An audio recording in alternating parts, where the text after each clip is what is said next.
皆さん、お帰りなさい。今日は200、200、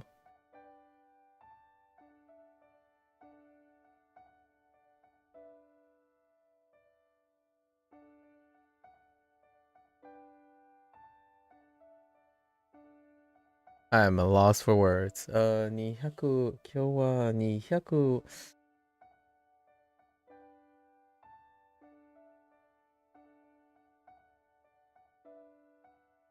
ね6、60日目です。Welcome back, folks. It is day 269. Somehow, I just completely forgot what number 6 was. All right. So yesterday we started on unit 69. And it was kind of a tough one. So the class thing was okay. It was talking about more about giving, taking, like exchanging, and then various items in the classroom. So not necessarily so much about talking about the classes themselves, right? The concept of classes. And there's quite an overlap after I did some homework, right? There was homework that I must do yesterday, and I have some tentative takes, and we'll see how they group up. At most, 2 grammar points, 2 very prominent grammar points, and then one I'm taking a guess on, so that'll become apparent in a bit. So let's go over stuff. There's kind of 2 categories. There's one that involves giving, taking, renting, loaning, borrowing. So it's about the exchange, right? The exchange of items. And then they gave us, Duolingo gave a bunch of objects and new kanji characters for things. And then there's the other half, or thirds. This is a really long unit, actually. The other, like, half or third are kind of loosely related. So, like, buying, maybe talking about someone. It's a little bit of a smorgasbord. So I will make note of the ones that I remember. This one's definitely a work in progress. I feel like the last unit, this is becoming a common trend where it's very difficult to categorize some of the, like, arrange and connect the different statements and whatnot and then make them into a nice coherent package. However, the comprehensibility, like the interpretation of all the things are relatively easy, right? Like, what I mean is you can figure out what it's saying if you're reading it or listening to it. You can largely interpret it. However, knowing why that's the case, I think we're gonna do the case-by-case basis. So doing it, maybe exposure will go a long way. We're getting to a point where now it seems like things are getting a little bit more,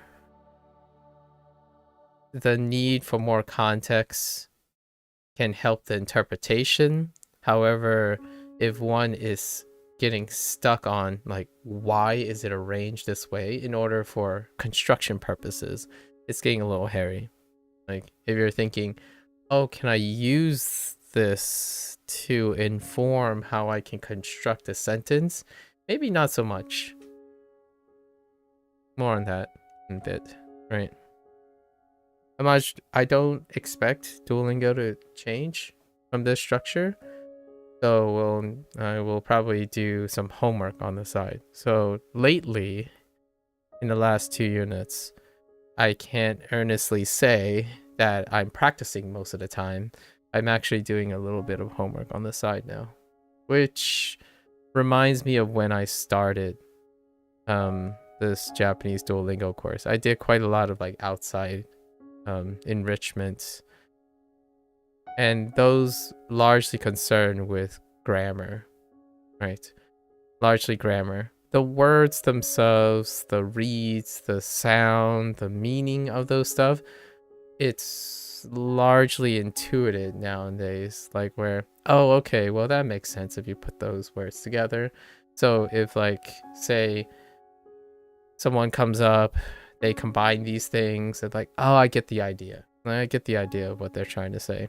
Or like read something is like, oh, that's a clever way of putting those meanings together, and that more or less means this. So we've gotten to a point where if I'm not constructing anything, comprehension is still around 99%, which is like a Duolingo standard. Your comprehension is off the roof because they provide the necessity things. However, constructing using the Duolingo examples, it's still about the same. Like the lack of ability to encourage construction and breaking down the pieces and stuff in order for you to construct, and then encouraging you to construct things, that's on you, right? That is still true to this day, and I don't think that's going to change. So you gotta use your outside time, right, outside of Duolingo, to encourage yourself to construct. You know, construct. That's something that I find is quite deficient, and you complement it, obviously. So let's get to it. Unit 69. Let's do what I feel like are clusters of related words, right?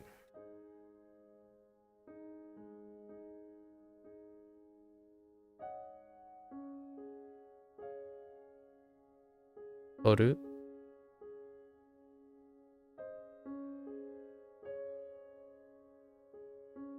Yaru.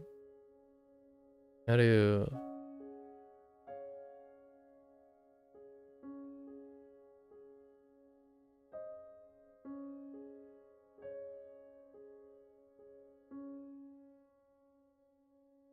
Watasu.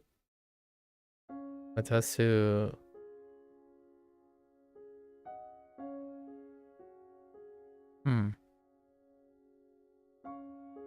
No.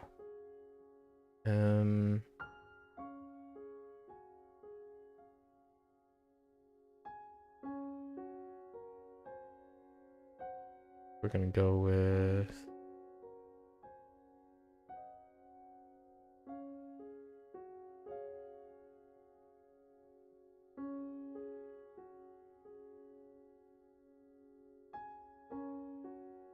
Asu. Asu.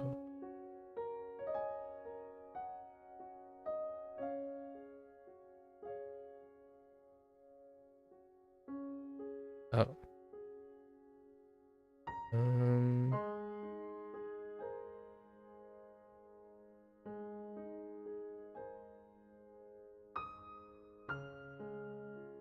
And a bit of a correction here.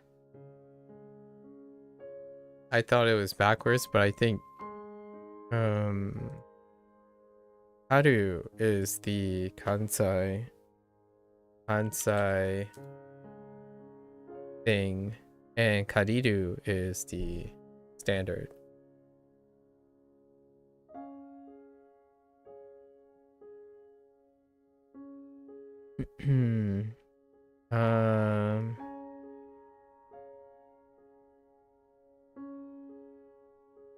There's Kesu. Kesu.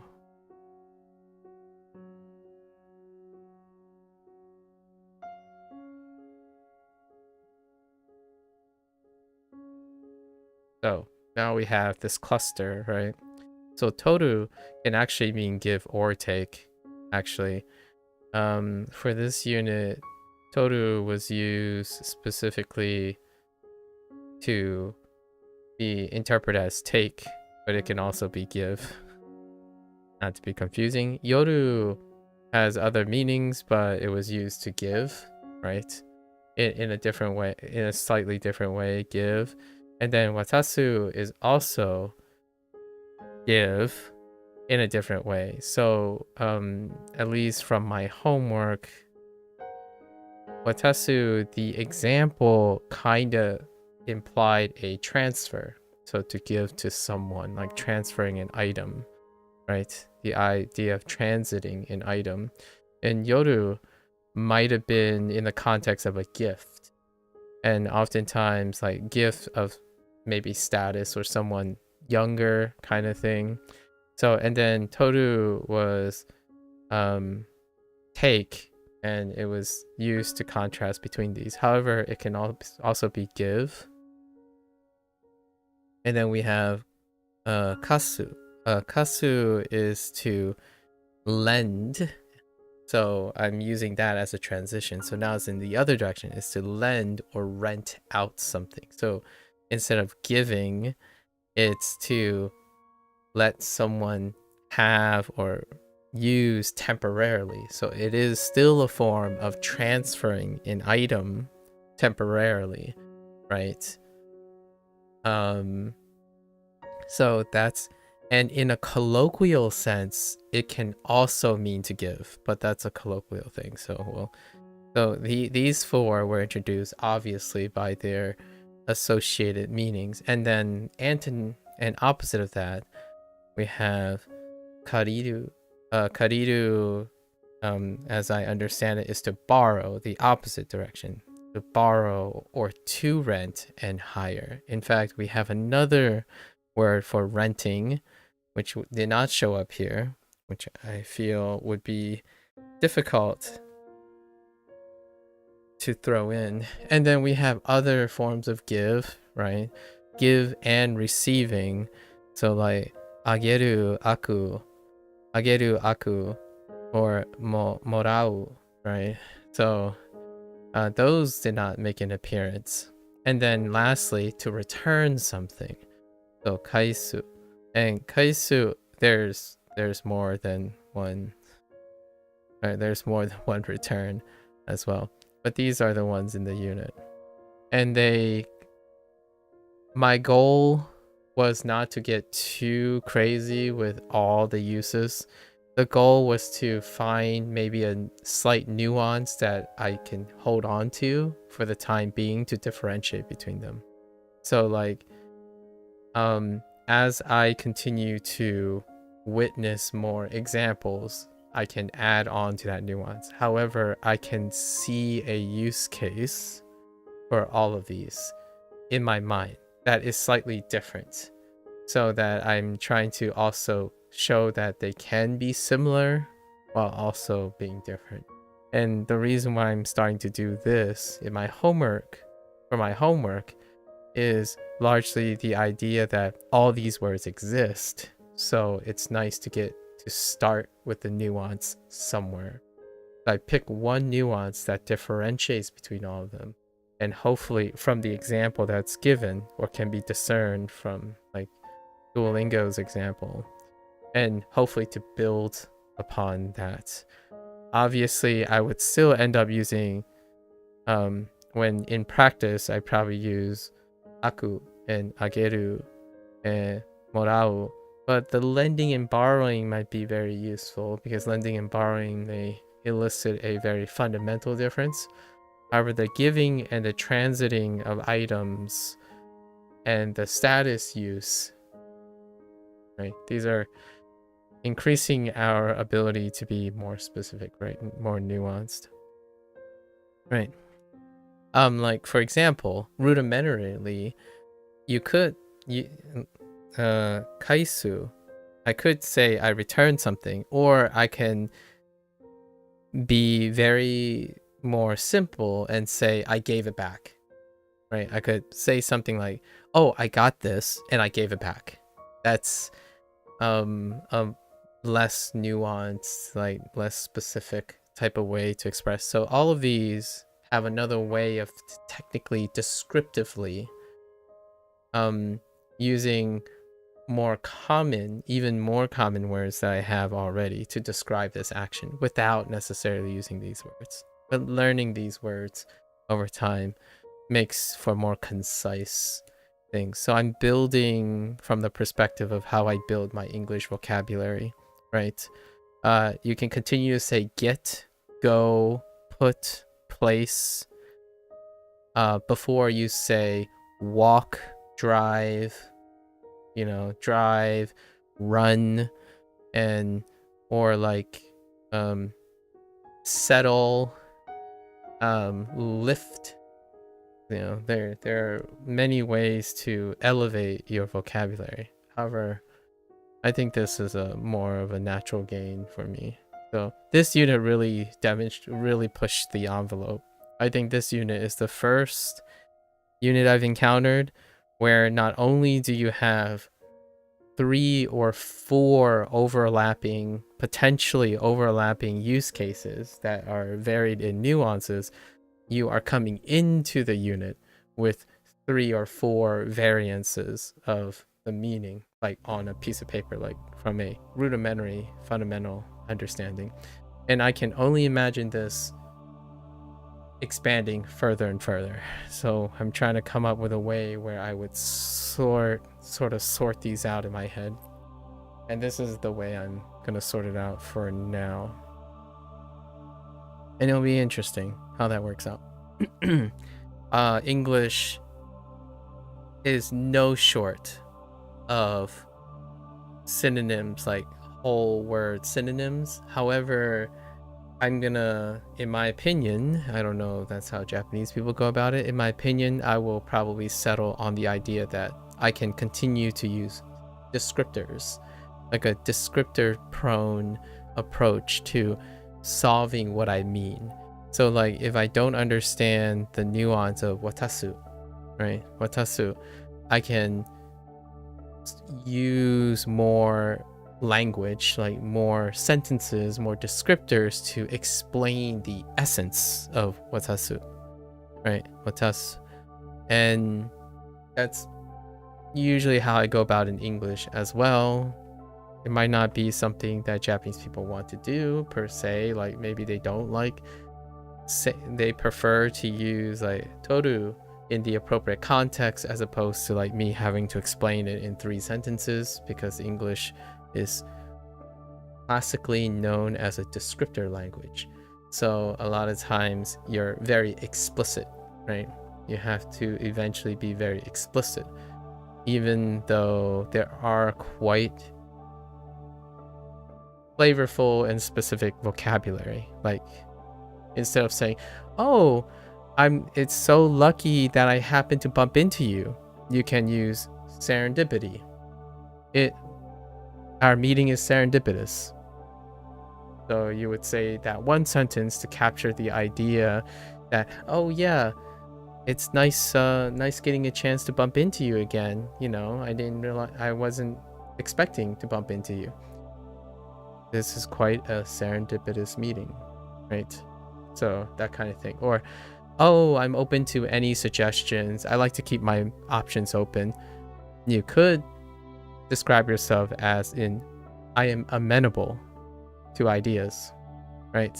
And I think this is the case for Japanese moving forward, because lots of these words, as I'm reading the entries and like doing the homework, is getting longer and longer, because now the way to distinguish between them is to understand their very specific usages, and that reduces the need to, you can continuously compress your language, your sentence construction, and your get more dense meaning into fewer words. And I really like that, although that takes, in my opinion, a lifetime of experience. So I'm in no hurry here.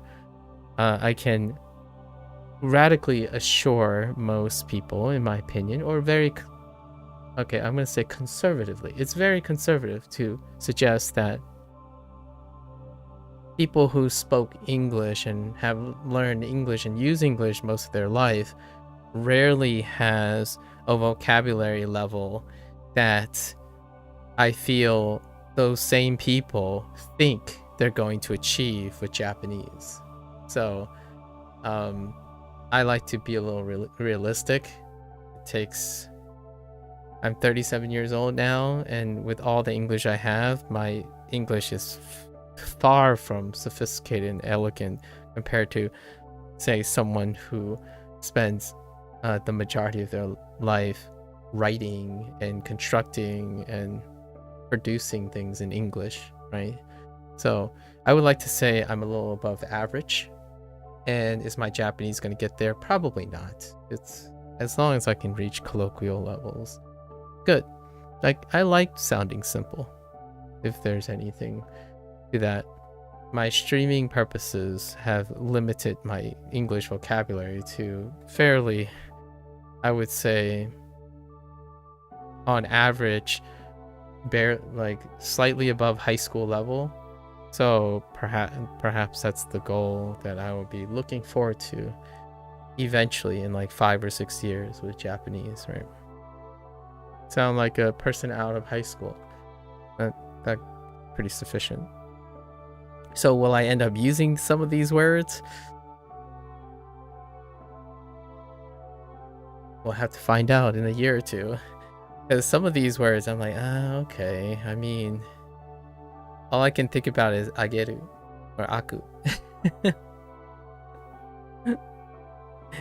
Alright. Let's see. We have some random predicates too that they pigeonholed in. New ones. So we have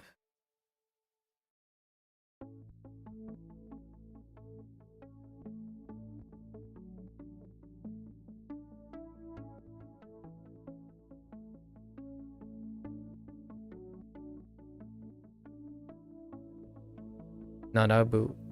Narabu, to wait. In line, to wait in like a queue, which they technically also reintroduce, used. Oops. Wait. Wrong radical.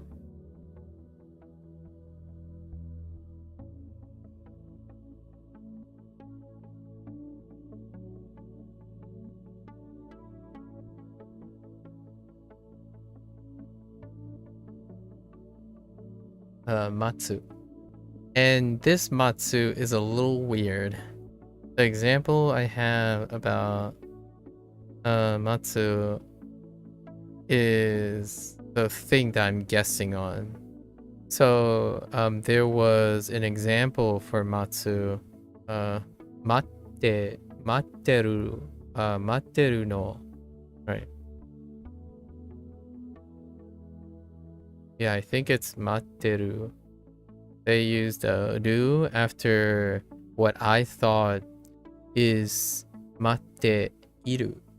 However, the e is often dropped as a colloquial speak, so I'm not sure if they were going for a matteru, matteru, like matteru, and then they added yo, matteru yo, right? So I don't know if they were going for colloquial where they dropped matte iru or ru. That's my guess. That's my guess. And in the sentence, it's still saying I'm waiting, right? So my interpretation is they gave an example that of the colloquial. And I think that's the thing that gave me a little confusion, because of it's the only example I remember from yesterday where there was a te form, and it had do. So I think I'm gonna write a note for myself here. So te, te.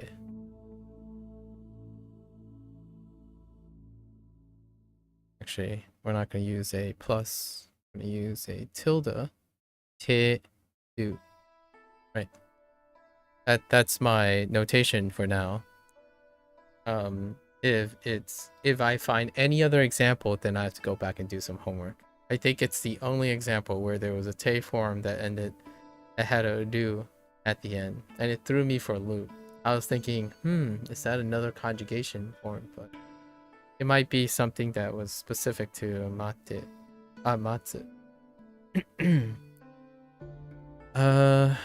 All the other ones. Oh, we'll keep going first though. The reason when matsu came up is because when you're waiting on something, matsu is wait nonchalantly, and then narau has a nuance of waiting in like a queue, so to speak. So that's why I remind myself of those. And then we have some really random one.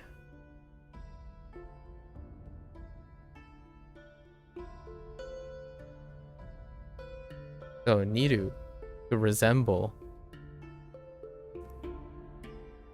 I don't have an equivalence for niru, so we'll just keep niru there. And then I feel like there's one more. Oh, they didn't use a acronym for it. Oh, wait. No, there is a synonym. There is a synonym that they used. I think we had... I'm not sure if... which one it was.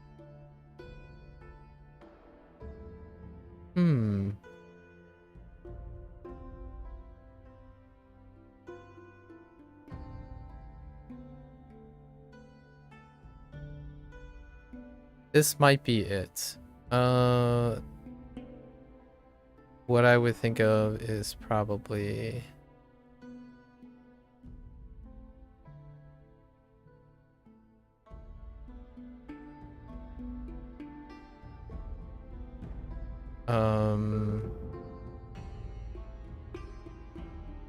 Oeru?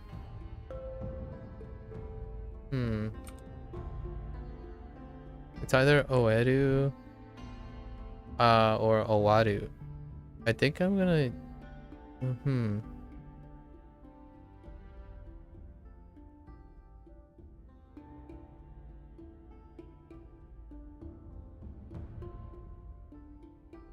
Or is it...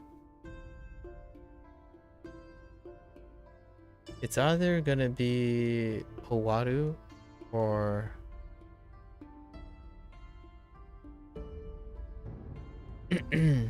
Owaru?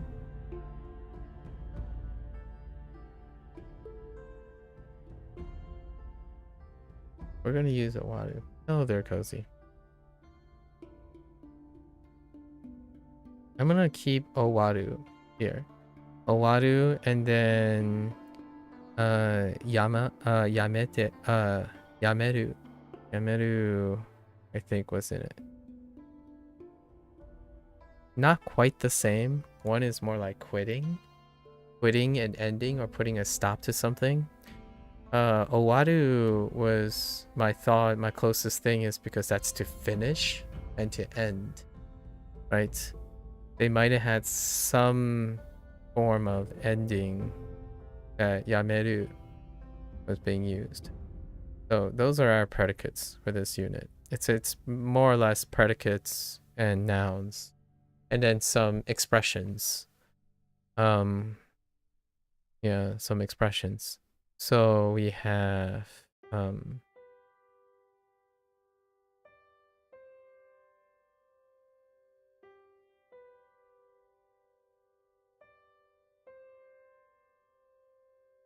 why did I write two of those?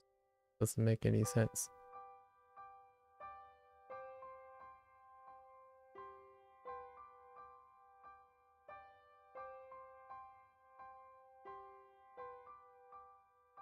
So we have skina, which at first I thought was a separate thing with ski, but it's just skina. right? Skina is like kind of like favorites kind of ish, as opposed to ski, which is to like. So skina, and then we had the introduction of no. But this is where it gets a little tricky. I think the no that we're doing is the no with a question mark. So skina no, as in to ask as a question. The other use is kind of weird, and I think it might be used once, and that's for a statement, but more in a feminine speech, right? As far as I know, the new no was used at the end of a statement. So it can mean roughly two things I typically see was, if it's a statement, it's kind of a more of a feminine speech as opposed to like male endings, like a yo, right? A yo. So I did see yo endings and no endings at the same time. I don't know if they were all questions. And no at the end of a thing can replace ka, which I think that was the majority of the examples. Like skina no, to ask if this is, if doing something is your favorite, or do you really like this stuff. So I think the most comfortable one that I have now is no, as in a replacement for ka, or a substitution for ka. The other one was also sort of involved in questioning, and that's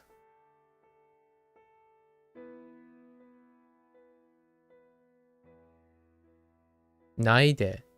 Naide. Well, not really. It's more like it's used either for a command to not do something, or to do something without doing this. So naide is largely involved in expressing not to do something. So, and then we had naide kudasai, right? Kudasai, which makes it into a command.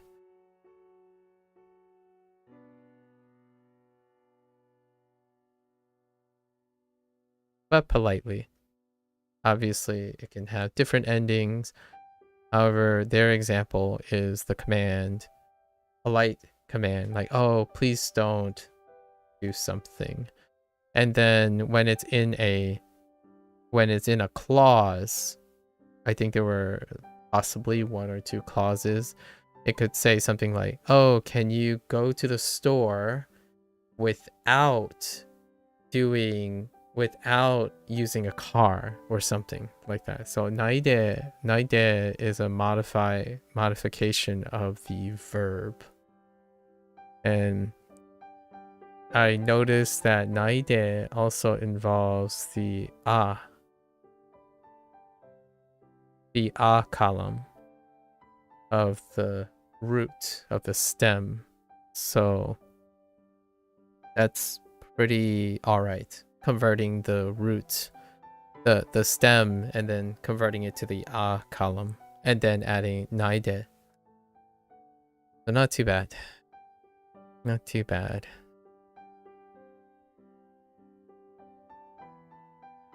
So like, for example, narabu would be naraba naide, right? And this de stays the same. It doesn't turn into te or de, just between te and de, just de the whole time. Naide. Those are the two major things. And then now we add new objects. This was a very complicated unit to sort. I'm talking through it to remind myself of how I'm organizing stuff. So one of the new characters is Boon. Which Boon is it? It is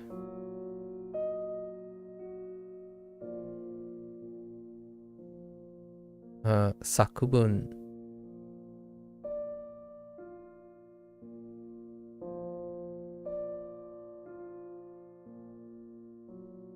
and 文章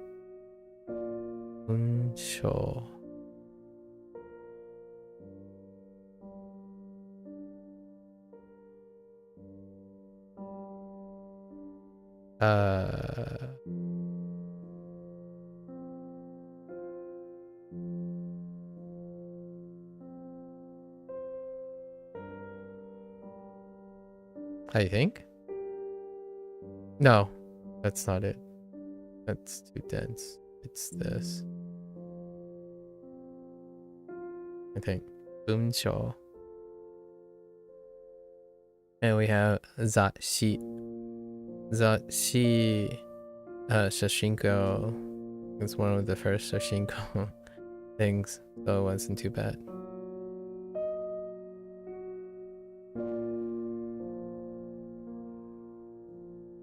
雑誌.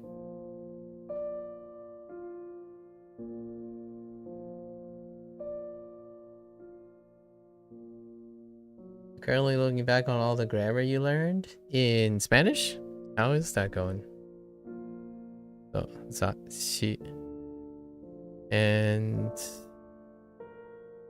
the rest is kind of all optional, so we're not gonna go through the rest for today because it was a little bit of a tough thing. I think these are incorporating all the new characters. Obviously, we can practice kanji like enpitsu and heiban. No, oh no, so that's Chinese. Right. Like 教科書 辞書 ノート calendar 紙 鉛筆 I already said 鉛筆 probably. You know, things that you can find in a classroom in which you borrow and exchange or buy, right? And then mai for sheets of paper they can buy. So largely it's these. We're gonna try to look for more things. I feel like I forgot two things. Oh, there are some expressions as well, like so. So had a few expressions like sonan. Sonan.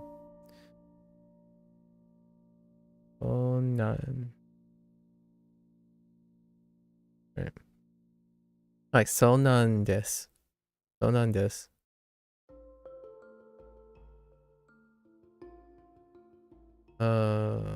Was there another?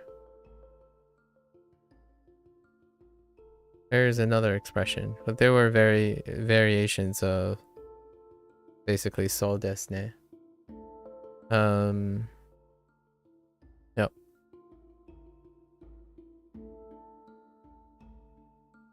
Very flavorful unit as well. And there's 7, so we gotta get going at some point.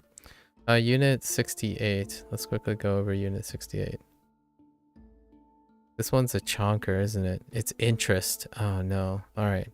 Alright, this one's really dense. Okay. Oh, and we practice a lot of plain forms, right? We practice a lot of plain forms. However, unit 68 does all the plain overlaps in terms of activity. So that's why I don't have that included. So let's go over that.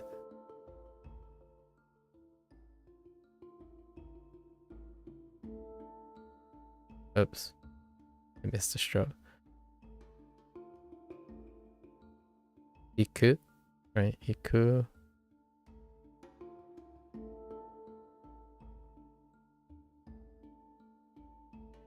Kuru. Those are paired all the time.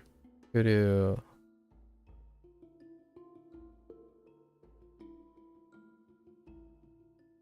Aruku.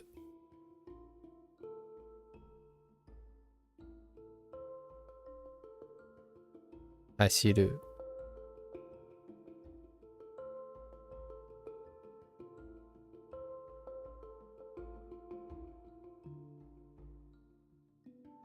Oyogu.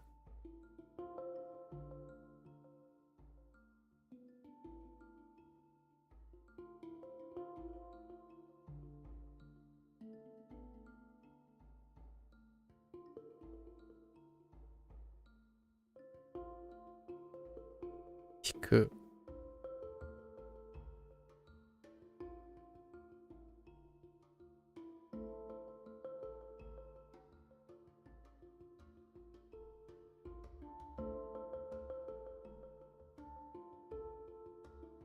Utao.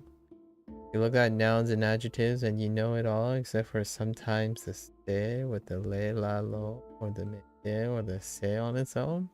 That sounds amazing. Like all of C1 grammar, that's amazing. Pretty much, right?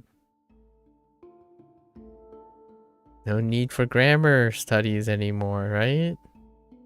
It's time to diarrhea, vomit, Spanish all over the place. I'm kidding. I'm kidding. We're restraint. Restraint. Utao. We'll put in, right, we have Kiru or Kaku. Let's do both Kakus.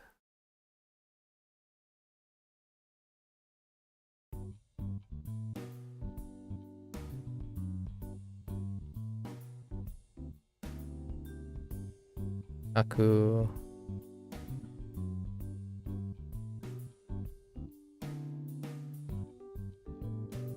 Kaku. Miru.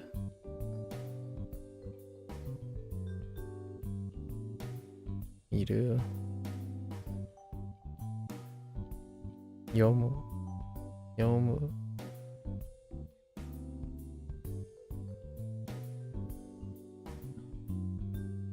Oops.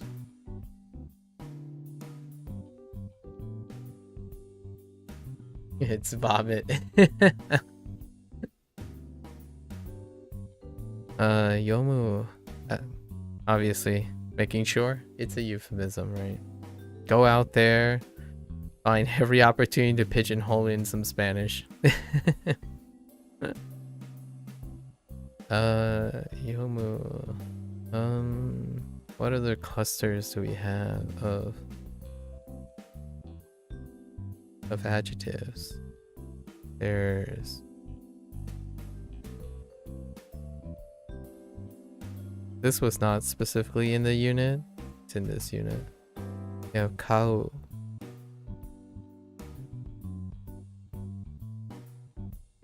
Kau and uru. Kau and uru. Wait. Is no, wait. Yeah, I think that's the... Oh, no. That's not how that works. So, uru. That, they had aruku. Aruku. Kau. Kaku. And that's it for like 69. So we have even more than these. Object with pronouns with the other way around, or when object or person. Interesting. I'll try to remember these things in the future because it's not that far away before I start Spanish soon. Complete vomit with, yeah. It's not that far away. And it's just not too far away. It's gonna be somewhere in the end of March. Not the end of March, end of February. After we play the new Like a Dragon game. We have new verbs, new predicates in this one too. Kiru.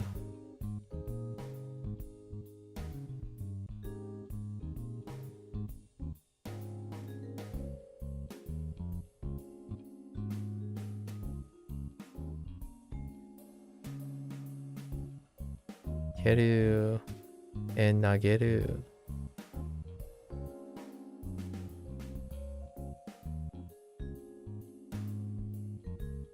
Oh, nope.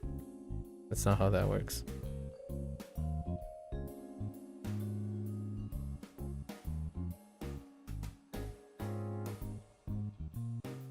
Oh, I think I remember one. It might be something geru or keru. Here. There's at least +1. I'm missing one predicate. Here. Predicates are tough. There's no like reinforcement from the kanji section. Actually, it's catching up though. It's catching up. They're adding all the plain forms as they're going.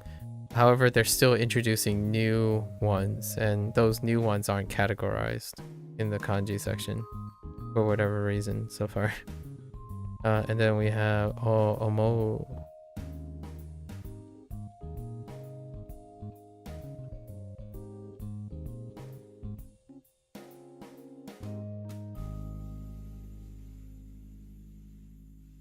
Omo and tanomu. Tanomu.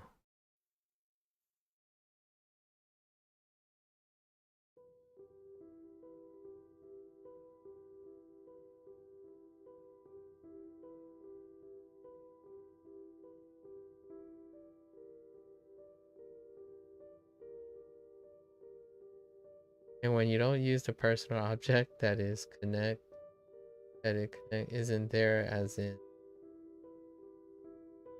Not sure about that last statement. Not sure if that makes sense to me. Okay, so let's provide objects. Let's practice and provide objects to all these. Classic Tokyo. Tokyo.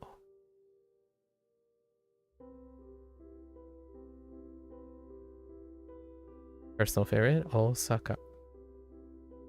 Osaka.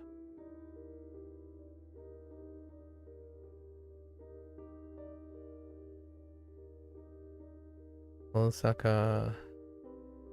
Koen. Personal favorite.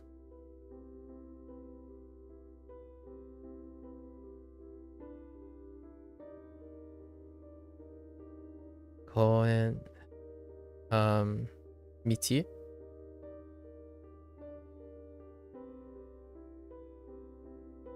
I'm using objects that I would use typically, so these are pretty much. You're not specifying the thing. Oh yeah, okay. So the generative, yeah, using the generative. The closest thing I can say to that is the particle no. However, in Japanese, it's kind of funny because that can be omitted too, which is about the same, where you don't specify whatever you whatever you're saying. You're like, oh, I ate it. Sometimes. Let's see. Umi.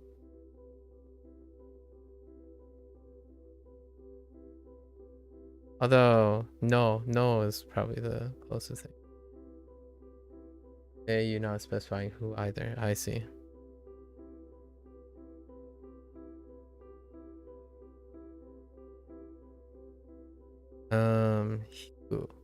We'll use piano. I don't think I have a kanji instrument. Instrument that's written in kanji. No. I was expecting like shimasen, shamisen. So shamisen at some point, but didn't get it. Just go with piano. We're using koe. Remind myself of the voice. Right, koe. Kiku. I have something. We'll throw in kami. Kami here. Kami. Ami, and then E is kind of hard for me to remember. I like to throw it in when I can. E, miru, eiga.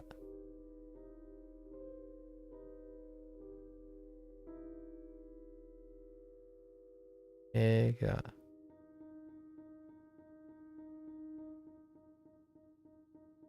Yomu, manga. Manga. Naturally. Although I don't read a lot of manga. I don't want to give people the false impression. I listen to a lot of audiobooks, and that doesn't usually track with manga. Although I wouldn't mind. No, yeah. Actually, no, I wouldn't mind. I did. Someone did give me a site of like classic Japanese literature where they audiobooked it. I mean, there are other places for Japanese audiobook. I haven't decided if I wanted to invest yet in Japanese audiobooks. I can listen to people just read the books. Not yet. I barely read and listen to English audiobooks. Find time for that.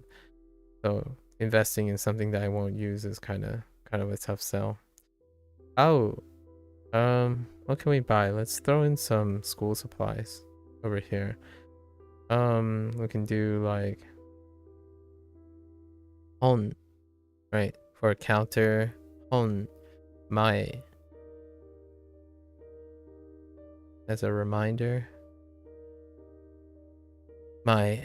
And then like Enpitsu. Enpitsu is a good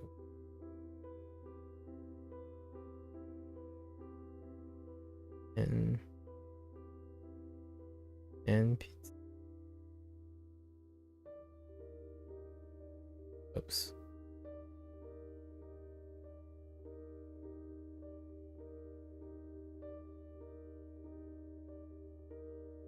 Wait.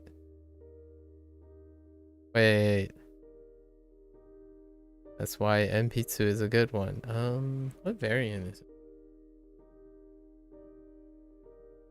I think it's just, yeah, there's nothing on the bottom. It looked right. Yeah, Enpitsu. Okay. Yeah, it's all context. Japanese is mostly context too for that type of thing. Actually, no exception. Oh well, there might be some exception. You can still sort of specify it. Sell. What are you selling?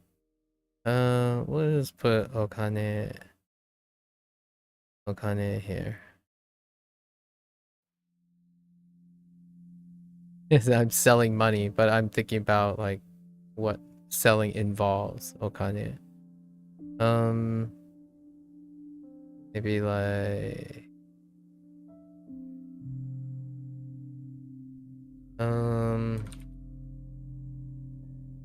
bento is something I haven't used in a while.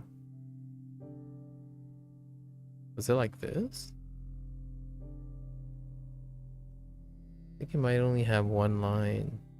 Yeah, one line.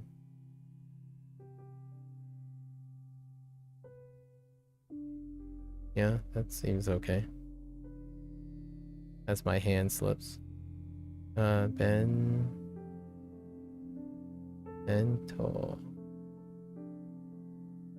Okay. What were these involved? Oh. Like boru. Don't have anything like saka. I don't think I have anything that kicks.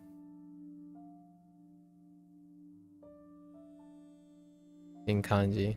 But boru. Throw. We had yakyu.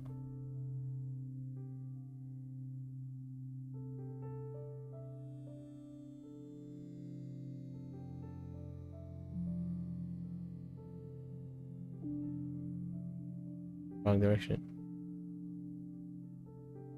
No. Wait. No, that's correct. Yeah. Q.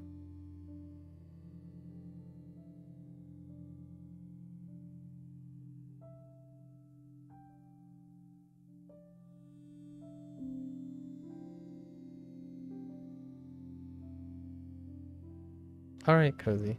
Alright. No worries. And these two, we have think and ask. We have the toll, right? The toll reminder.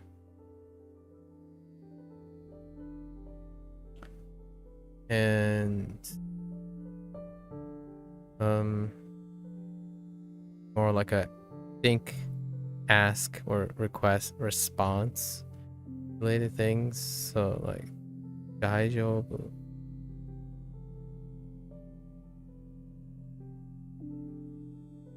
下手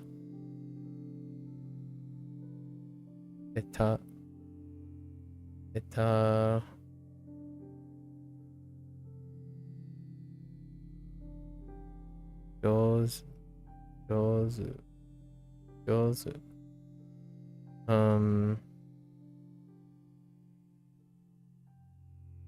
多分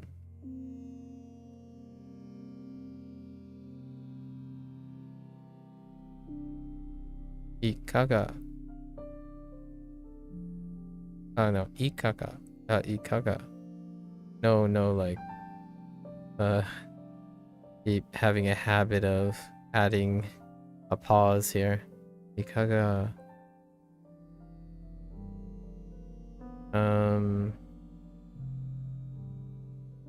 oh wait, yeah, that's fine. Okay, that's pretty good. That's a pretty good review. Alright, let's get into this. This lesson's pretty long. I'm gonna bring up I keep telling myself that I make time to put in a on-screen notepad of sorts, but haven't gotten to it yet. Got a little caught up with shopping yesterday. Black Friday sales and whatnot are starting now, right? 難しい質問をしないでください。難しい問題。Wait. 渡して。質問。渡して。難しい質問。質問を。難しい質問を。Difficult questions. Asking. Do not ask difficult questions. Do not give difficult questions. What is going on? 難しい質問をしないでください。しないで。Oh, right. しないで。We forgot about the good old suru. Yeah. Oh, wait. しないで。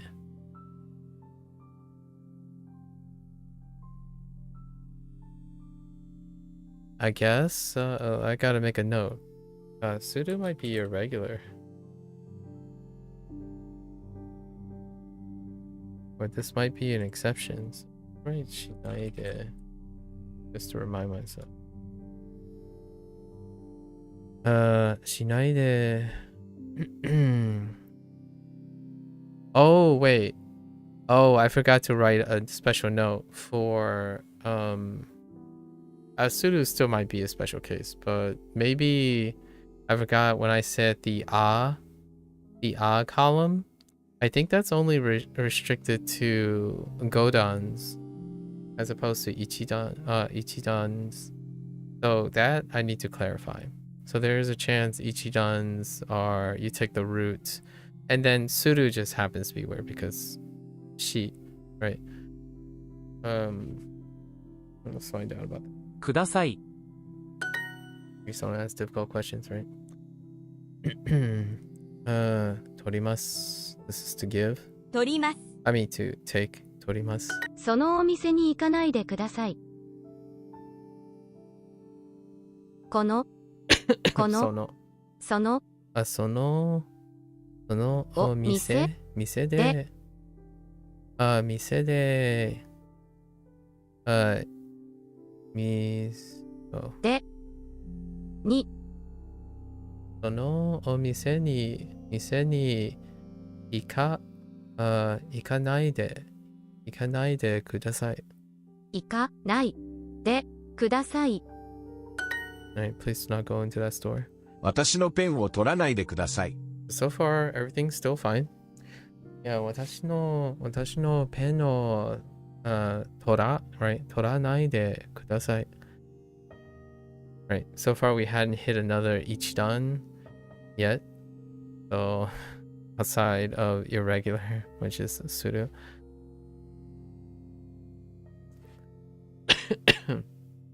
Whoops. Please don't. I put don't not. I don't like contractions. Every time that happens every once in a while. Please do not. Yeah, and then now they don't use a contraction. Please do not go to that store. そのそのお店に行かないでください。行かないでください。ノート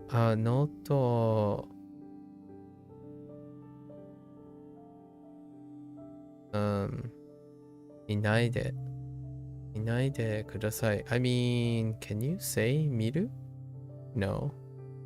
見せた. No, that doesn't work. But that's interesting. I imagine we'll get that later. It is. I was looking at conjugation tables again. It's been a long time since I looked at conjugation tables. I'm sure this is the focus of the next couple of units. We have so many revisited predicates. Tons of predicates. それ、 Take this. So, それを取る is 取って。お、それをと、て、取って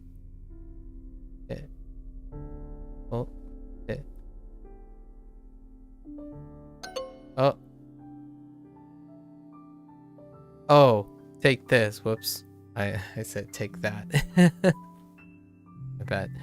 まだ学校に行かないでください。I mean, there are other options, but these two don't. These two would not work. There are other ways. You could just say, oh, actually. No. 行って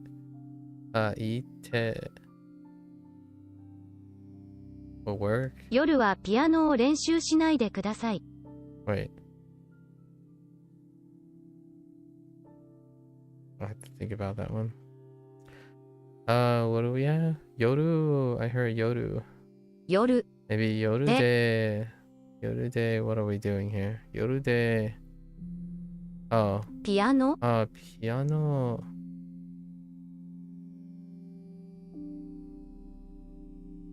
Yoru de piano. は、 Piano na 練習? 練習を 練習、 Do I need to mod that? ピアノは、夜はピアノを練習しないでください。で、夜はピアノを練習しないでください。 No, you don't need something in between here. I was gonna add a no. My piano no 練習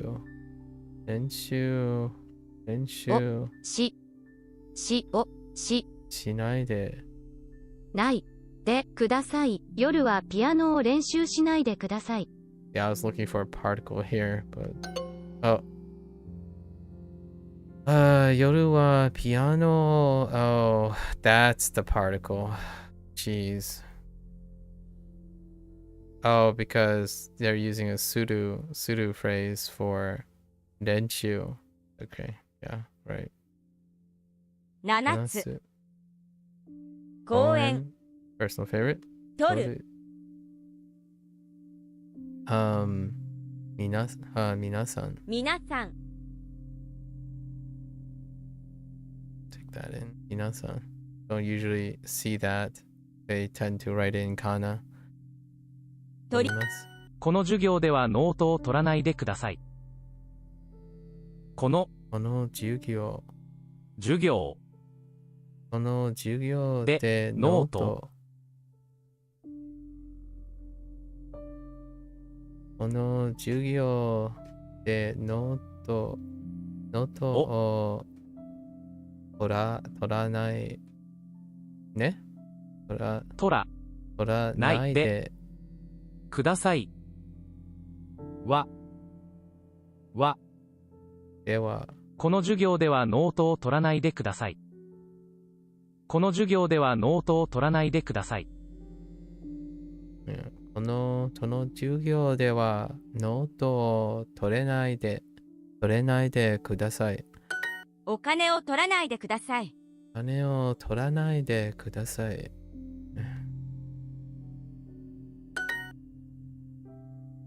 ノート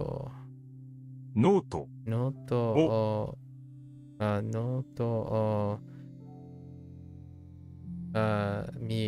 見ないで。Oh yeah, that's right. Miru is our Ichidan example, which it does not convert to the column. 見ないで。It just takes the stem. 見ないでください。So you take the stem mi as opposed to make it into a ma or anything like that. ノートを取るのは大切です。ノートを取るのは Yeah, so now we have the nominalizer from last unit. ノートを取るのは、大切です。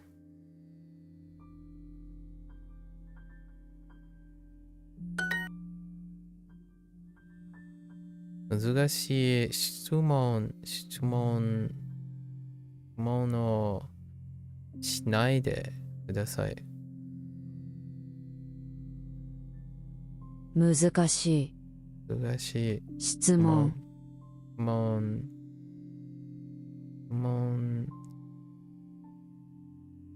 をしないでください。その映画はまだ見ないでください。その映画はまだ見ないでください。Please don't water the movie yet. Please don't water that movie yet. ノートノートをノートを取るのは大切です。Which is kind of like an opposite phrasing of please don't do something, right? In a way. 私のペンを取らないでください。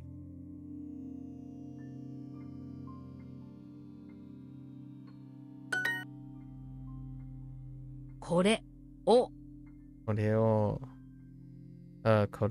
取って夜はピアノを練習しないでください。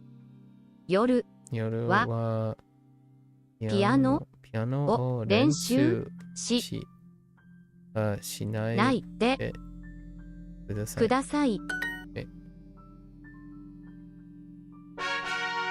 We're really getting a lot of Tay-form stuff in. その文章はとても長いです。Okay, this is our new other than predicate related vocabulary. その文章はとても長いです。文章この文章を読んでください。この文章を読んでください。Tay form of 読む。このカレンダーを見てください。このカレンダーを見せてね。見て。Wait. Yes. ください。Please read this passage. このこの文章文章この文章を読んで読んでください。来年のカレンダーを買いました。来年のカレンダーを買いました。買いました。このノートをコピーしてください。このノートをコピーしてください。So now they're just contrasting, right? Because ないで did not do something was in the structure of ください, right? To ask like a command, and then please do something, please don't do something. That's a good way of relating them.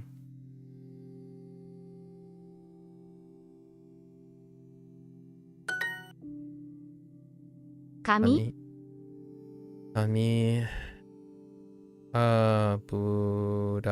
ブラウス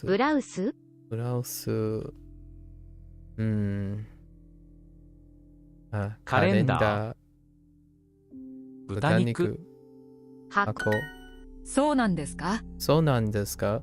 That's one of the few. So そうなんですか?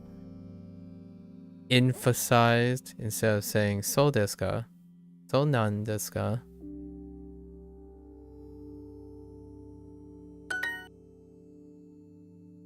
Itanai reminds me of how I forgot zang yesterday for dirty in Chinese. For 垃圾是酱 or 酱垃圾 like dirty trash. Kitanai, which has no relation with this character though. Kitanai. 友達文章文取ります。教科書をコピーしないでください。教科書をコピーしないでください。Okay.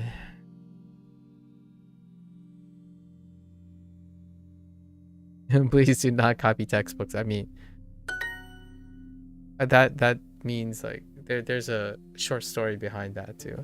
Not exactly like literally copying textbooks, like, you know, plagiarize, like copying the textbook that you pay for, you know, that kind of thing, but like a monetary thing. It's more of a plagiarism thing, or the taking notes thing. The deeper cut is the taking notes thing. How back in the day, I think early on, I still think this is a common practice where in order to remember something, you could choose to copy the textbook, and that's functionally useful, right? However, when you reach your limits, your input limits, shorthand, right? However, when you shorthand, you are also losing detail, but that's the next level where you can increase your coverage by doing shorthand. And then the third level, when you get into like college and like graduate level, in my opinion, by the time you get that much older, your shorthand then becomes compressed language, like sort of like kanji and stuff, the compressed language. So then when you shorthand, you're not actually losing any of the content. The idea is that shorthand became compressed versions. So that's kind of what I'm doing now. In the beginning of the session, it's my shorthand that I've compressed. So the shorthand now encompasses more. It represents more things. However, you can start with shorthand if the volume's too great. So oftentimes, kids, you know, when you're growing up, you develop what your upper limit is by starting first by copying textbooks, like verbatim, in order to get rote memory to work. But eventually, rote memory is going to exceed the maximum input.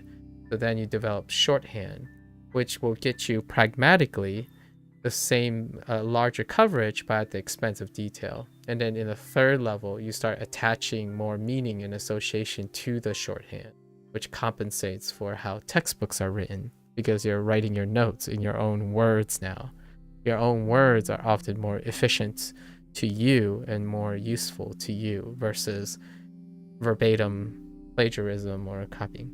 Is is Japanese that you're learning currently still literally or completely or whatever? The Japanese, what do you mean by, I'm not sure about the currently, still literally or completely. Like the way it's written? Well, it is. Well, okay. Yeah, I'm not sure what that means. If you mean like literally, do you mean the translation? The translations are not literal. I don't think Duolingo usually, Duolingo doesn't use literal translations most of the time. I think that's one of the downsides. Or one of the things that people don't like about Duolingo. Duolingo doesn't use literal translation. They use interpretive translations. So that has been the case for a while. Unless you're talking about the kanji writing, like the kanji and the kana and stuff, that's literal. So like these, there's nothing you change about these.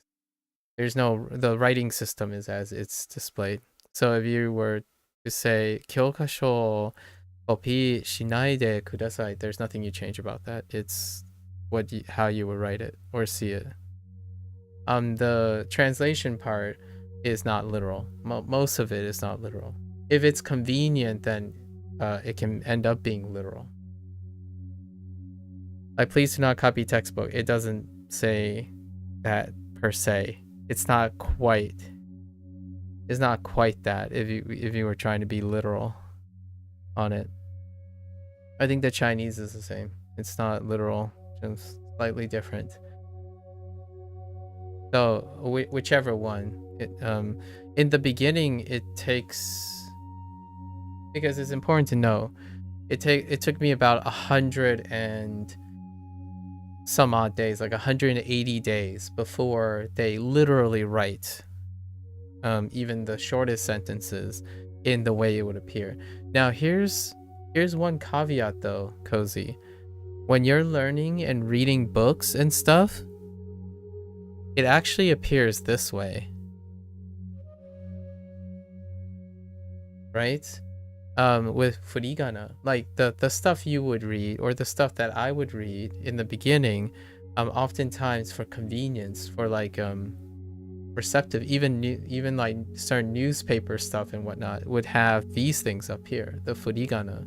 So in a way, if you were learning with Duolingo, you can still read the top things and then discover the kanji after. So it is kind of literally written on like text. Like if you read like newspaper articles and stuff, there are places that literally write both of the things. And video games are similar too in some sense. The video games may include these things, furigana up there. However, for translation, I don't think it's ever been too literal. I think a lot of Japanese language learners like to point out that, oh, this is not exactly what that says, and I'm like, that's fair. I'm not a literal person, so it works out for me. Especially the Chinese side of things. Like sometimes I'm like, oh, okay, so that's how it's actually interesting how they interpret. Like, please do not copy textbooks. This could say a lot of things, but it's like do not like the way do not copy might not transfer to the same as naide kind of thing. It's interesting, at least in my opinion. The downside to all of this, in my opinion, like one of the inconsistencies about this is the way they correct for it. Like if they're interpreting things, your answers can't be interpretive. It has to be matching to their interpretation, which on the Chinese side of things gets me into trouble a lot. Like that's why yes, there's the keyboard function, right? I haven't used it very much. At first, I thought it was fun. Like I find it very interesting that you can type in, whatever response you want. However, I save that for somewhere else. Like I type Japanese and Chinese outside of Duolingo, because I want to know what they're looking for, not what I'm looking for. A lot of times when someone like to express, it is hard to write essay. If I didn't have to remember what essay is, I would write something else to express the same thing. Like, oh, it's hard to write a paper, like it's hard to write long paragraphs on a piece of paper or something, which you can get the same like idea across or something like that. And I think it makes a little bit reasonable sense that they stick to these things. I think the problem, or not necessarily the problem, but it's by design that they stick to short sentences and translation, is largely the way they check for answers. They also have to come up with a way to evaluate that. And instead of changing standard Duolingo, they ended up going to an LLM model and placed it under the max subscription, which honestly pretty much costs the same as a Netflix subscription if I had to make a counterpoint. So in my opinion, for my purposes, yes, I do enjoy Netflix, right? I do enjoy Netflix programming, but I use Netflix like 1 to 3 times a year, as in I subscribe like 1 to 3 months in the year. So for those who already just do yearly subscriptions, where would my rest of my years go? I would probably get a max subscription to Duolingo and then interact with an LLM model, right? Their LLM model. And that you'll get the context and stuff. You'll get like interpretive feedback. It's ChatGPT, you know, it's an LLM, ChatGPT. So you can actually also, if you're not worried about, if you're more inclined to understand how to ask questions and not rely on a special condition model, you can go to OpenAI and do the same thing. We're going to do that a little bit later. So here, we're obviously, this is as much as you get. How to me, I think that's a great approach. So why do I think it's a little bit better this way? What happened historically is that whenever a change is introduced to a structure, right, it ends up being overall, a lot of times nowadays, the bigger your fan base is, like the bigger your conditioned loyalties are, the bigger this downforce is when you change something about it. So in my opinion, from a business standpoint, oftentimes keeping things going as usual and then introducing another module, like a separate module without touching the old, and introducing the new, like other things separately, that often is a best of both worlds. Like this can be a hit or a miss standalone, so people will say like, oh well, it's not what I want, I like the old school stuff that I'm used to, no biggie, right? And then you can charge money for this, right? Because they're going to be like, I don't want to buy it. That's kind of the thing. Like when you're shopping, you're thinking like, do I want to buy the new thing, or is the old thing still good to go, right?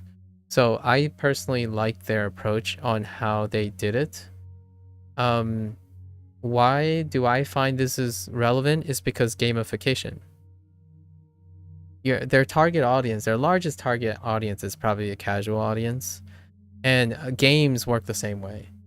And notoriously, or unequivocally, any game that any like developer that changes its core, right, like in a remake or a reboot or a sequel even, oftentimes I would say you have far less, I'm going to say like roughly 30% of the time, the developers make a change that redefines their core product, right?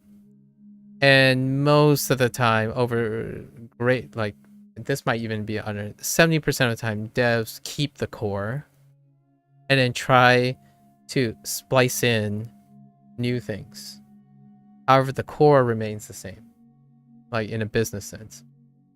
Like Elden Ring, for example, was a great example, right? So I don't think Duolingo is going to go away from this. However, I will subscribe to Max later down the road just to see what it's like for a month or something. I like to see how their LLM has matured. With that said, I need a relative. So I need something to compare it to, right? So I'm going to go through a period using like ChatGPT or something, whatever the current vogue, maybe we'll also spice in some like Gemini or whatever is in vogue. When we get there, we'll do a few samples, then I'll subscribe to Max and see what their LLM model is like, so I can have like a basis for what it's like. This stuff, I can see why it's inexpensive, free, and fundamental, right? It's fundamental as opposed to bells and whistles and whatnot. I think it's kind of neat. So I changed my original plan. Originally, I used to use keyboard, like I was going to mix the two, but the keyboard thing causes me to ignore something that I'm not considering. So I kind of like that they ended up doing a word box thing. So I kind of double back and step back from the idea that I was gonna do reviews in keyboard and whatnot. It's interesting. Most of the keyboard is probably gonna be LLM related. We're gonna be interacting with some sort of LLM back and forth by inputting in keyboard, right? And there is a chance by that time there'll be voice input as well. So we'll practice voice input and keyboard input. You can already sort of do that in the sense of one-way interaction, so no interaction with an LLM, right? Like it doesn't interact with an LLM. Like you can go on Google Translate, if you will, or even DeepL and speak out, right? Say the Japanese phrase or construct a paragraph, read it out loud, and then DeepL and Google Translate will give you their translations. And then see if you can capture the meaning, right? And then that would be the closest thing to a literal real-time translation that you can get, going the other way, where you're no longer concerned with the English. You can speak through the input. The reason you can do this now, actually, a lot of times, English learners, this is fantastic. English learners, you can even have it displayed on your stream if you want, where you pull up Google Translate, speak to it, translates to English, see if you nailed it, right? And then you can read the English sentence if you're not used to it, or the Japanese sentence if you're not used to it. And it's a form of one-way engagement. So that is the future for me. Once we graduate, quote unquote, graduate from Duolingo, this is the next step. This is what I'm going to do. In terms of, I know you asked a bunch of times about interacting with other people, right? Interacting with like other people who speak Japanese and stuff. To me, I think I'll take the opportunity if it presents itself. And I think I'm already knowing where I'm going to get the opportunities. But in my opinion, this is a quality of life thing. This is a lifestyle choice that I may or may not invest in. So regardless of my level of competence or how I sound accent wise or not, I know that I'm like greater than 90% confident that I have no trouble speaking, as in willingness to speak. Once I have a willingness to speak, I do not concern myself or am interested. Someone would have to motivate me to be interested in speaking to people. Like, my English was not developed necessarily from from a group of people that I don't interact with normally. It's from a group of people I interact typically, and then using knowledge and context to appropriately address other people. Like, I don't interact with, for example, 18-year-olds who believe that Japanese is the best language in the world. Like, I don't interact with them. However, my understanding of English comes from interacting with other things in order to extrapolate on how to interact with someone like that. So I'm approaching it the same way I'm doing Japanese.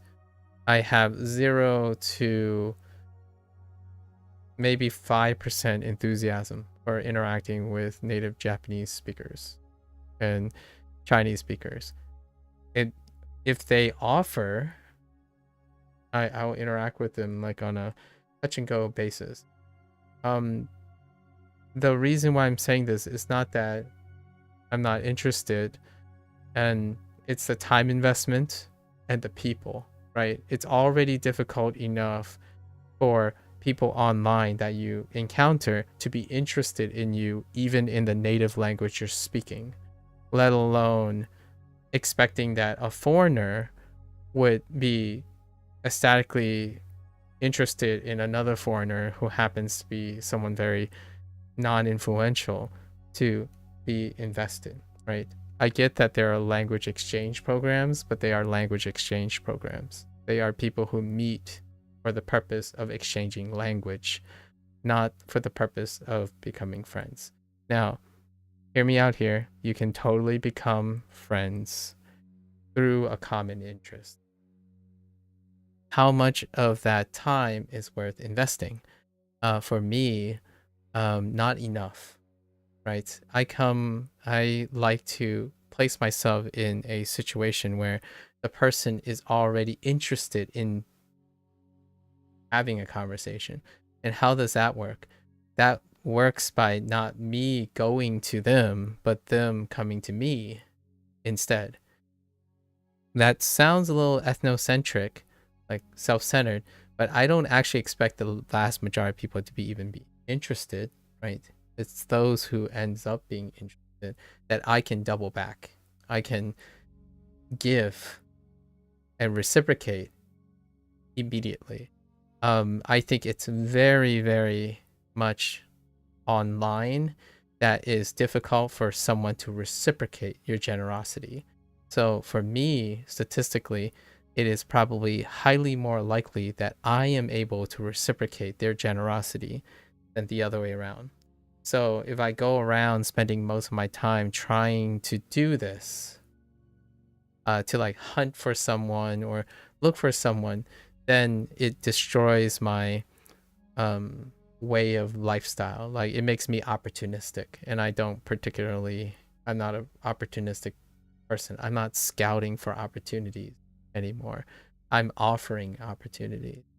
That's kind of why whenever if you continue to ask, it might change if I coincidentally meet someone. However, generally speaking, the answer is probably yes. I practice speaking and whatnot every day. However, it might not be what you do, right? It's very, very hard to invest in human beings. And it's probably going to be much, much more time consuming investing in a human being that has a language barrier, right? At least for now. My mind can obviously change as we go. It's all related.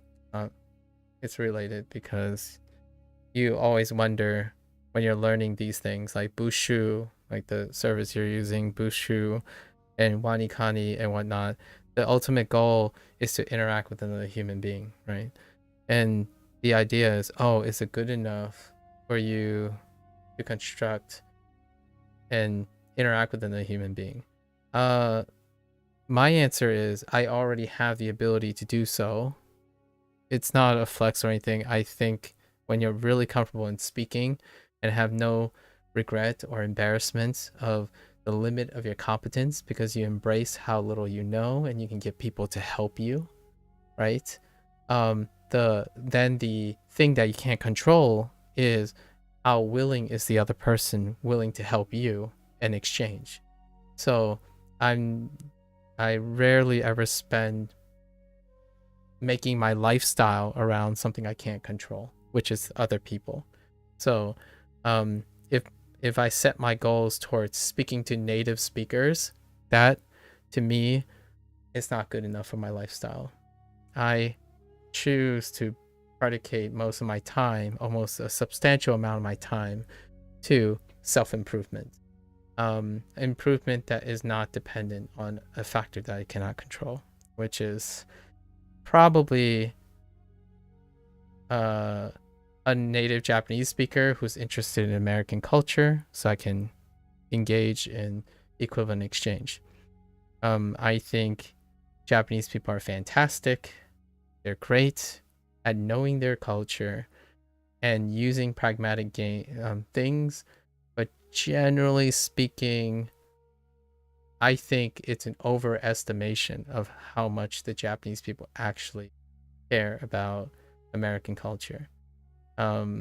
It's not reciprocated in the way that Americans are enthusiastic about the Japanese culture. I don't think so. Some people can refute that if they want. I personally do not have enough behavioral experience to believe that it is so. I mean, English speakers aren't even interested in their own culture most of the time, so it's kind of tough to know. It'll be interesting going in the future. See if any of this changes. Yeah, online activity is weird. Here's another thing though, Cozy. I am interested in possibly applying to the JET program next year. And it was my interaction with someone else who's also interested.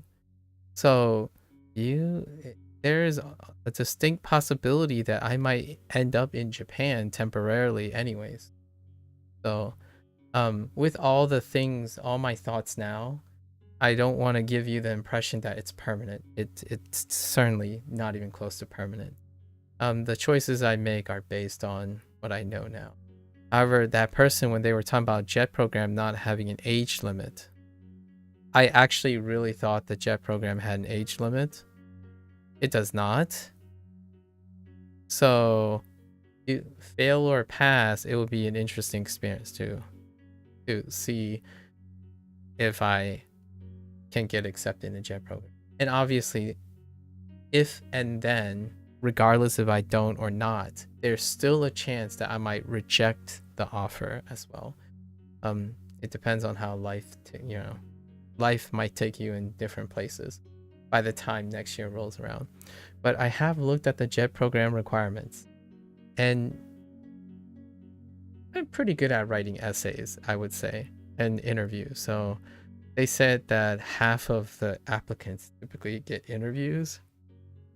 So it would be a very fun experience. I can talk about it in the future, about the JET program. It would be interesting to go to Japan for like a year and then find out. JET program renews every year. So I can, some people find it as a downside, like, they could let you go in a year and stuff. Like, for me, I would reevaluate in a year. So I would want the option or the natural inclination to know that it's a normal process. Like, in a year, both the program and my sub will reevaluate if either I want to stay or they even want me to stay. Yeah, that's what I was thinking. Allow life to take you wherever. Yeah, basically. Yeah. And I like living life a year at a time. And if there's something like really important to me, 5 years. 5 years. And the JET program's max is, I think it is actually 5 years, or maybe a little bit less. But I reevaluate every year. I try to. So all the things I've said just recently will change, right? After a year's time. And the internet might change. It's so hard to know. It would be really, really wonderful if, so here's my rhetoric for the future. I think there are 3 concerns that makes it so that I spend less and less time reevaluating the value of interactions online. And that's the idea that I like to believe that platforms will try to emphasize quality interactions over quantity interactions. Like the idea that even the relationship between business and consumer, the seller and the consumer, is established more focused on retention by enhancing each other's quality relations. Right now, most of the stuff, both monetization, consumers and creators and whatnot, is completely hyper oriented on quantity, right?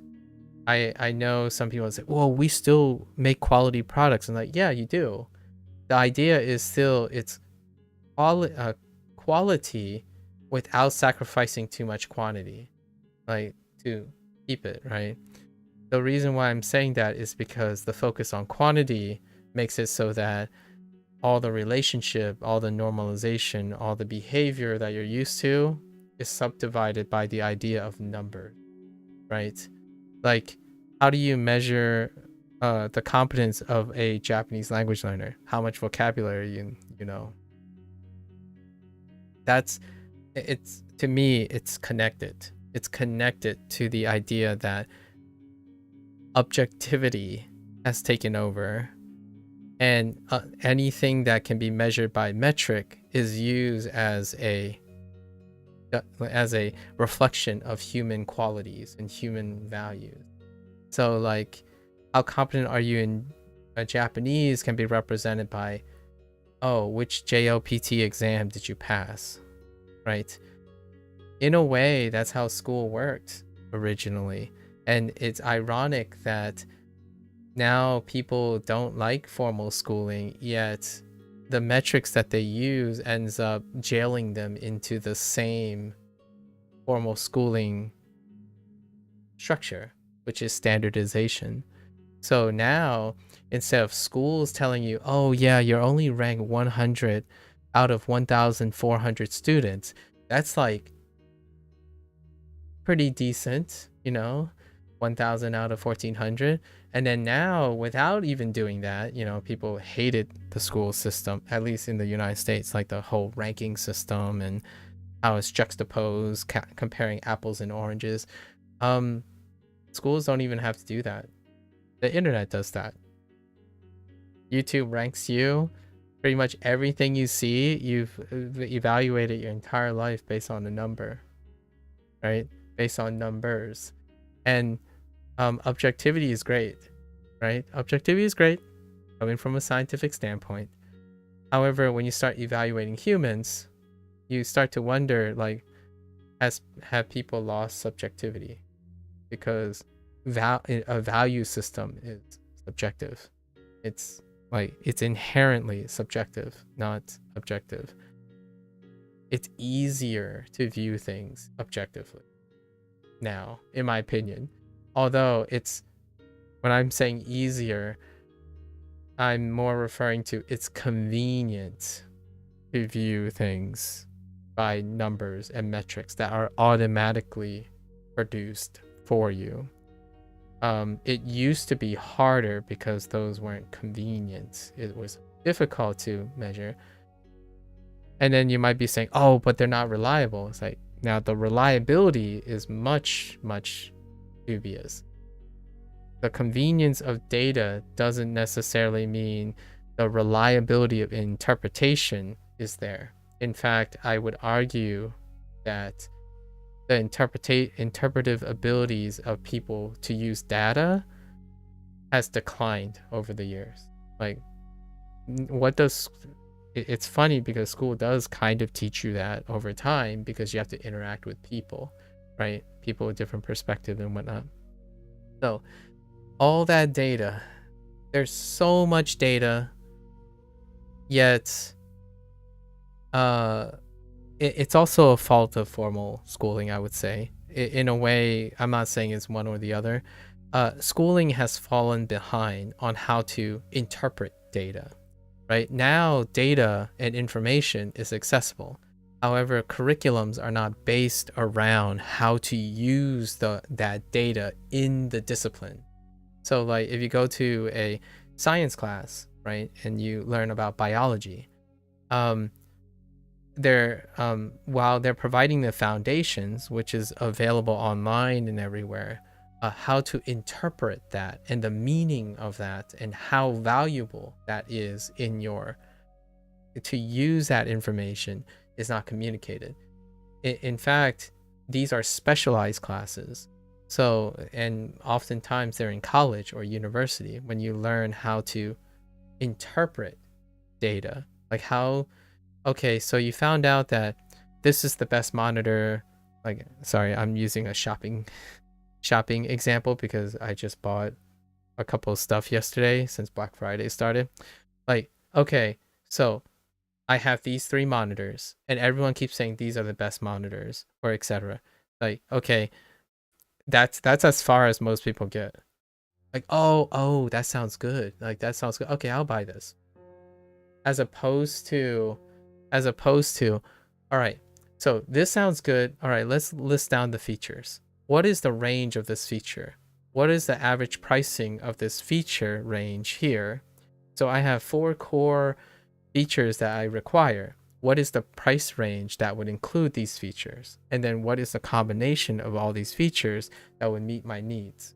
I'm not looking for the best of something or the trade-off of something or the absence or presence of something. I'm looking for something that I require, but I need to understand the price range of all those. And then I come up with a product, right? You can alternatively look at a bunch of data, but what does that data mean to you? What does a 37-inch mean to you in the context of your desk, right? All this stuff, when someone is selling you a product, they're selling you the ideal case for the product. Or the data requires to be interpreted.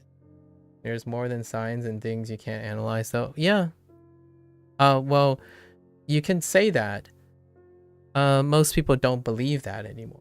At least what I mean by believe that is your behavior doesn't illustrate that you believe that. So there's a cognitive dissonance. People talk and act like science and objective metrics can interpret and create and lead to satisfying decision making and understanding of other people, when ultimately even that is nebulous because you're talking to another person. Spuriousness and the understanding of spuriousness is often a case-by-case thing, right? When someone provides a recommendation, you get the gold standards. What are the gold standards? Well, if you want like tech things, you go to the most analytical tech channel you can find, look at all the graphs, and then they will give you something based on that. It's like, that sounds fantastic. Like, you might think that's the ideal case. Like, you can't go wrong with these things. And usually, yeah, you can. Right? Like, what I mean is, it would be satisfactory. The question is, was it ideal? Well, you didn't make any interpretations. You bought into the analyses. And with great analyses come great responsibilities. And those people are doing fantastic jobs, by the way. I'm not trying to belittle the value of their data. Their data is incredibly valuable. The question is, how do you use that data? Right? I'm not going to buy a $2,000 monitor with the best specs because discernibly and pragmatically, I will not be able to even use the money I invested in that kind of thing. Back in primary school, there was a joint writing competition between all the schools around, and I won it. I was writing as if it was Shakespearean, writing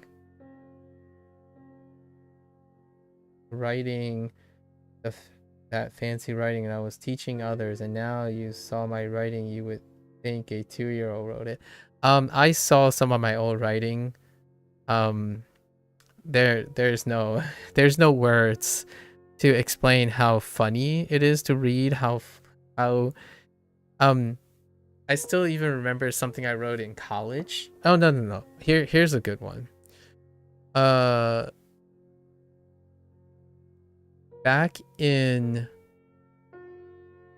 high school, honors English, I discovered we started learning vocabulary words by antonyms, right? By antonyms and synonyms. And I got into this rut of thinking that if you embellish a verb by using a conjugation with a nuanced synonym, that it would enhance the nature of my writing. So, for example, I would use something like, it is auspicious, or fortunate. Fortunate that so and so, right? It is. We wouldn't use it is because this is too passive. However, the example is I would use this structure over and over again in a writing, and I literally got an F in a rewrite. It's like, why do you keep saying the same thing? Oh there, Blair. Why do you keep saying the same thing with a slight change, right? So oftentimes you choose one of these words and you use contextual follow-ups to enhance its meaning. So that's kind of the thing. I didn't get an F, but it was like a draft. And then the draft came back with edits like, why do you keep saying two words that mean remotely the same, right? So the idea is like, oh, more, more words. Well, more words. What, like, for example, more words. That's a metric. If words go up, if the number of words go up, the quality goes up, right? Question mark? Well, this is how I view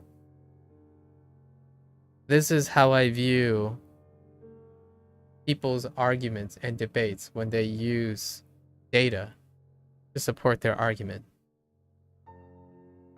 Words barely ever help you unless someone needing a specific word to describe something. Yeah, well, here's the thing, right? You mentioned, right, Blair, you mentioned someone, right? It's someone. And data is great when you're not talking about someone. Now you're talking to someone, and that's where things kind of fall apart, in my opinion.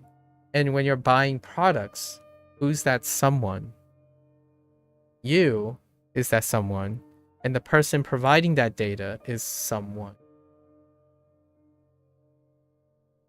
And that, it stops there already. When you buy, a lot of people buy products, make decisions based on something, as in the data. And then that someone rarely considers the picture of their own intent and to whom they are getting the data from, right? And that comes down to selection, or maybe even pre-selection, right? You can go into a place and find out that Fortnite is the best game ever.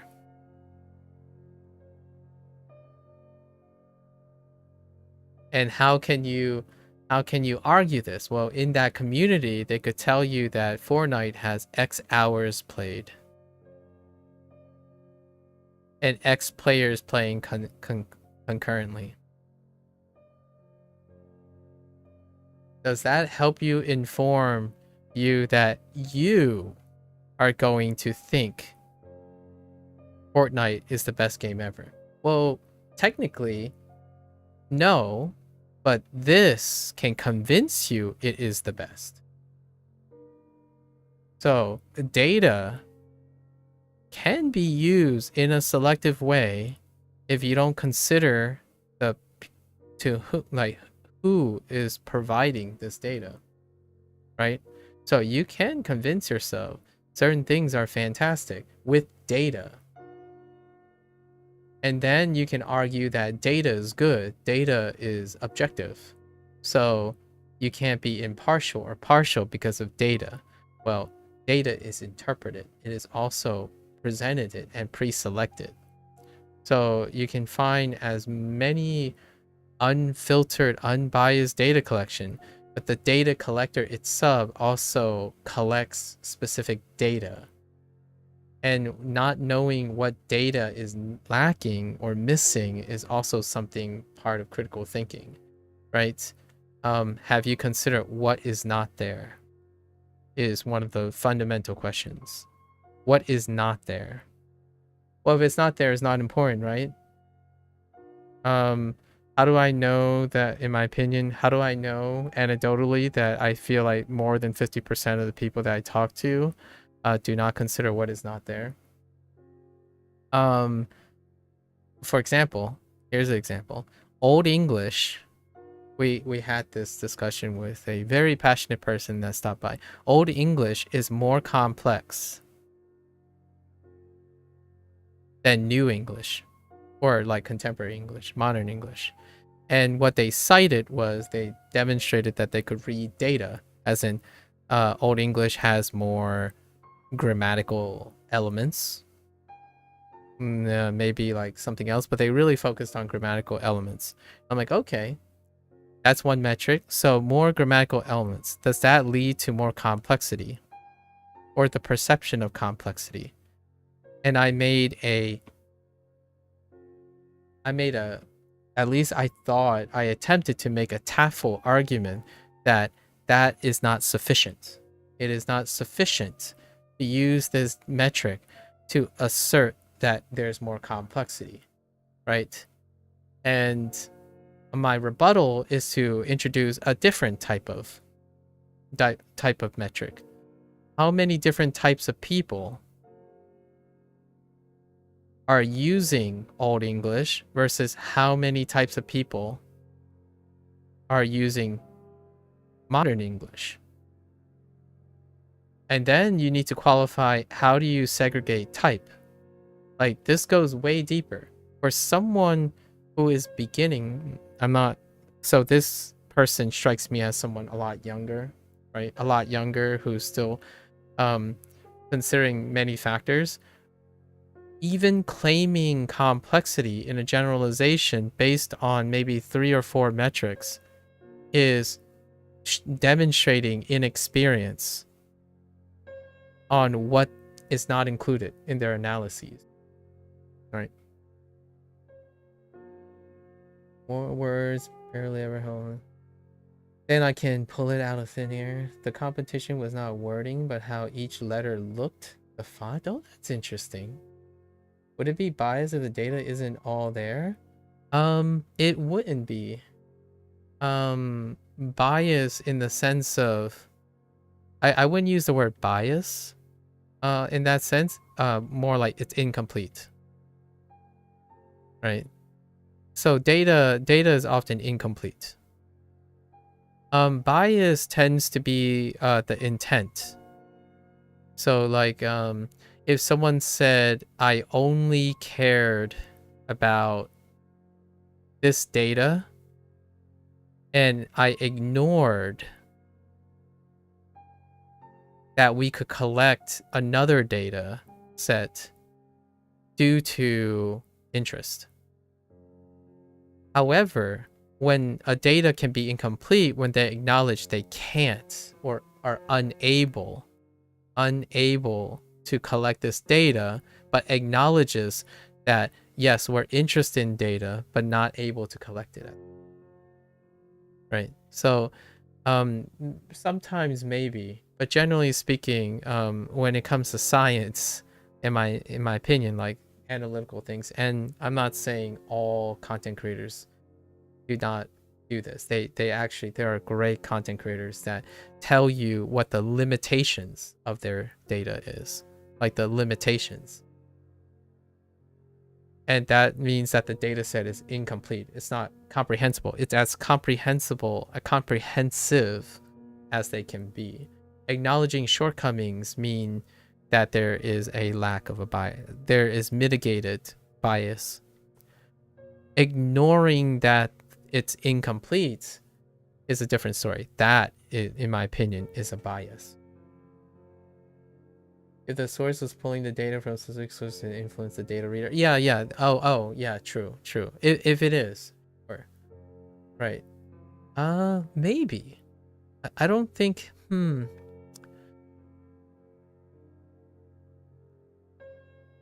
I would consider that as a bias. I mean, like, if the source was pulling the data from specific sources to influence, I mean, influence is a bias. So if you're trying to influence something, it's already partial, right? Data itself, what the data is it's usually impartial, right? In the sense that if you read 10 is greater than 2, 10 is greater than 2. It's impartial. Like this is like a fact, right? 10 is greater than 2. When you start arguing that 2 is greater than 10, then we're going into the area of influence. But that kind of thing, right? Like there are you can say there are so many something. If you're doing it with the intent of influence, it's always gonna be biased. Like, doesn't it seem like it's silly, right? Like 1 + 1 = 2. You have one should not gather any feelings from this. It's like, okay, well, we take one thing and we add one thing and equals 2. What does this have when and then the commentary comes in, right? The commentary comes in. It's like, well, 1 + 1 could equal 3, and then that's then that's the bias, right? It's the element of influence.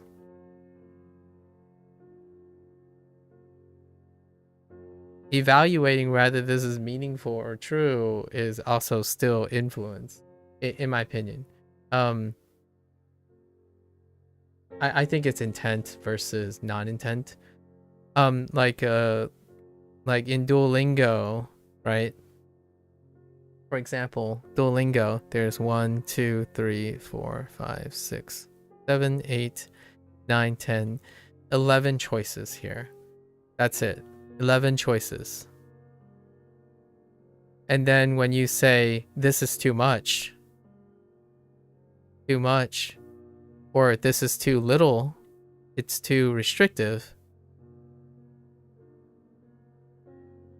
then all of these are subjective, and this is an interpretation.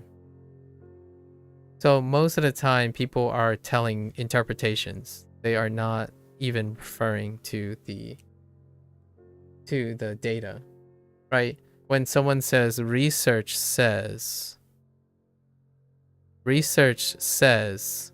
the irony here is that's no longer objective. Like, it's no longer reliably objective, in my opinion, in the colloquial speak. When I say, people say, I'm not saying it's objective anymore. This is me saying I have no objective knowledge or data. When I say, oh, one of my friends said this, it's no longer it's no longer something. I'm suggesting that I do not have any objective knowledge about this or any data. It's interpretation or whatever has come after. It's easier to deny something, in my opinion. It's far more objective to suggest something is incomplete than to say something is complete and determined. And I think that's the nature of knowledge. It's interesting. That's why some of the time when someone's reading from information, etc., I don't really care for the info. Yeah. Not that the info comes with the weight of the person, in my opinion. The info you can retrieve and interpret for yourself all the time, provided they provide the info too. So oftentimes nowadays, you don't like, one does not casually sit there and interpret that person well enough. Like, how many people do you have to go through in order to get a reliable person, right? That type of thing comes up a little bit more nowadays. Sometimes though, you start to wonder if people even know who put out the information that they used. Not all calls, I know there were actual proven facts. Sorry if I'm not saying. No, that's perfectly alright. I know what you're taking the info for what it is. We're asking who or why. Yeah. Even when the source was proven or test, they could have done within these their own groups. So yeah. There are intent and biases. Actually, science, for example, this is not a like not a perfect system, right? When people talk about objectivity and stuff, we have to know that humans make these systems. So science in general, the large majority of science must usually is encouraged to be hypothesis driven science, on the account of there must be some sort of success rate, a guarantee of success rate, right? If you went, like, science is no longer where like you go out and observe and then find out what that observation means, or discern some observation. That's not the case anymore due to the complexity and nature of how science is funded and whatnot. So oftentimes, even when it comes to like quote unquote science, most of it is hypothesis driven, which, how do you counteract the biases that involved in hypothesis driven work? Peer review, right? Peer review. How often do you think people who watch YouTube algorithm and spend 95%, I would say, of their time getting info through parasocial relationships? You get next to zero peer review on your interpretation. When you go and express these ideas, are when you get the challenge by peer review. And where do I come in here? I am the challenge. I am the challenge. And what did my experience tell me about the challenge? People are not prepared. And when I mean people, I'm talking about my personal experiences. My personal experiences is that the vast majority of people are not prepared to defend, because peer review process requires a defense of your idea. So what does that look like? Someone says X, Y, Z. I ask them a few questions about their qualifications, and they say, chill, bro. Chill, bro. I'm not serious about this. They start with, I'm serious. Let me show you how serious I am. I know all this info that is objective. So I ask questions about this, challenging it. I'm like, can you explain this to me? Because I want to know how you got to this interpretation. You tell me your interpretation, but you don't tell me your data. And then you don't tell me how the data leads to your interpretation. You gave me an interpretation. And then what happens is, chill, bro. Why are you questioning me like a police officer?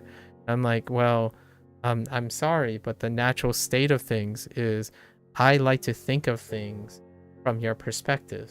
If you can't explain where your perspective is, how am I supposed to take your comment? Like, I don't understand you. Like, if you're saying this game is the best game ever, and I maybe there's a potential that I'm like, that's not the impression I got. So how do I get at the root of this? How can both of us have an interpretation?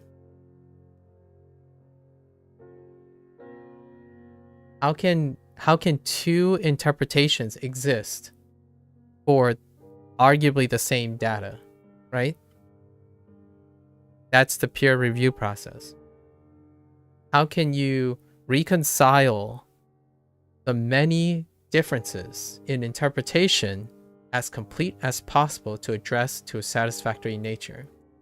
That includes saying things like, oh, okay, so this data doesn't address this fundamental difference between both of our interpretations. So naturally, then it would encourage both sides or all the sides to find if that data exists, and that makes the interpretation more complete. And the really funny thing here is, in the end of the day, there's a chance the two interpretations are one and the same. Only there is technicality that makes it so that they didn't link together. Like, for example, science, where you have that comical thing where two people argued for centuries, for like, I'm thinking of astronomy example, but let's just say these two hypotheticals, right? They thought of two things that they thought versus each other. They counter each other, and because it's based on incomplete knowledge, right? And neither wanted to consider the fact that, okay, well, how could two reasonably intelligent groups come up with different interpretations? And after, like, I forgot what it was, the very specific, but after like 30 years, turned out both statements were backed. And it turns out that they exist they exist to be true simultaneously in a more completed data set. So like, it ended up that X and Y were true in the future. And not only that, X and Y became A, and then there's a new impression, B, which then they contradict each other. Right? So knowing how far and the limitations of the data goes, in my opinion, rarely is considered. So like, okay, Japanese is really hard based on what? Right? Chinese is very hard based on what? And then someone would say something like, oh, because it has tones. I'm like, okay, so Chinese has 5 tones, or Mandarin anyways. Mandarin has 5 tones. And then what is not listed here? What are they assuming that when they say 5 tones? They're assuming English has 0 tones. They're pretending like English does not have any tones. Right? And what is my challenge? English has, well, I speak English with 8 tones. So if you're comparing something, right, without considering what that actually means, yeah, 5 is greater than 0. But where did you get the 0? And then you're saying, well, they don't matter. The tones don't matter. It's like, okay, that's a little bit better. That's more complete. And what this means is you're ignoring something, right, on a condition. And if you say you're ignoring it on a condition, you're going to qualify it. You're going to say Mandarin has 5 functional tones. And English probably has less functional tones. And then you're thinking, oh yeah, that's the end of it, right? That's the end of the discussion. It's like, no. Now I would rebuttal as a peer. I would rebuttal that the most common words in English are inherently using about 5 tones. Question, emphasis, suspicion, exclamation, like reaction, like reactionary, and indifference. These are a functional tone of any word in the English dictionary. You can use these 5 tones, whichever you might think those tones are. Any word spoken in these 5 tones will create that word in the context of question, emphasis, what was this? Suspicion, indifference, and reactionary. So now they're gonna say, so now they have to qualify that, right? How can what I'm saying is true with Mandarin tones? And then they could maybe argue, okay, well, pronunciation, functional pronunciation tones, right? And then it would get harder and harder for me to rebuttal because their defense is stronger and stronger. So whenever I talk to people and have an argument online or something, right? Deliberate. I could sit, in my opinion, I would likely be the person to sit here and talk about it for days because I like to think about things and try to find out who can counter argue me. Like when I look at a piece of data, my first thought is,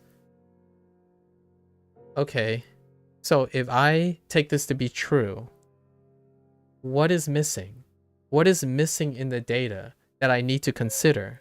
And then what is something that I'm interested in is part of the data? Like what am I looking for before the data convince me what's important?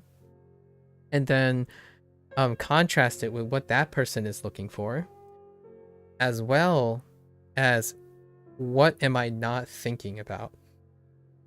Like, what are the things that I'm not thinking about? Because I only have myself to check me, right? You can find YouTubers, but you need to find them yourself. So the only other way, in my opinion, to get peer review is to be able to express it to someone in which they give you feedback. That's peer review. The vast majority of people, how they interact and make decisions now, do not involve any other advisory interaction. So when someone goes and say, oh yeah, I love this game, and I ask them, okay, so why do you love this game? Because it's cool, and then that's it. That's as far as it goes, right? And then if I push more, it'll become exhaustive, and that's inappropriate. I think that's pretty insensitive, right, for me to do. So I typically say like, oh, that's okay. I'm glad you like it, because I have no way of ascertaining what does that mean. Like, I'm glad you like it. And the most indirect way I can do it is to ask them about other things. Like, oh, so what kind of games are you into? And what part, like, what is the characteristic? Can you tell me a little bit about what you do in the game? So then you can like figure out or try to feel out what is important to them. And it can end up feeling like an interrogation a lot of times. That's kind of, yeah. 60 out of 100 people tested the product. What people, and is there things they are hiding? Fair enough. 10 out of 10 agree on this product. Chill bro, yeah. Chill bro is an example. It's a very specific example. I think the more conservative saying is I wasn't being serious. I'm not that serious, or like something like I'm not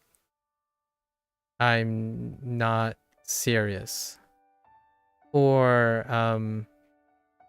I didn't take it seriously, right?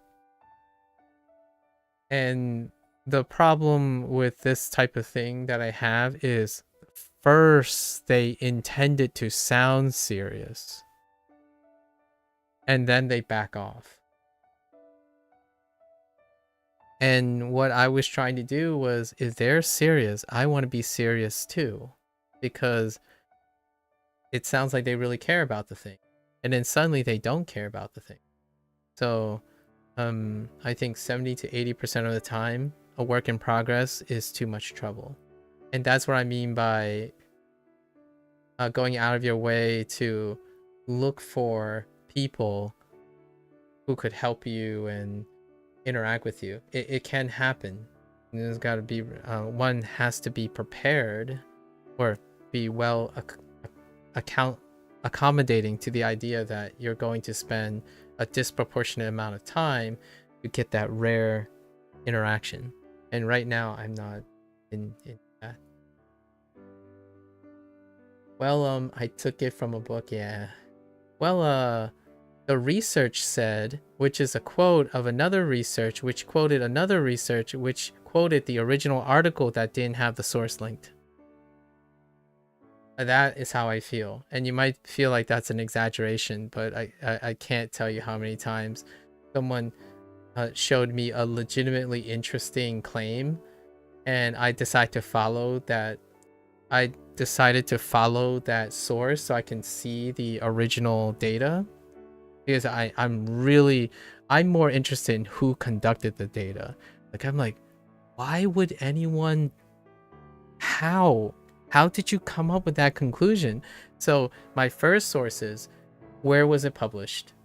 Like, who is conducting the research? I need to know this. I don't even care if the data doesn't follow. I wanted to know who, right? What'd you call it? And sure enough, most of the time I don't even find a quick an exact answer to where the data came from. There was a time in secondary math class, the teacher done a thing where everyone had many questions and everyone was able to calculate their own way, and everyone ended up with a different answer even though many were not wrong. Like, I see. Yeah.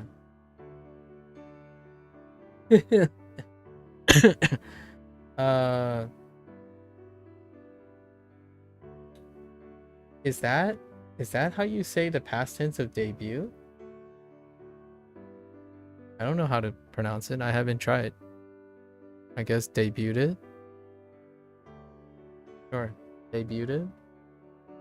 We'll go with that. You can probably say debut without pronouncing it.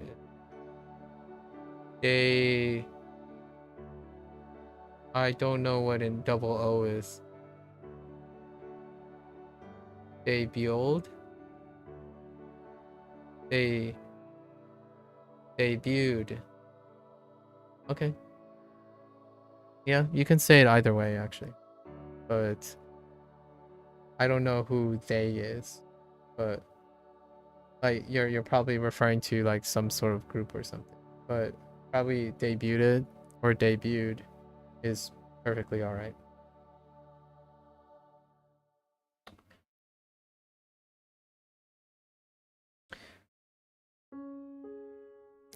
I say debuted for both. So like when someone when an album debut, right? It's pretty close still. I probably just say debut regardless if it's present or past.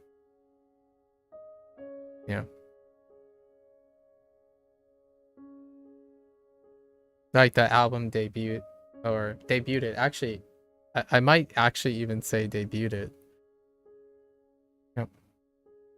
And when you say it's like debuted, I disagree, obviously, because people say debuted all the time. It was in a magazine and just abruptly stopped you after thinking about it. I see. Yeah. I think I would go and reference whoever says it first. So if the last time I heard debuted, I would say debuted. Right now I just said debuted because I decided to say debuted. So English. Num num num num cupcakes. Yeah. I say cupcakes, cupcakes, napkins. Because I want to. So, excuse me, I suppose. Pumpkins.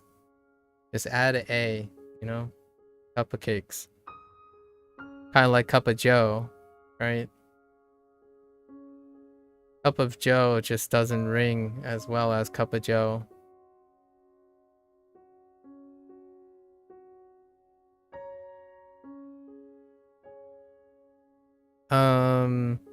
Here's one.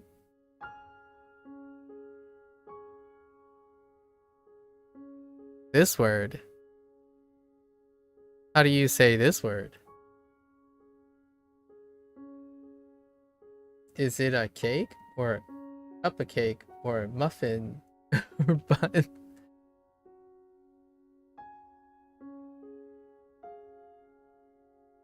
Or mid. What is does this mean that you're using the accent on the mid?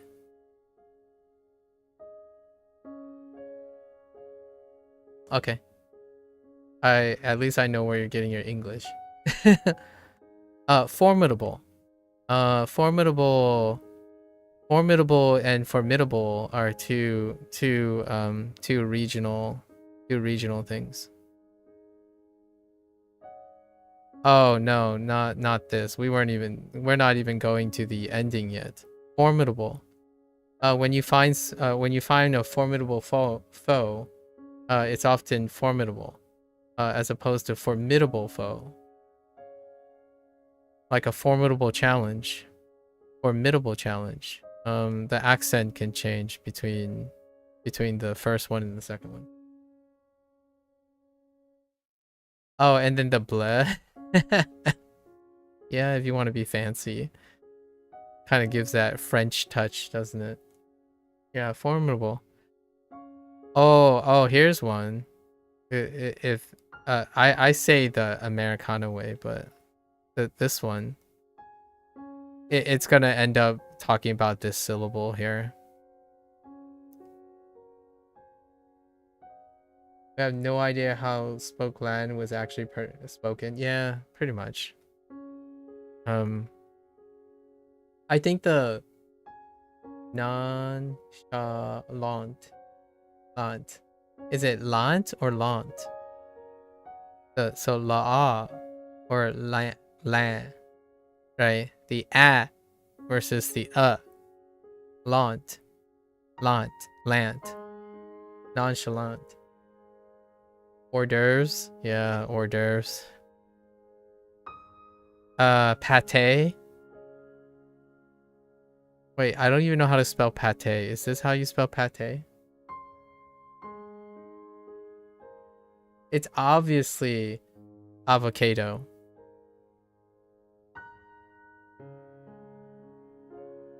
Oh, just one E? Oh, is pate only one E? Oh, dang.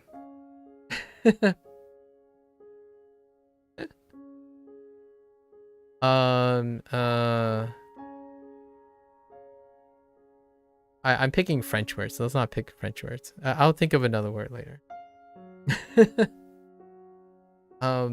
Maybe something,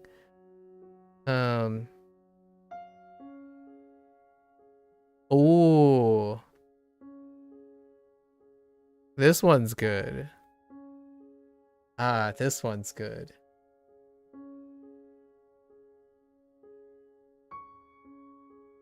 There's a reason you choose not to learn French. I mean, you're speaking English. Just go dive into French. Like crying? Oh, tear, like crying. Yeah. Yeah, so the question now is, it's funny because there's a difference between steer and tear. Like what I mean is, this word gets broken up several places. So austere versus austere. And austere, there's also austere, like this way, like air, versus ear. And I say austere. Austere closer to this instead of austere. A lot of times, but occasionally I say austere. So there's ear and air. And when you say it really quickly, people will know you're saying austere. I actually, as long as they know the vocabulary word. But austere is English at its finest. Ah, oui, oui. French is a really romantic language, they said. Ah, oui, oui. Oh my gosh. What is that phrase that people say? S'il vous plaît? Is that please? Like oui, oui, s'il vous plaît, like yes, please. Or am I being a dummy? If you please. Okay. S'il vous plaît. Okay. Yeah. If you please. That's the line that I remember the most. Besides like Pepe Le Pew lines. You know, lines that Pepe Le Pew spills every once in a while in Looney Tunes. I'll give you one more. One more that is okay. I use this word a lot. And I think it hits home because Cozy is also across the pond. This word. I use this word a lot. I actually prefer to use this word over like line. And I think this word has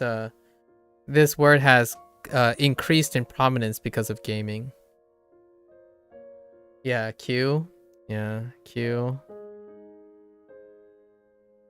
Can't tell you how many times I heard and remember we also like Spanish here, so it could end up being K. I can like it can totally end up being K. Okay. But the weirdest one is probably quill or something. I've heard like I've heard some really weird ones. But anyways. K.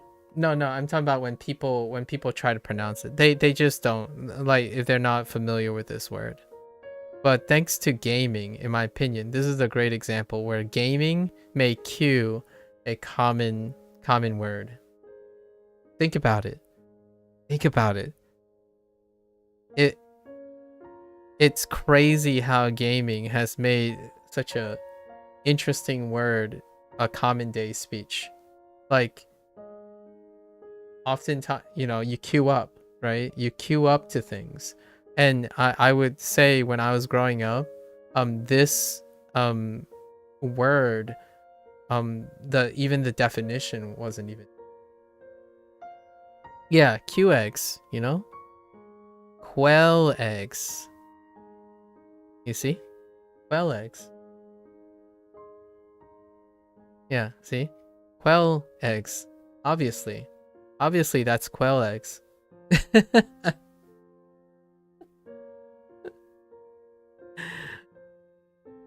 Now I don't think the kiddos ever not know what Q used to be, like one of the quote unquote hard vocabulary words for Americans. I would say Americans. I think Q was higher in British English. I don't quote me on this because I don't really know my usage anymore. But I think Q was higher on the Brit side when I was a teenager. Back before the online queues was a thing where you queue up for electronic things. Now it's like everyday speak. Hilt, knavery, hilt in Scottish accent. Oh, really? Interesting. Hilt for the kilt thing. I see. Okay. Interesting. Knavery. All right, we're good. I was gonna I'm using common words, right? Like I was trying to find a word that is super common but varied dramatically. Q is something that will always stand the test of time for an example. Because man, I wasn't even aware of what when I was growing up. I didn't know what the word Q meant. Like I haven't ever heard uttered at all, and now it's a common word. It's like so common. You don't line up, you queue up. Yeah, unless you don't play video games, then that's understandable.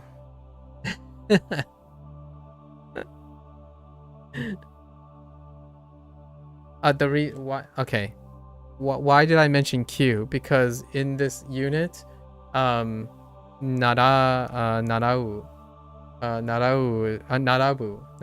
is a vocabulary word. It's to line up. Okay.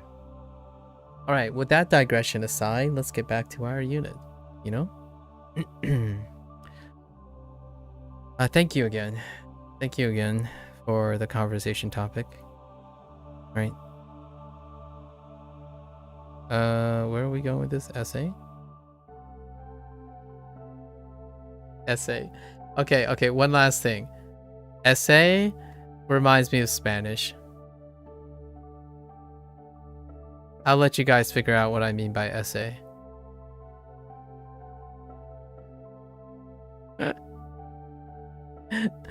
When I think about it, I was like, yeah, essay.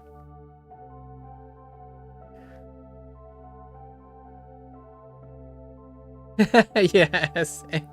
Yeah. Oh gosh. Essay.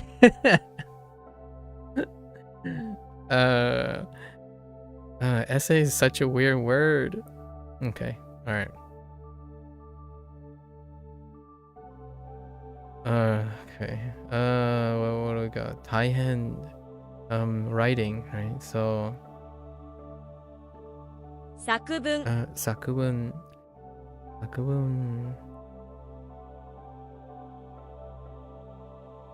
を作文を書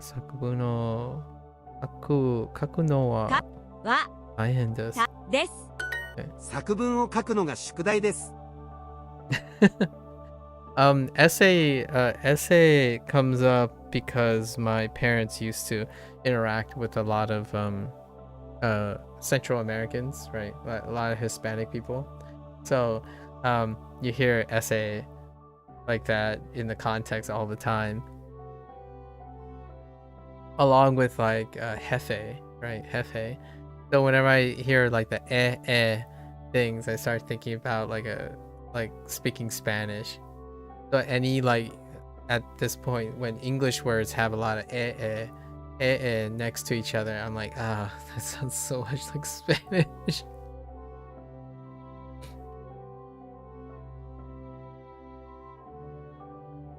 Not that I'm saying Spanish is that. It didn't remind me of it.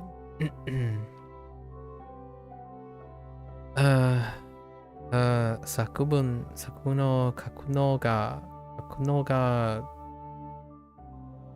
宿題です。Wait, 宿題です。Yes. Wait.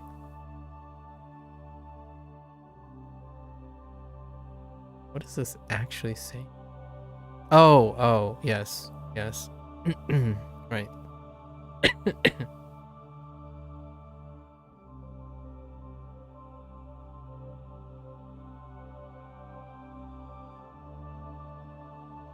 Oh, in essay.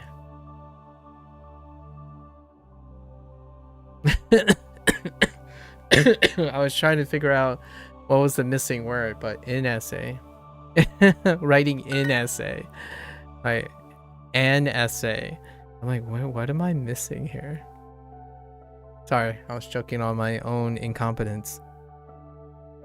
Pardon me. そそうなんでしょう。よ。そうなんでしょOkay. Second articles. Who needs them, right? 作文作文を書くのがのが宿題です。です。 Is that so? そうなんですか？そうなですか。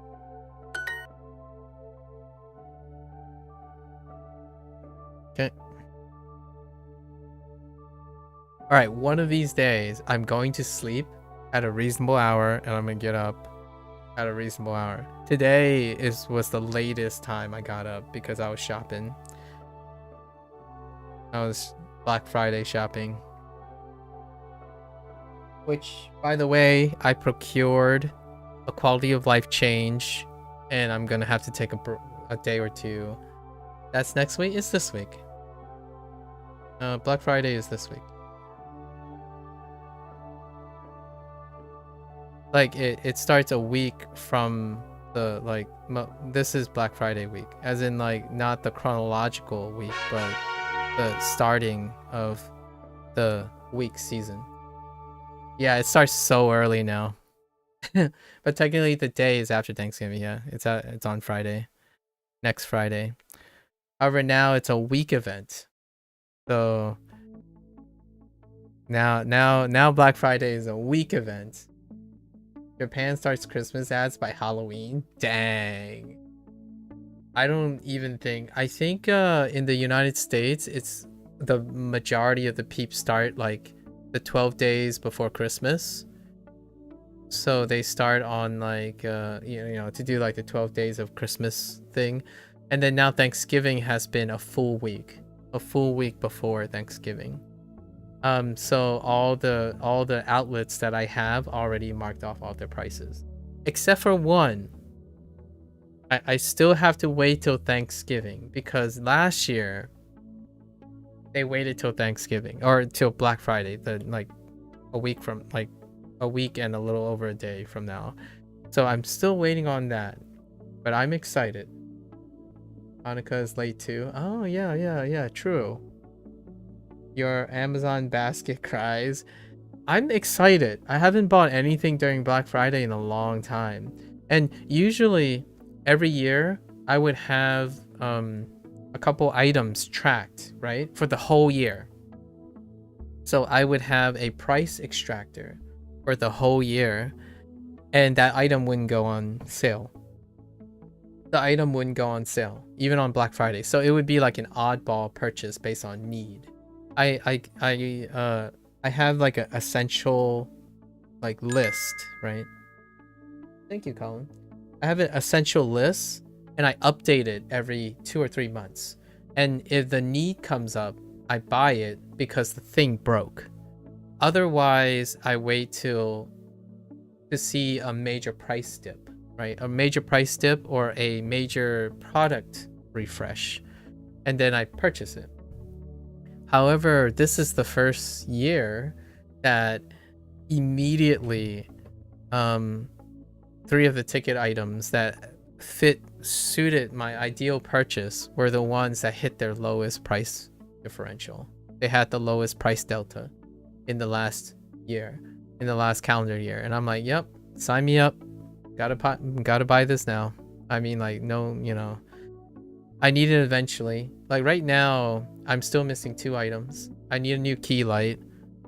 I don't think it's noticeable, but occasionally the ring light, the really tiny cheap ring light that I've been using, which I like kind of stretch like tissue paper over to create a diffusion, it's like going in and out now. It's kind of like doing the little you know, like in a horror horror movie where it's kind of like dimming a little and like trying to struggle, it's doing that. So I need to replace it.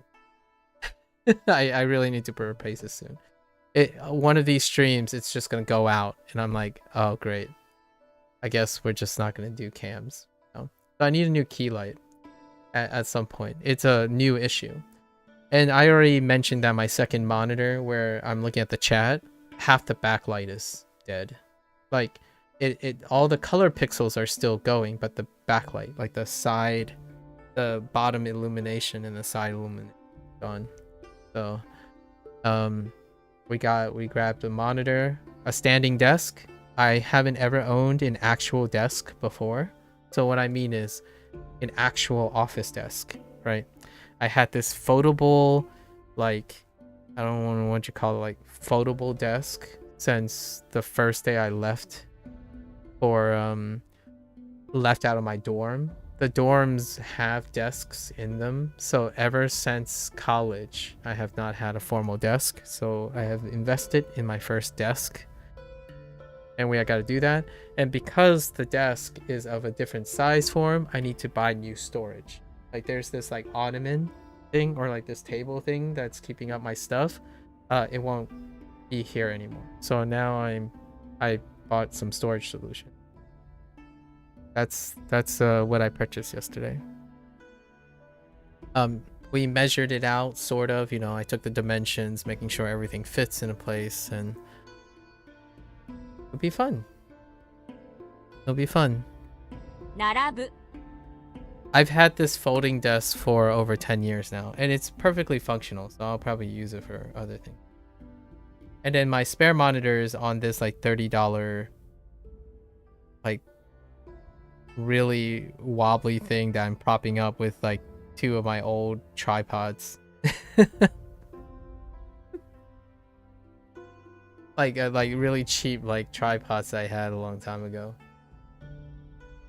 I already mentioned this, but this is an example of, it's not like I always make informed purchase decisions. I mean, like, they can be great products, but you might not find the time to use them. I have a $400 tripod that I was going to use for like performance-based things, like performance-based recording, and it never happened. So that thing is not open. But I bought a PD tripod for a while now, just sitting back there. And like 2 guitars that I was going to do something with, but it didn't happen. As a teaser, I suppose. As a teaser. Maybe future projects. I just know my husband wants to drag out the Christmas tree right now, but I'm insistent on having after Thanksgiving. Understandable. I saw people putting up Christmas decorations, like half Christmas decorations and half Thanksgiving decorations outside. When I'm like jogging, like there's like a pumpkin and like a scarecrow in the front lawn, but there are like Christmas lights in various places of the house. I'm like, oh. I think there might be a slight disagreement on how that's working out. You have a couple computer upgrades you're looking at, maybe a new Instant Pot. Ooh, yeah, that's a quality of life. Instant Pot is a great quality of life thing. A sous vide. If I knew someone who like is struggling with cooking and like but still enjoys like a hands-on prep, Instant Pot, a crock pot, and maybe a sous vide, and maybe a vacuum sealer as well. Like the icing on the cake would probably be a vacuum sealer, maybe like a sous vide vacuum sealer combo, without a doubt. And then I would probably show them 2 or 3 recipes, like do it with them, and that would be such a great quality of life thing for someone. Something that deals with, or a rice cooker, right? Something that is like, those devices are such a wonderful quality of life thing to have. It's taking advantage of technology while making it accessible, right? Obviously sous vide is still a luxury item because it would also involve that person needing to be in a habit of going to acquire things to sous vide, which that does involve regular having the habit of regularly either going to a grocery store or acquiring grocery store, right? Or groceries, for sous vide. But yeah, Instant Pot is definitely up there. Instant Pot, when it comes to like people who are having trouble with like not being interested in cooking, basically. You need to refurb this office? Oh. So you got a secondary folding desk that really needs cabinets? Ah. Yeah, I have this folding desk that is one hand operated, so it just folds up and it carries. So like this thing has moved hundreds of miles with me, and it's still sturdy since the day I bought it. The only thing that is peeling is its lamination, and it's on the edges. You would love a wood top standing desk, but yeah, they're so expensive. I regret looking at the nicer monitors at Best Buy. 1K massively out of your budget. Wow. That sounds like some nice monitor. The Instant Pot you was looking at had a sous vide function too. Oh, okay. Oh, so you can just leave it up. Yeah. You've been experimenting with canning and thinking about doing dehydrated stuff in your air fryer. That is an option. Yeah. You have a lot of electrical engineering stuff and need a dedicated desk for that. Ah, like a hobby table or something. Oh, wow, that's a lot of electrical things. Ocelot. I don't even know how to pronounce that properly. Oscilloscope. Oscilloscope. Oscilloscope. Oscilloscope. Where is the emphasis on? So oscillate, right? Oscilloscope, blah blah blah. We're giving up on oscilloscope. Probably oscilloscope. Function generator. I'm not even sure what a function generator is. Some power supplies, soldering iron, cabinets. 我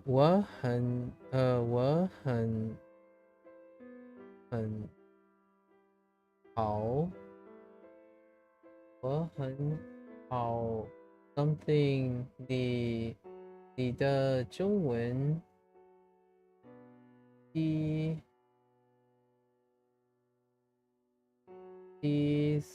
can't read that.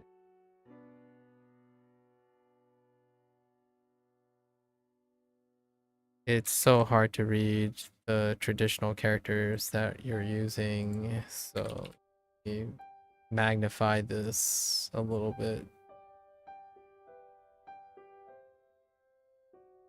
我很好，骑你的中文，我很好骑你的中文，一进 ，Oh that's 进。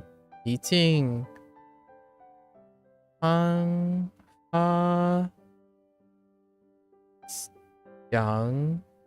讲到什么程度了？OK， 你听得懂这句话吗？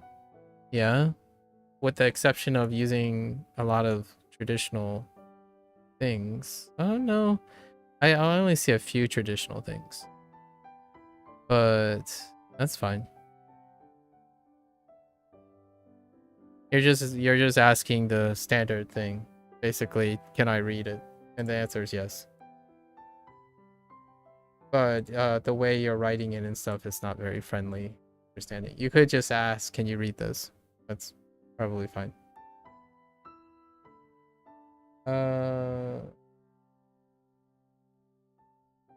Not me looking at soldering iron for electronics literally this morning. Soldering irons. Yeah, I'm scared of soldering iron. Sit stand, but out of the way, clean look. So if I ever messed up, it's probably from breathing in gallium or germanium or whatever. Well, I hope you stay safe. Right. Cozy wants to solder. It'd be easier to repair my own electronics rather than just replace stuff if I could do tiny electronic soldering. Yeah, I have I have a few monitors. I have 1 or 2 monitors that I could replace the capacitor in them. Like my old monitor, there's one that this current monitor is replacing. I think it's just a capacitor, like a dead capacitor. So there's nothing like, there's not the capacitor blew out or something, so the panel is not lighting, but everything else is working. So, replacing it would be fairly utilitarian, I suppose. 並ぶ Narabu. 並びます並ぶ朝から病院に並びます。病院。朝から病院に並びます。朝から、let's see. 朝かからら病院。え？朝から、朝から病院に並びます。ならます。Right, waiting at the hospital. You got an old gaming on that I used to compete on, but it has 1 dead pixel. Oof. Yeah, dead pixels. That's a tough one. Dead pixels. Have to replace the display array, the entire display array, due to 1 pixel. 雑誌 雑誌 You don't understand simplified Chinese, so I wanted to see how far you have gotten. Yeah, that's fair. I mean, you can read most of the Chinese even if you don't. The nice thing is, simplified Chinese isn't the make or break to understand traditional, but I think traditional might get broken by simplified Chinese. Although I still think you can probably type simplified Chinese even knowing traditional. At least in my opinion, but that might be a minority thing. This laptop was like $5. Monitor is all scratched and the AC socket was literally ripped out. Oh, and then you like remade it. 我说中文，我说我说和读中文，很不错，不错。I don't usually have the opportunity to speak Chinese though, but reading is reading. I think reading is fine.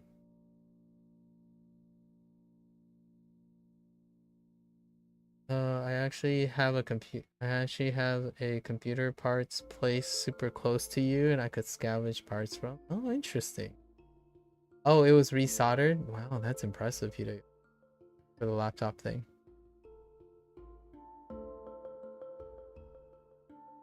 I guess I could have said something like, 我现在没有机会说中文。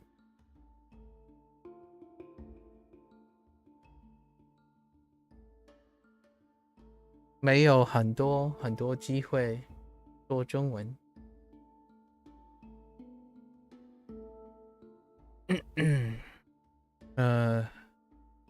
返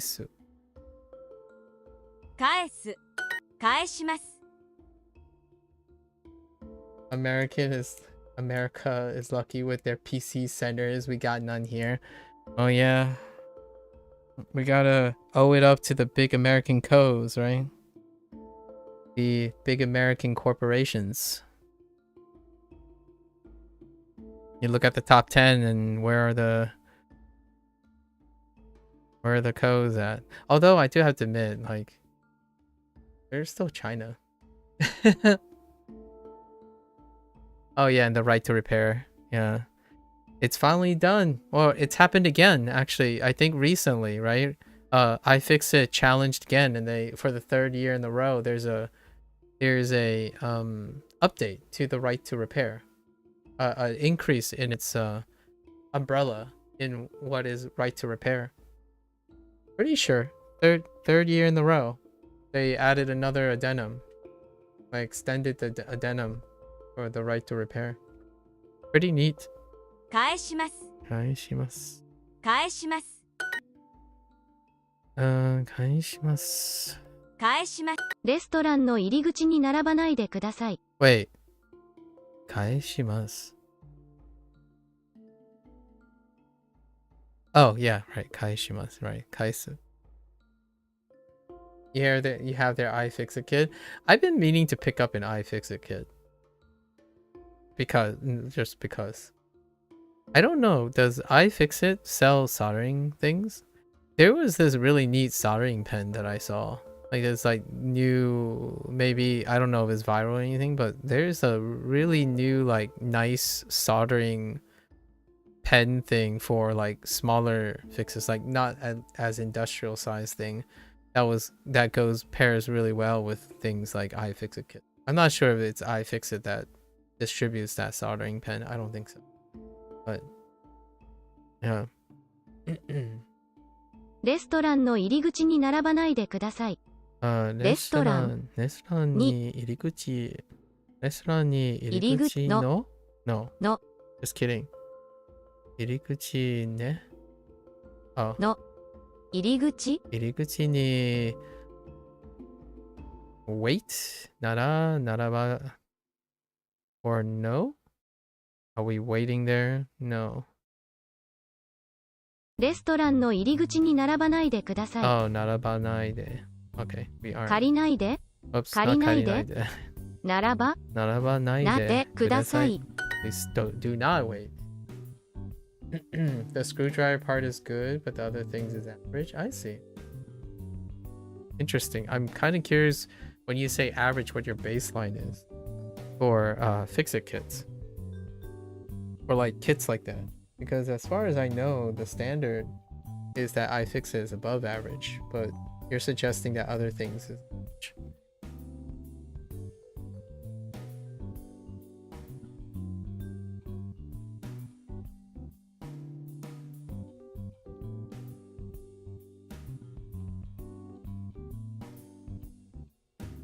With the added bits for things like the Nintendo. Oh, I didn't even realize Nintendo had had bits. Like I often come to consider Nintendo like an iPhone, like an Apple situation. Proprietary. Oh, okay. So Nintendo has proprietary screws too. Okay. Why am I not surprised?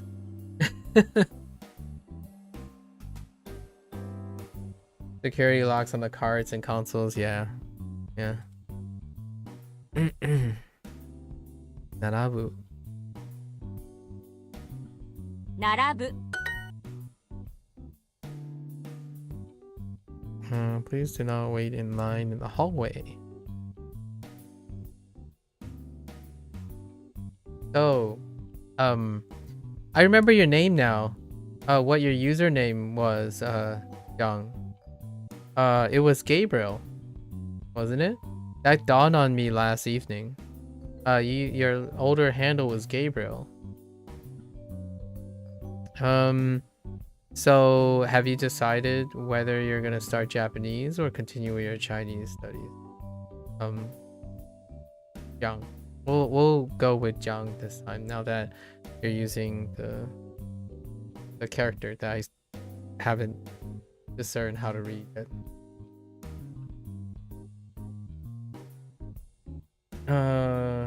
The metal bends easily on the pliers. Oh, but you love using a screwdriver to fix PCs? Interesting. So the pliers.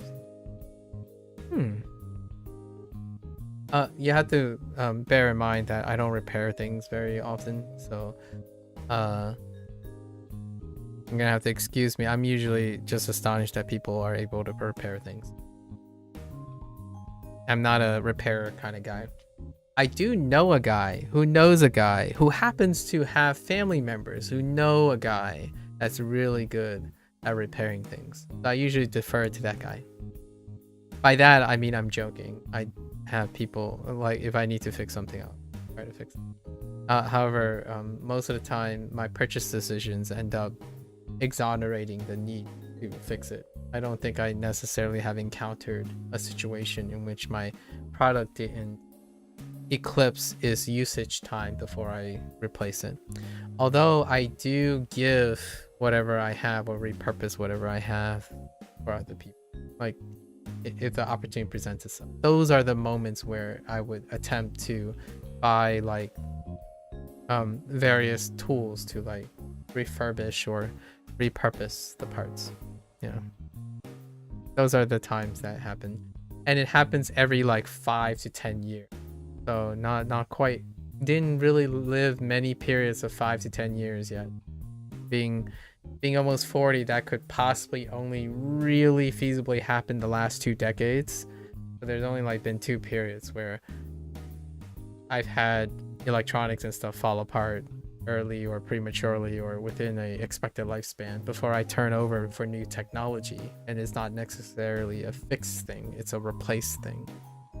For example, almost every one of my monitors operate nearly 24/7 for over 6 years, and then 6 years monitor technology turned.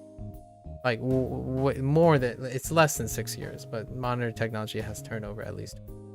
In this case though, I am buying a Gen 1 product, Gen 1 WQ OLED screen. So it is a Gen 1 product. It could go south, right? So it is possible. Other products I could see myself repairing, maybe like peripherals, like learning how to fix a sticky key on my eventually on my Xbox Series 2 Elite controller, or like maybe a keyboard or something, or a mouse. Maybe that's a great way to practice fixing things. Other than that, the largest ticket items tend to have lasted more than 2 generational technologically, so then they get replaced, because I invest in products every 6 to 10 years, every like 2-ish generational products. Like soon my PC will be repurposed, and it'll be the second time my PC will be repurposed. My PC is actually 6 years old. Yep, it's eclipsed this time, although most of the products are still functional in it. I'm looking at that spanking new architecture now already. It's an investment for the turnover of Windows 10. So next October, probably. Do I want to am I able to use a Linux platform? I am, but I'm okay with that. That's a little. In tech, it's usually 5 years, but any more than that is well built and money well spent. Yeah. Not about. I could sell my 2070 Super for a reasonable price, actually. Interestingly enough. Naraba, no. Naraba. Hallway. Rouka. Yeah, your desktop. I'm going to slowly upgrade until I get the newer stuff. I can't just replace it all at once. Okay. Yeah, I replace it all at once most of the time.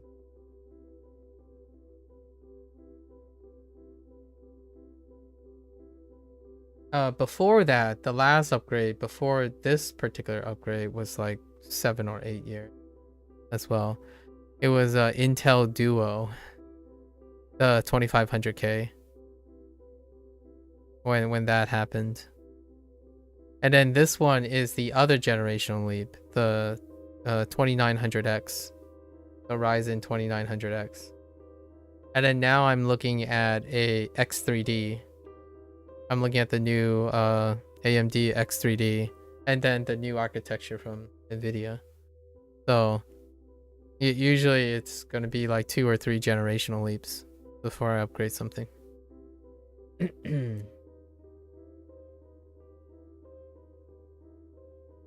don't work in tech anymore, so I don't know Jack. You didn't want to keep it up as a as a hobby. Like your desktop chipset is a whole generation behind. I can't even upgrade. Yeah, I have to upgrade.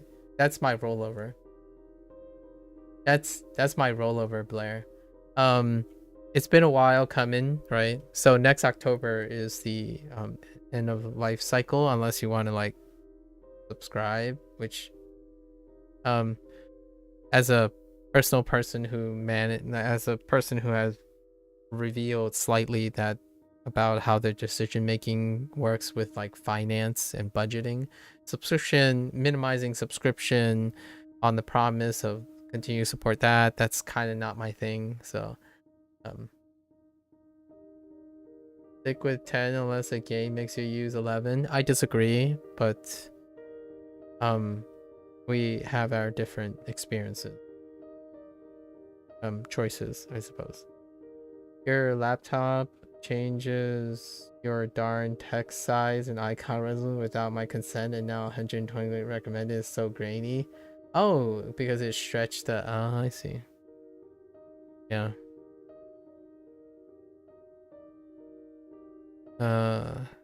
Well. So do you just change it back every time, Blair? 125. A 25% magnification. Extra stretch. Okay. Noka ni. 2、Noka ni. ならば、ならばないでください。ないで、ください、ください。彼は明日お金を返すと言いました。As per usual, answer curiosity and they're gone to the wind. 彼は明日お金を返すと言いました。あれ Not you guys.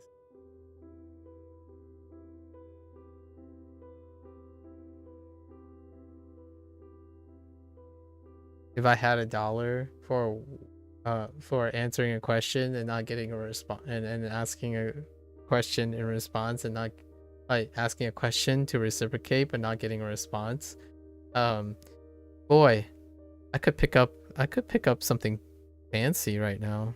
Maybe a new key light at this point. You prefer Linux if there's no game? That's fair.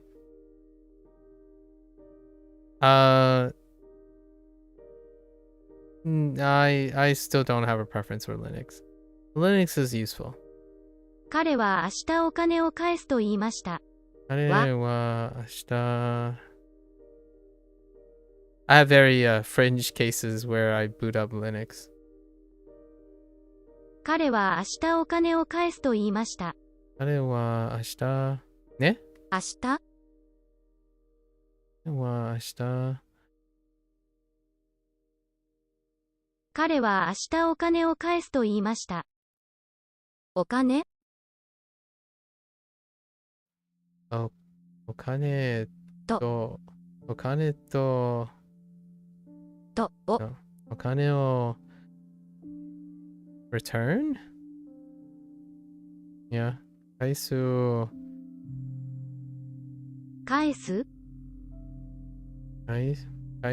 いる。彼は明日お金を返すと言いました。彼は明日お金を返すと言いました。と。いる。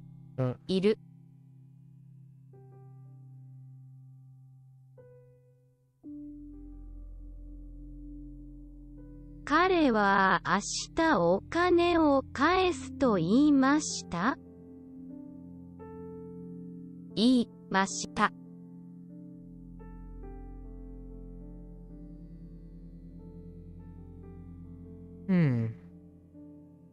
We didn't get this yesterday.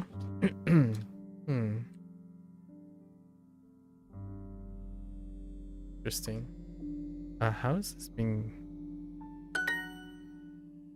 So he said that he will return the money. Oh.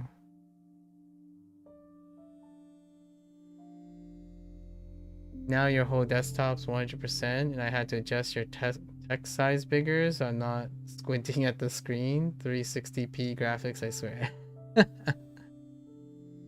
Now Ubuntu, yeah, that's fine. I mean, you don't have to use Ubuntu when you're referring to Linux. I think I use things when I need to use. Right. So I think this will go under the list of I don't think you probably understand what Ubuntu does because you don't use it kind of situation, and that's probably where I would stop with that. I use like various OSs maybe to like keep up and re-educate myself. You used it. Yes, I understand. It makes I would say that when you specifically decided to say not Ubuntu, I imagine you have some sort of grievance, like with Windows 11 or something. Yeah, past tense. I agree. No? Alright. Alright. Fair enough. 雑誌 Ubuntu is fine. Okay. So then what was your motivation for saying not Ubuntu?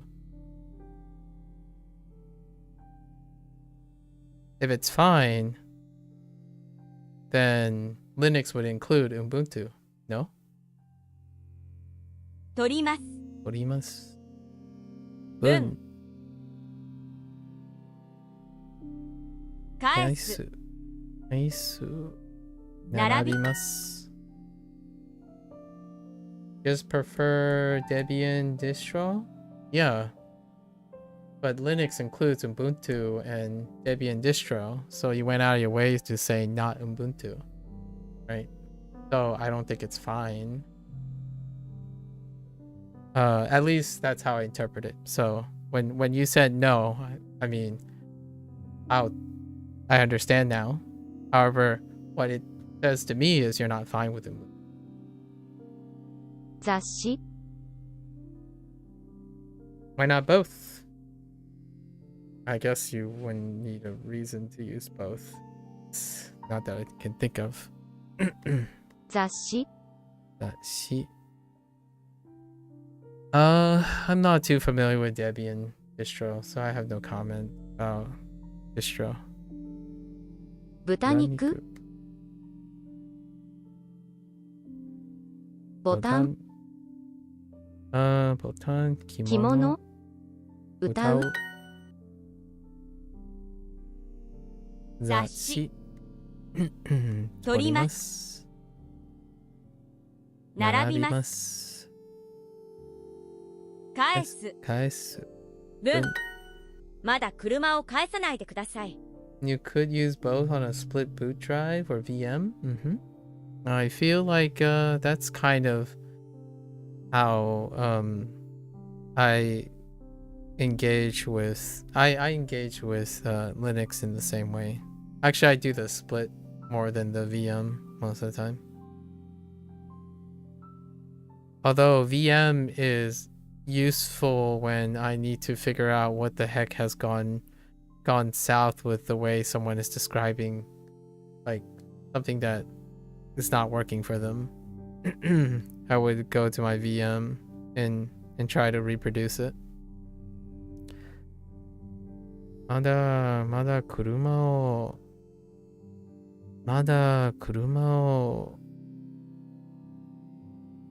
やさないでくださいまだ車を返さないでください Oh, 返さないで Oh, wait. Oh, that's why I wrote that note yesterday. Oh, no. Yes. Wait. No. What? Hold up.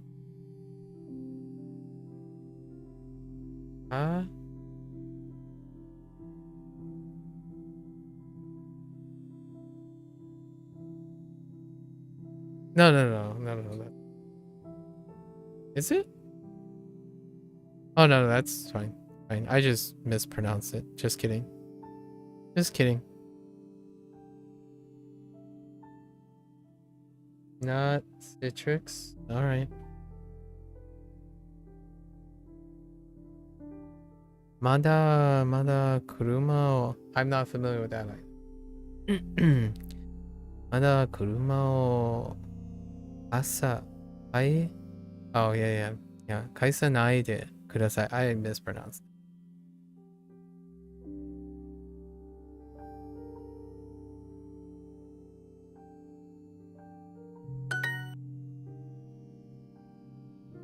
How many pages does this magazine have?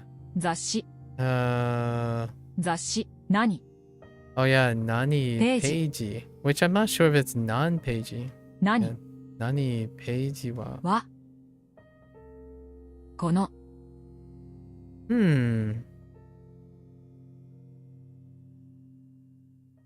Maybe... このは We'll do it this way. 雑誌 Kono zatshi wa... Nani peiji? Peiji ありますか? ありますか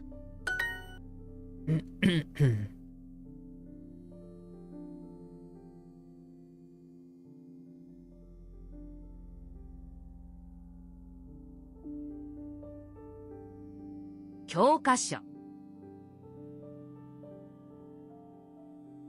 教科書に And then turn the page.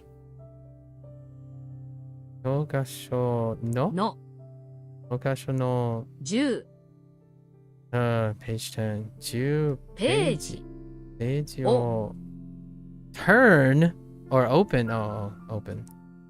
開いいや、開いてください。てください Do I place?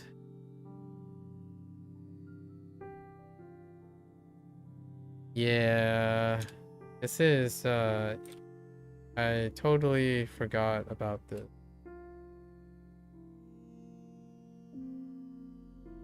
It's hirai.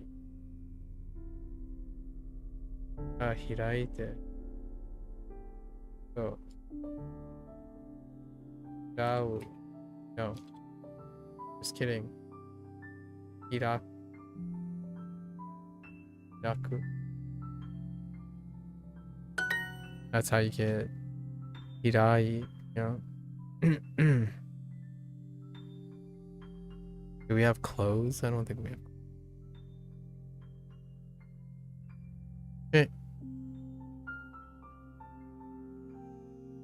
4、あ、 7ページ7ページを読んででくください。ださい。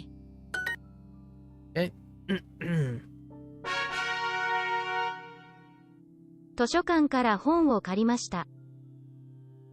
図書館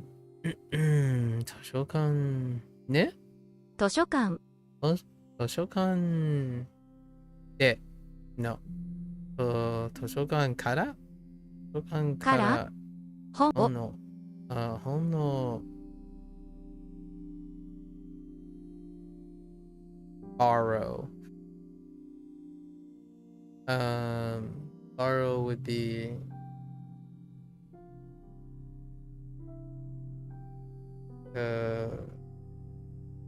借りる借りました借りました借ります。借ります。私の教科書を借りないでください。私の教科書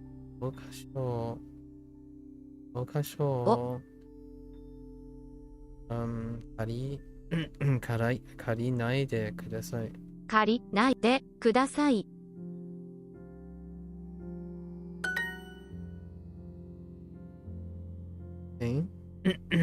貸す。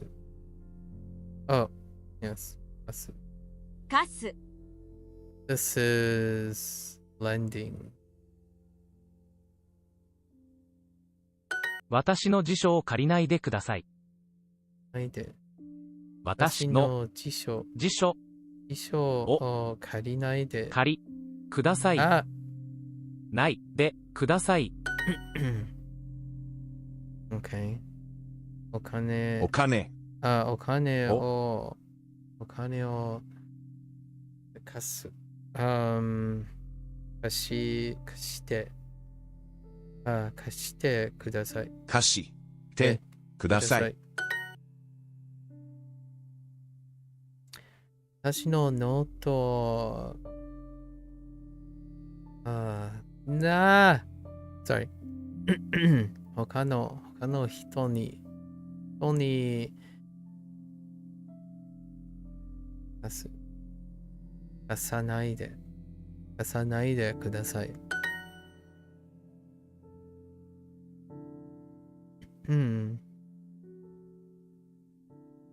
借りる。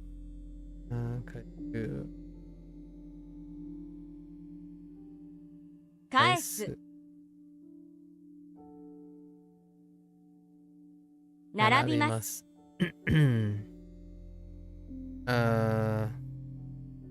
貸す。分。友達からペンを借りてください。友達からペンを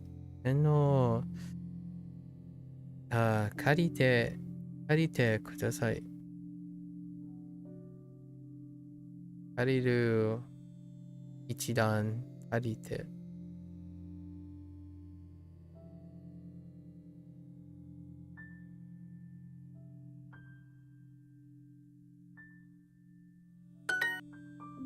はい。雑誌。借りる。貸す。分。返す。返す。OK。浴衣。借りる。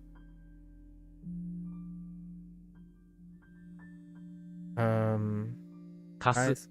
貸す。グラム。ボール。トイレを貸してください。トイレを貸してください。はい。そう。貸す。年数し。貸して。トイレを貸してください。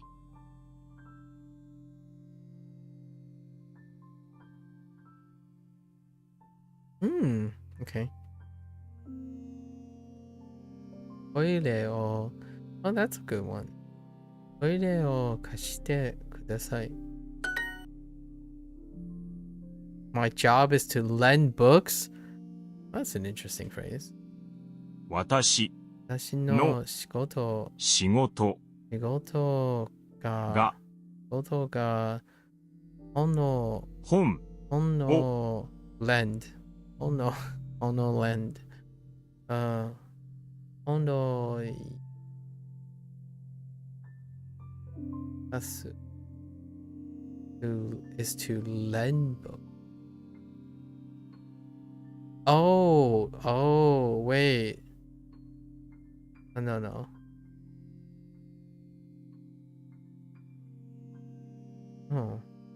貸すのです。Or no? How did they go with it? Hono. Oh, interesting. Hono. Kasu no ga. Kasu no ga. Watashi no shigoto desu. Oh. Intriguing.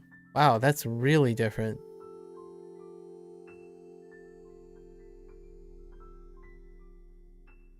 Okay.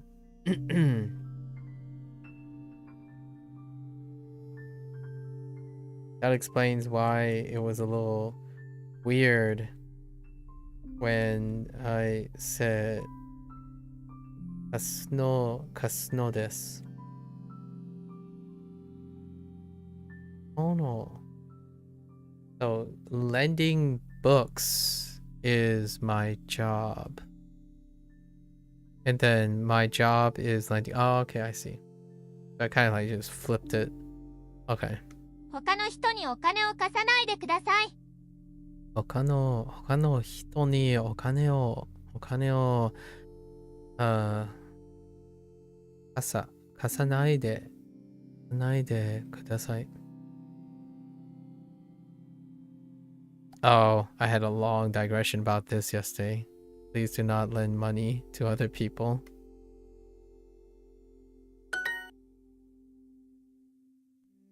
It is dangerous to lend money to that person. Yes, that very specific person.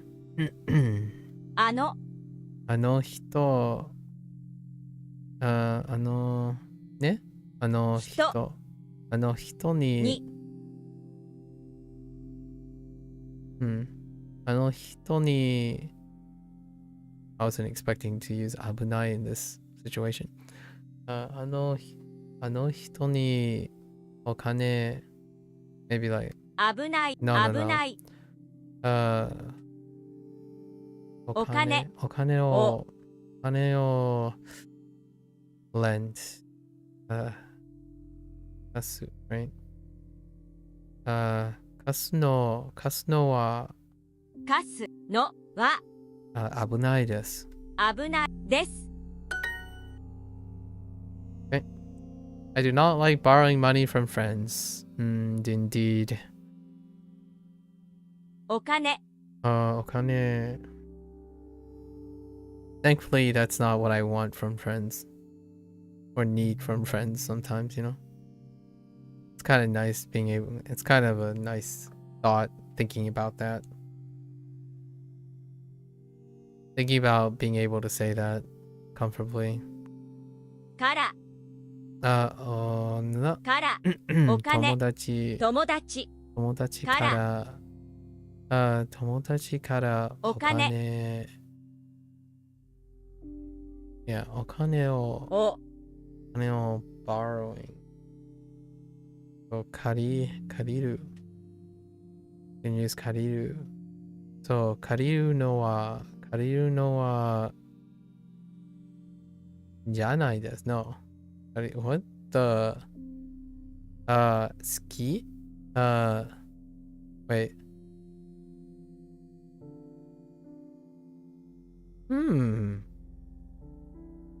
違い No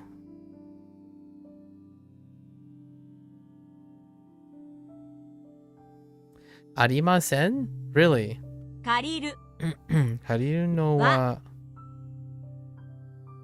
No wait Maybe like 好き、好きはありません Ain't no way で、Wait.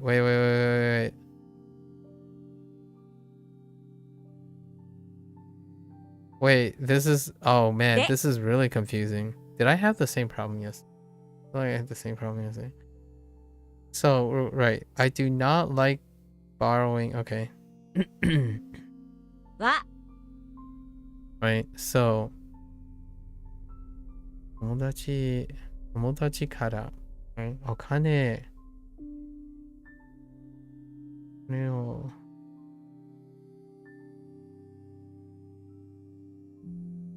So borrowing money from friends and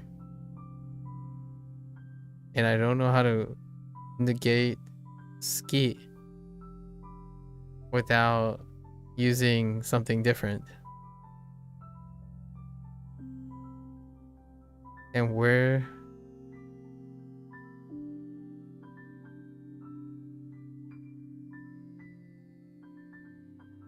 で、Ay. What in the... Oh Oh, maybe it's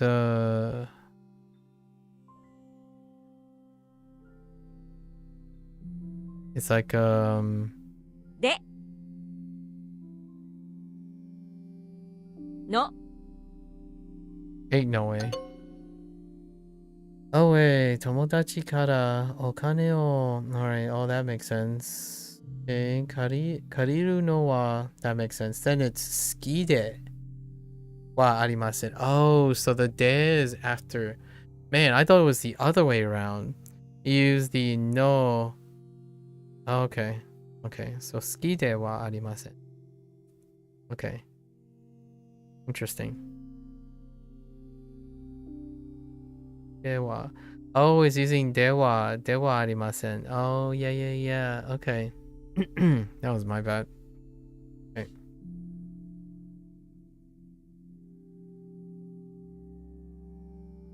So ではありません is something that I meant. Okay.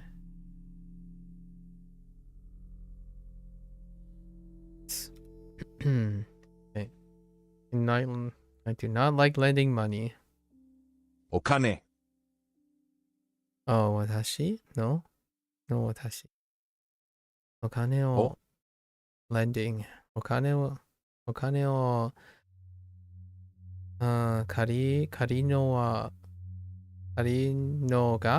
りのは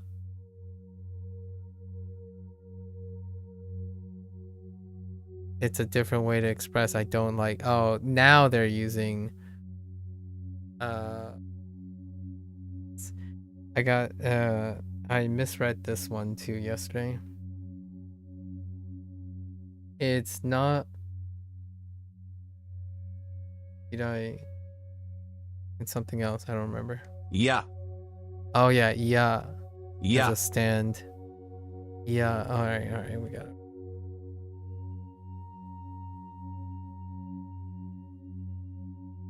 Where the heck is yeah even okay.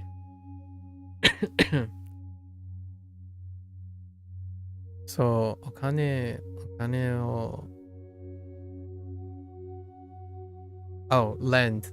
So 貸すお金を貸すのかはは、いやいやです。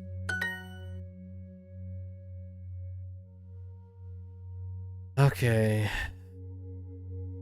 We were close. 友達友達からお金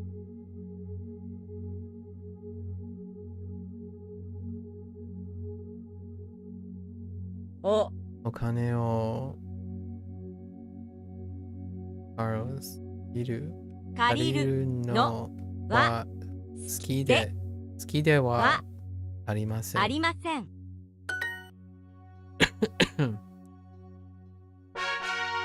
Alright.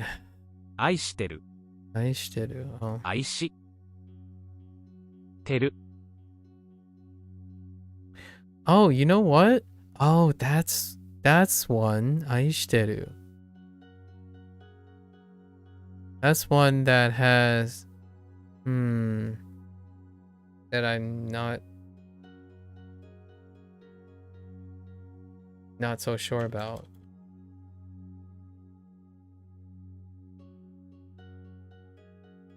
Because of the して and do. So there was more than one example. 愛してる。牛乳をはいあってください。牛乳を買ってください。ください起きる時間ですよ。起きる時間起き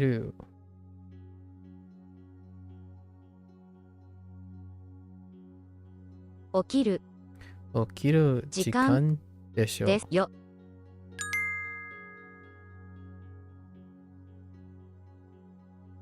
Austin do? Is this premium version? What do you mean by premium version? I guess this someone gifted me super, but I guess this is premium version. I'm not using anything that is premium, so this is the normal. Like this is the free of use thing. 起きる時間ですよ。起きる時間でしょ? Wait. Do I add this to the list of predicates? Yes.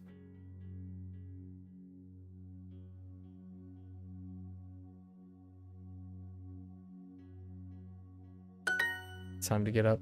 テニスをやるのは大変です。テニスをやるのは大変です。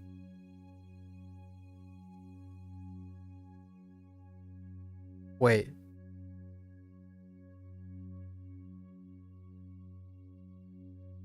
I think I forgot to write this down. Wait, is that the same yaru though? It's the same yaru, right? Yeah. Oh my gosh, yaru. Why are you so... So I had to make a separate note for yaru, or play.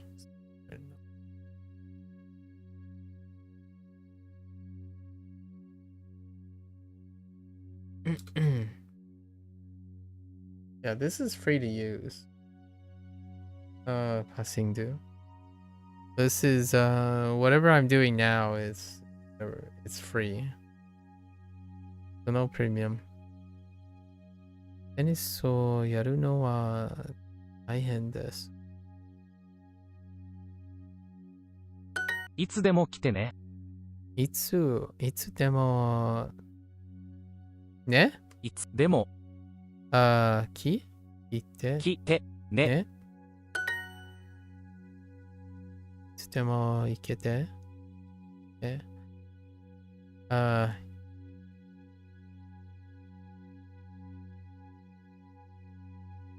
10 Oh, 10 just kidding. Okami or kami? 紙紙を10枚買ってください。買ってください。 Or is it the other way around? 買って No. 買っ What am I doing? て Of course. 何を書いているの？何書いてね。何を書いているの？何を書いての書いて something いる書いている Oh, what are you い writing? るの No. And question. 何を書いているの？いるの Yeah, so now we're getting into that extra grammar thing that I was thinking of. So this is the first no ending, still a question. ここでテニスをやらないでください。ここでテニスをやらないでください。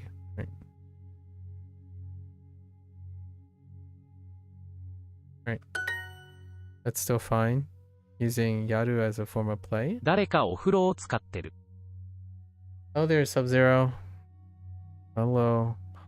Hey, what day of the week is this? Thursday. So it's Friday over there. 誰かお風呂を使ってる。誰かお風呂ね。誰かお風呂を使ってる。使ってる。使ってる。Yeah, here's another example. 使ってる。So,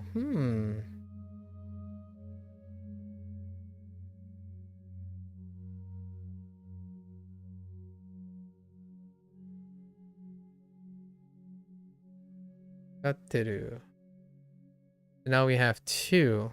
愛してる and 使ってる. So I do need to look up an additional grammar point somewhere. You monitor everything, huh? Darn, you went crazy. I didn't vouch for this. What do you mean, dude? Oh. Look at what you made me do. Look at what you made me do. Oh, I put the O in the wrong place. ここでサッカーをやらないでください。 Listen, when was the last time you bought a monitor? ここでサッカーをやらないでください。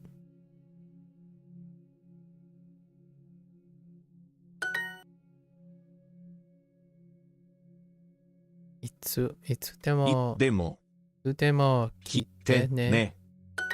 どこ行くの? Okay, so the no is still the question, right? So we're fine with that. I'm not fine with how do is added at the end of a form. Maybe I can get an answer to that in my homework for today. I tried yesterday. Why are you watching this?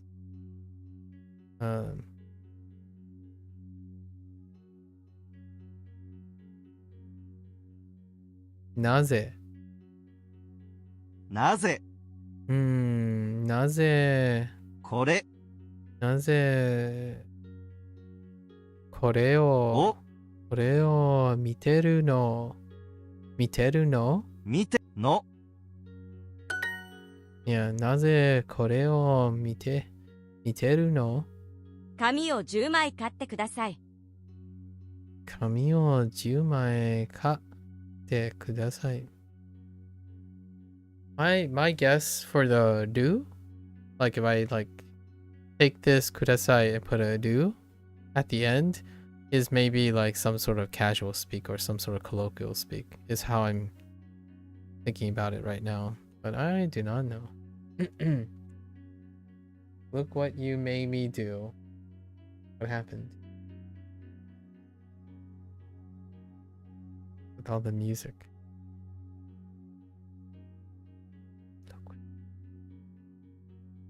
What lyric? Got a lyric. Nothing pops in my head at the moment. I know this song. Well, I probably do know the song, but it doesn't pop into my head at the moment.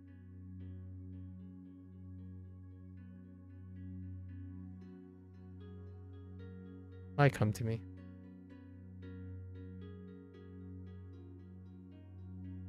Fine.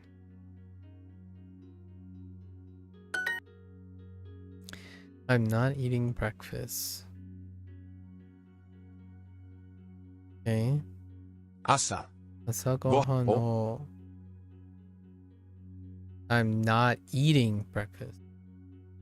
So 食べていません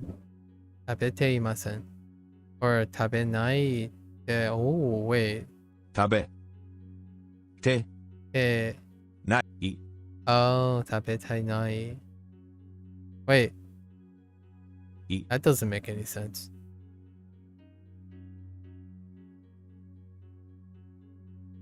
Wait, I'm not eating breakfast.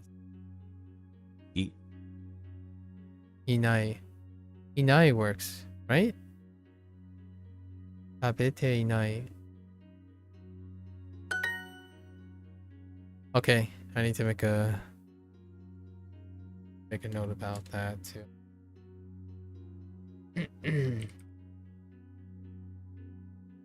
I think it's a conjugation of the iru, right?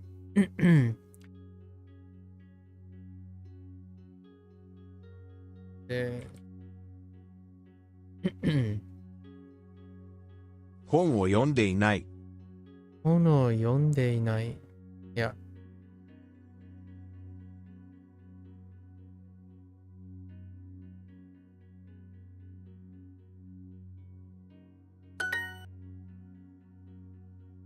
know the way to the station. The way. Michi? That's definitely a different way to say it, though. So now we're doing Shiru. Oh my gosh, there's so many new stuff. What the heck? I don't remember this. So, Shiru.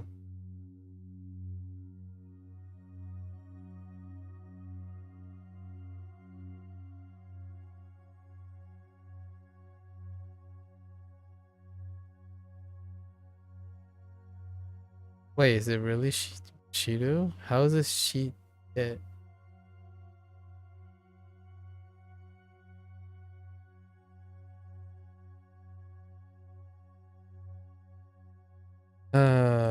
I don't understand how that gets conjugated to it. Is that not an Ichidan? Let's see.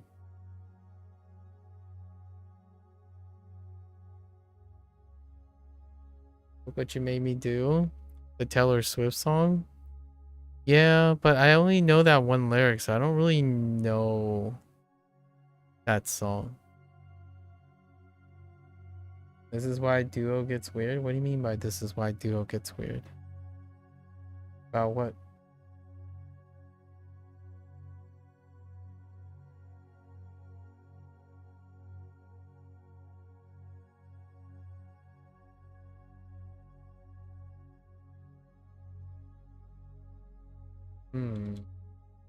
Shiru.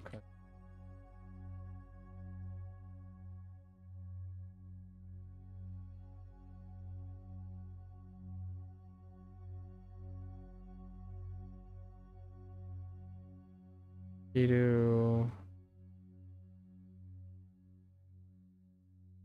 Oh, it is Shite. Okay. So is Shiru irregular? Oh wait. Is it always de? No.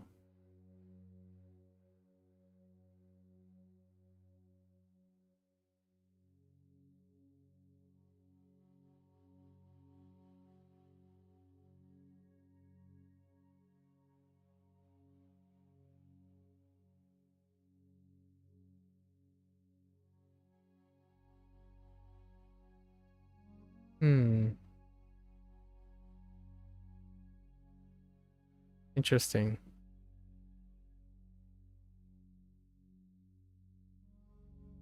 So Shiru is not. Okay. Goes in random things you haven't learned yet. That's like 100% of Duo. I don't see how that's weird though. I'm not saying it's bad because it can't always hold your hand. That's the only way Duolingo doing. So if you're saying this is why Duo is weird, I agree. This is why Duo is weird. I don't think it gets weird for using Duolingo. What's my level? JLPT and 4.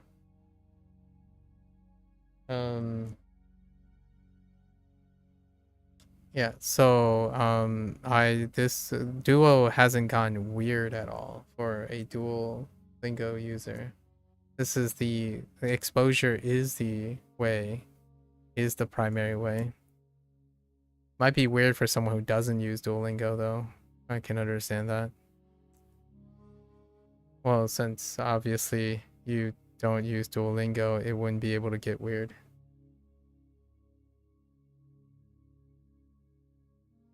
Yeah, but you don't use Duolingo.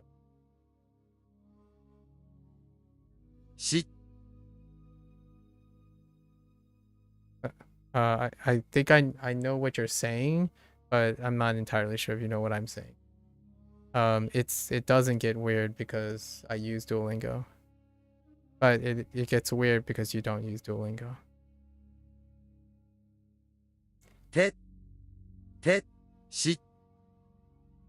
Let's see. The way to the station.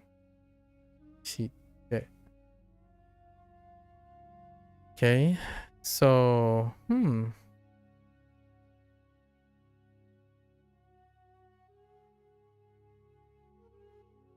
What do you mean getting banned? You're getting banned.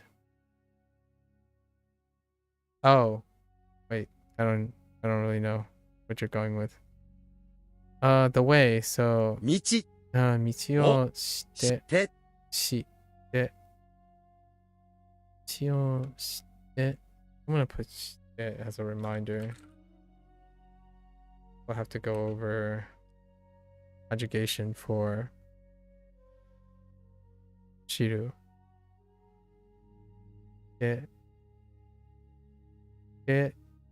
のの No.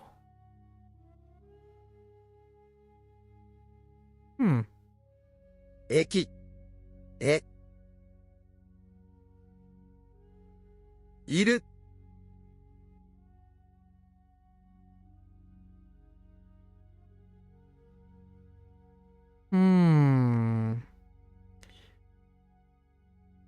駅へ道 So the way to the station, right? Or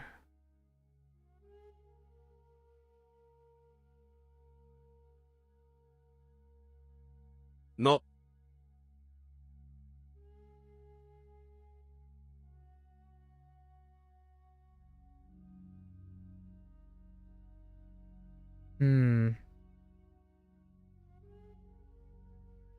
道の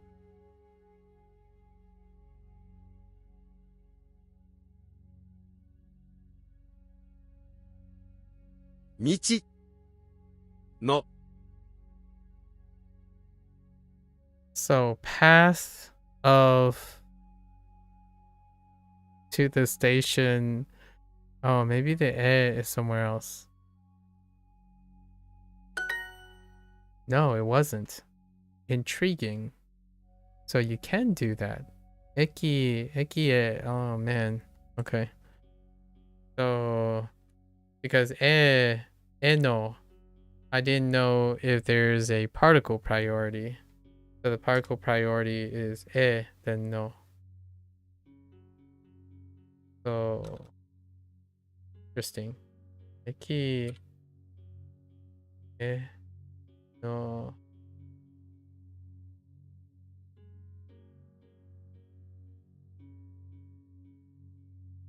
Oh.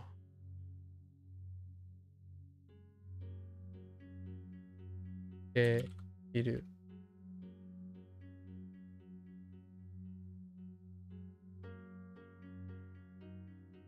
Oh.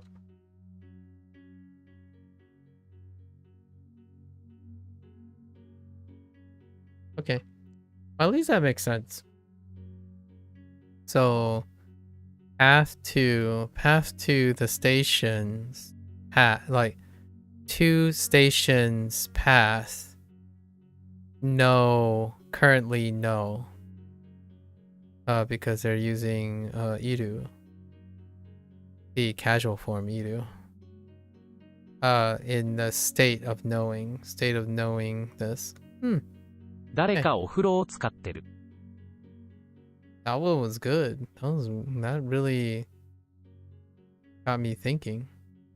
誰かお風呂誰かお風呂をね使ってる。Okay. Still unsure about 使ってる。It looks like it's an ender so far, so all the do's are enders. Might be a casual. So it says, is anyone using the bath? But that's in Darega. So using is still there. Then it would be. This would be a casual form. There's a chance this is a casual form of iru. A contracted form because it's using gerund. It's using much like shiteru. How many examples do I have right now? I have a shiteru, a, and then this is the same one, skatteru. Yep. Okay. More things to discover. Watashimasu. 渡します。 Okay, this is give. Being used as gift. Do you like cats? Huh? 猫。 That's in kana. Neko. Neko wa. Oh my gosh. は好 See, きですか？ ski desu ka? What happened to ski? It's a full kana phrase. What the heck? 彼女に手紙を渡しました。彼女にwhat? 彼女に手紙を渡しました。Oh, 手紙。手紙。手紙を。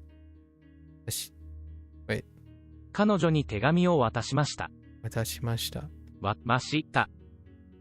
I gave girlfriend. I gave the girlfriend, the woman, gloves.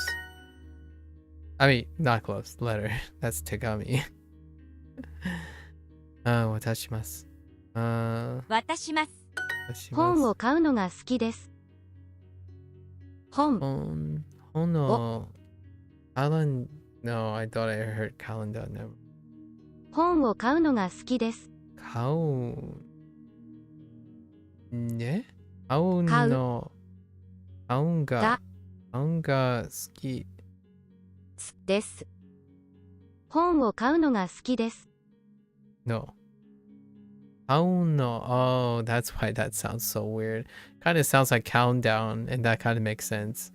Ooh and no next to each other.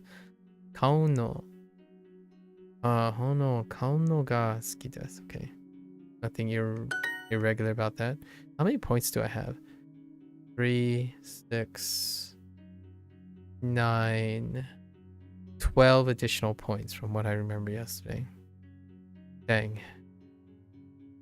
会社。会社。明日。明日のは明日会社をやめます。鉛筆があるの？鉛筆あるの？ Still a question. I think the no endings are all questions now, so we can confirm. Can confirm that's how that works so far. 鉛筆があるの？ Are there pencils? Fair enough. 猫が好きなの？ Yeah, 猫が好きなの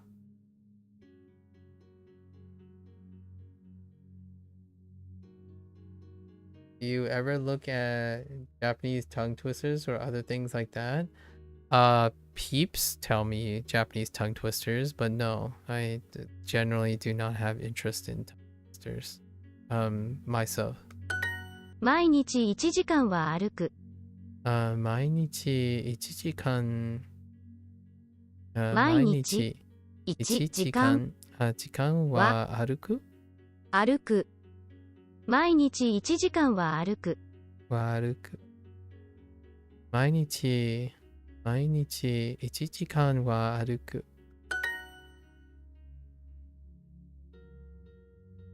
I wrote a note about this, but I'm okay. 歩くのは好きですか？ Well, I will make a note of it again when we have a unit on time and frequency. 歩くのは好きですか？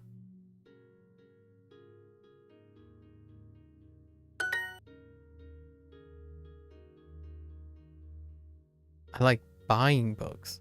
Okay. So we're definitely getting into the compounded clauses. Okay. 本の買うのが好きです。田中さんはすぐに会社を辞めると思います。Interesting, right? 田中さんは asking about something. 田中さんはすぐに会社を辞めると思います。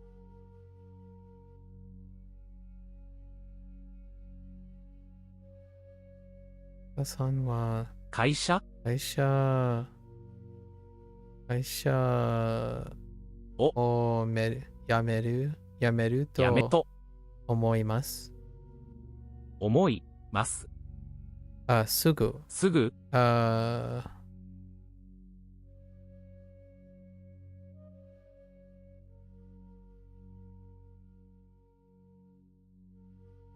に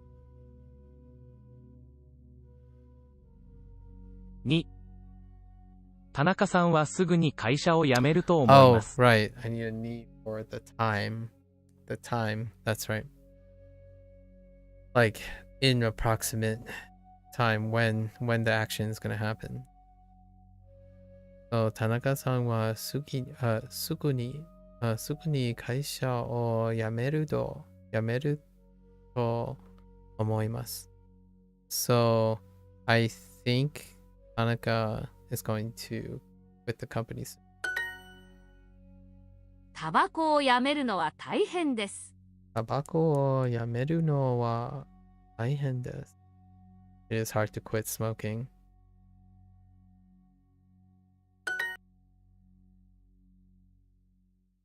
彼女はお金がある。お金がある。I made it sound like a question because I was asking myself if it was a question. Do you like buying textbooks? 教科書教科書を買うの。Oh, wait. How do I screw this up? 買うのが好き好きなのの I don't think that was the one that I messed up. I'll submit the homework to my 先生先生に宿題を Oh, I forgot that we were also using submit. Which one was submit? 渡します。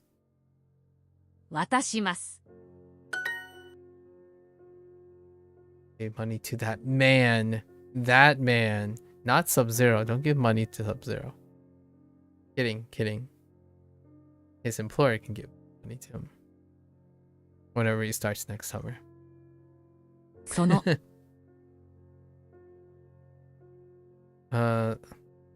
その男の人その男の人に gave 人にwhich give are we looking for? Maybe it's a transaction, so we're gonna do 渡しました。Which one do you want? Let's see. 私 Oh wait. を I forgot お金お金を渡しました。また Okay. There's so many gives. So many gift choices. Alright. 私のペンを取らないでください。取らないでください。How did I screw this up? Oh. Please don't not take my pen. 誰かお風呂を使ってる。誰がお風呂を使ってる。誰がお風呂が使ってる。And then I screwed up and selected それ。これこれ取ってこれを取って。夜はピアノを練習しないでください。I screw this one up. Oh, 練習して。Yeah. 練習しないで。夜夜はピアノを練習しないでください。ください。 Let's screw this one up. 友達。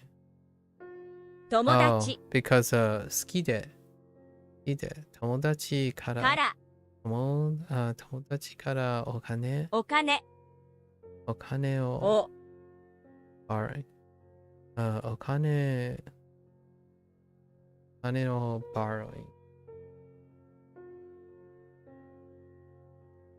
借りるお金を借りるの借りのは好きでははありません。ありません。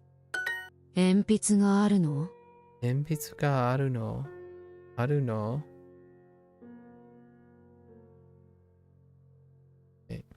早く来てください。早く来てください。何か欲しいものはある。何か欲しいものはある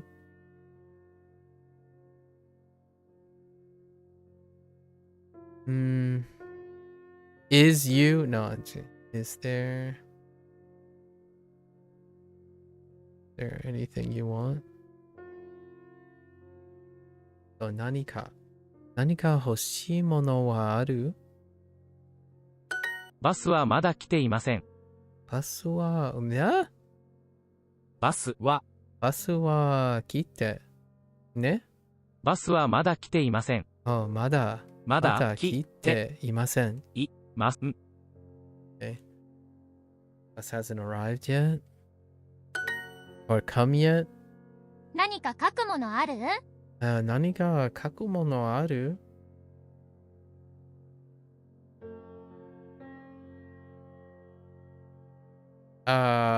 ね？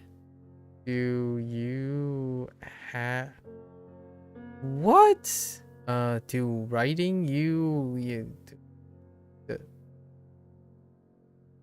do you writing do what?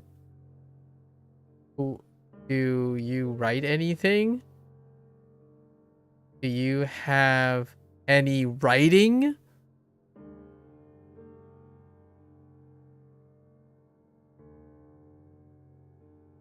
Wait. Do you... What? Are there any... What? The heck?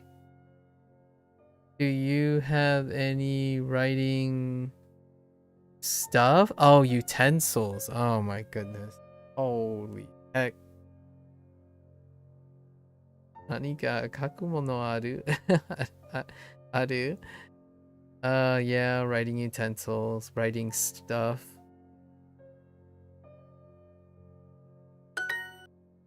Fair enough. Please do not stop taking walks every day. Please do not stop walks. Stop taking walks every day. I can get behind. Listen, Sub-Zero. If you're still there, are you walking each day? Cozy, are you taking walks each day? Are you walking around your room right now? Gotta flex those legs. You know? Wiggle them toes. Please do not stop walking. That's such a weird way of saying, please do not stop walking. Please do not stop taking walks every day. We don't have to express taking a walk, do we? I think haru is fine. I mean aruku. Oh no, sampo. So what does sampo linked with? Havings? Probably suru. Sampo suru. So 毎日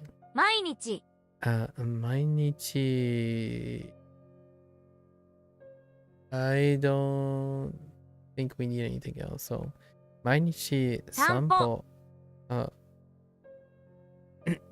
wait. Is that a... So 散歩をするののでで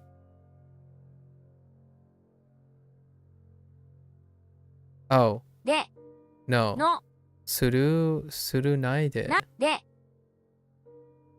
Does that actually work?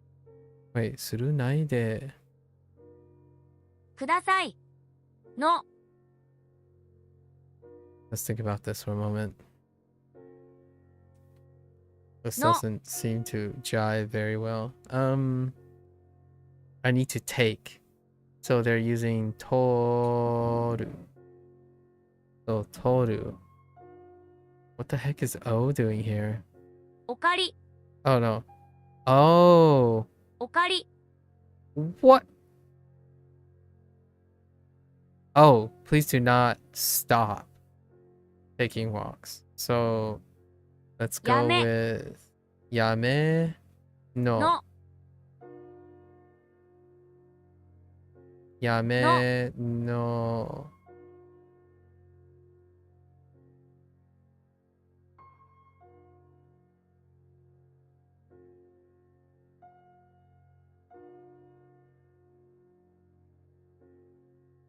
Okay, kudasai, please do not take. Do not stop taking.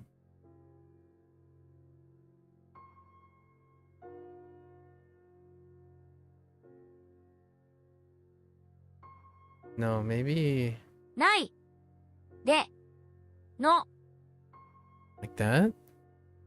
毎日散歩をするのやめないでください。Right? やめる is 一段。So やめないで。Oh wait, yeah, and it's 一段. So やめないで。That does stop. Oh no wait. Yeah, that's stop. So do not stop. And then no suru, taking, and then taking what? Walks every day. This seems fine. Dang it! 毎日散歩する. Oh, they made it into a suru verb. And then you're doing no. Oh, that actually makes sense. Yeah, so taking walks is nominalized, and then you use it as a direct object for stop. Stop. So you want to nominalize sanpo suru no to make it into a direct object, which is then modified by it. Oh, okay.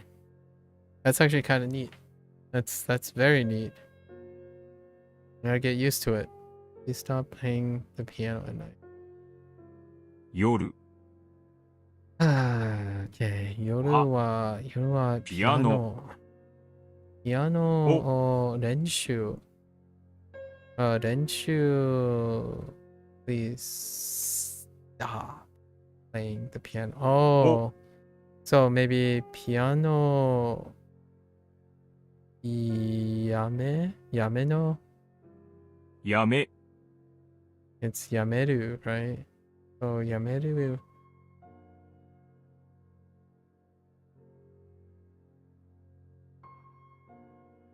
No, stop. So we're doing playing. I'm looking for playing. I guess we're doing 弾く. 弾くの弾くの、をやめ、やめて. Yeah, please stop now. Not don't stop. やめてください. Maybe には? に、 Making at night, making it the subject at night. Son of a bee sting. Oh, wait. I'm missing a particle.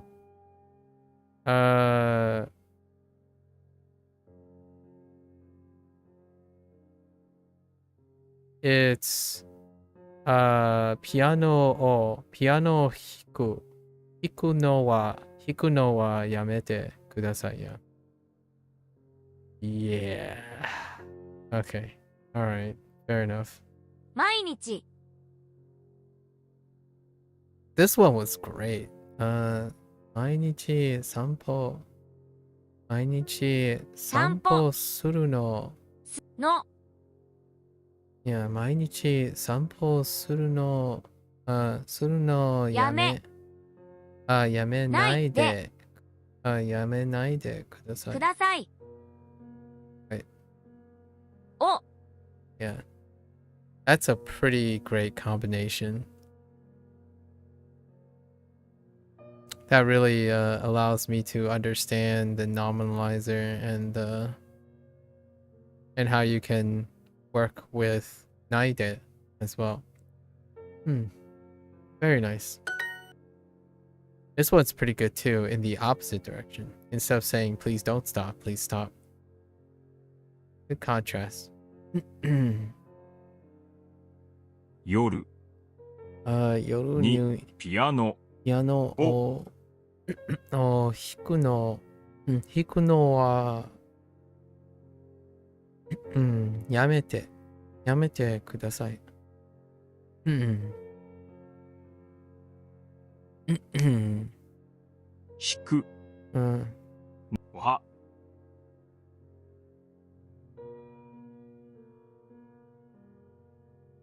弾くのはやめてください。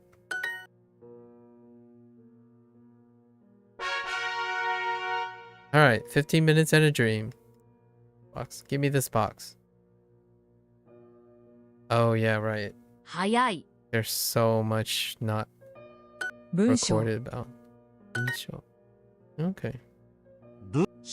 文章早い。早早い。文章文章文章文章文章早い黒い No, 黒い that's not 黒い。背広。広い Kidding. 広い。Just kidding. Wait a minute. Oh no, that's fine. 彼女彼女。文章早い Okay. 早 Well, it doesn't happen. Thank you.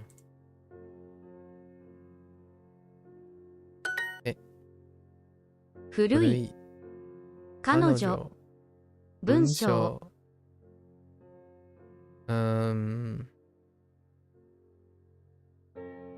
薄い薄い薄い早い早い早い女の子女の子多い多い文章文章早い早い重い重い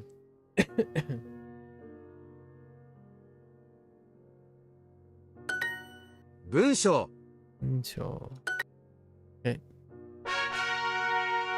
Alright, 15 minutes in a dream. 雑誌雑誌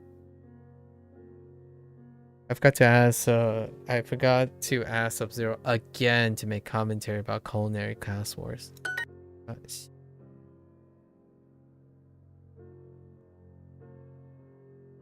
I don't know what he wanted to say because he was afraid of some spoilers or something.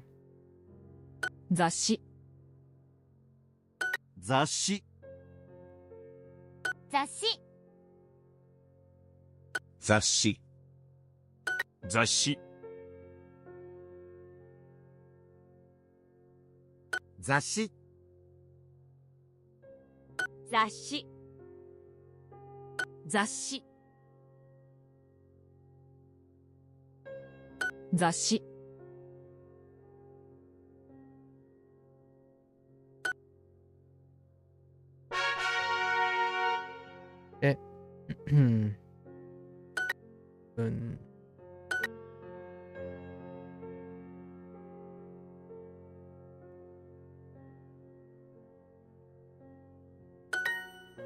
文章作文文作文作文文文文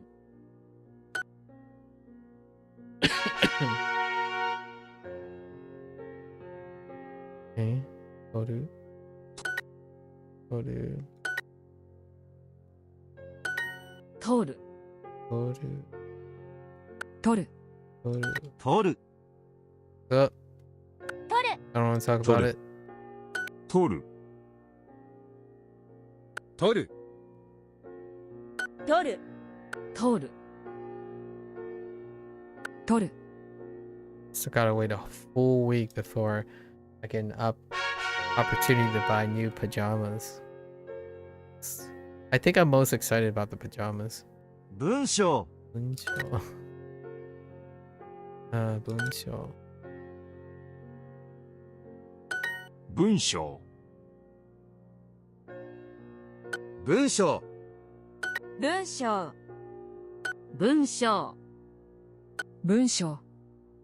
文章。文章文章。文章。文章。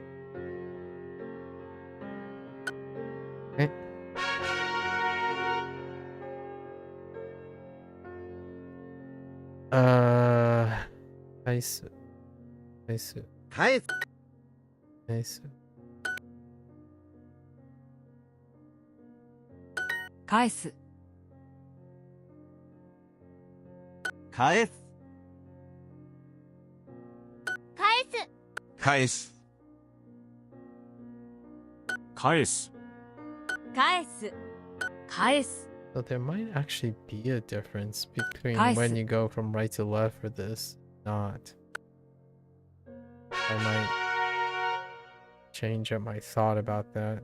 Very radical. 雑誌。雑誌。雑誌。雑誌。し。雑誌。雑誌。雑誌雑誌。雑誌。 Oops. 雑誌。雑誌雑誌。雑誌。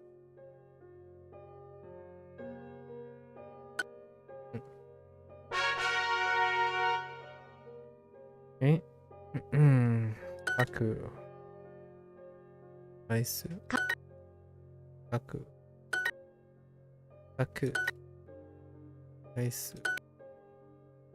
返す。書く。歌う。歌う。走る。泳ぐ。書く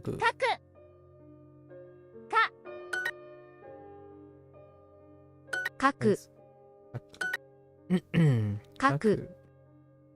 見る。返す。聞く。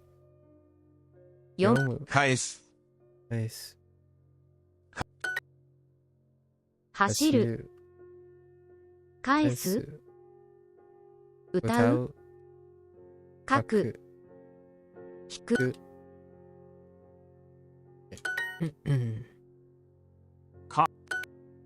来る。来る。読む。読む。書く。行く。行く。返返す。ん？誰。誰？雑誌。雑誌。雑誌。誰？誰。誰。誰？Oops。雑誌。雑誌。雑山。12。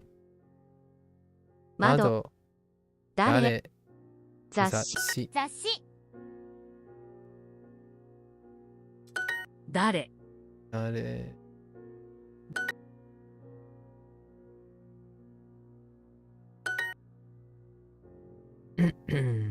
文。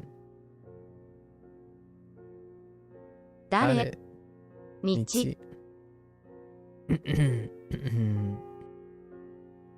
道。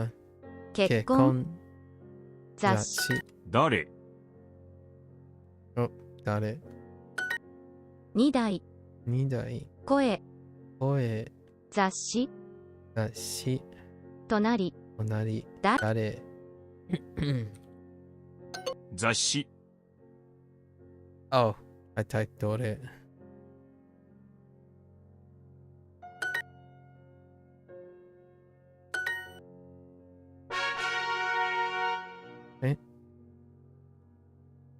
雑誌、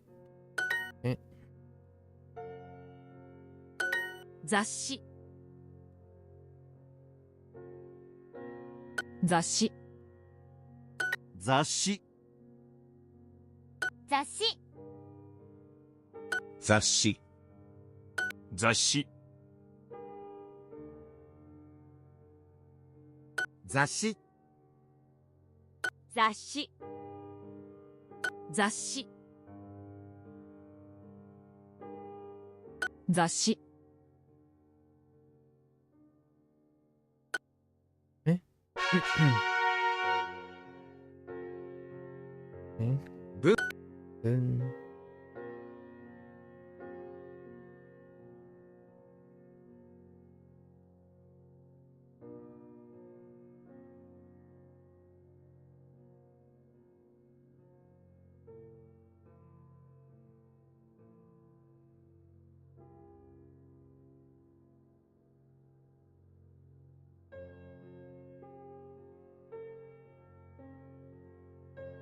文、what's a chatter? 文、文、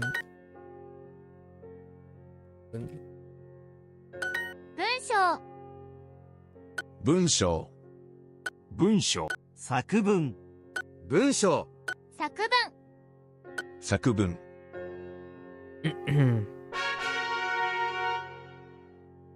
女、文章、 Okay.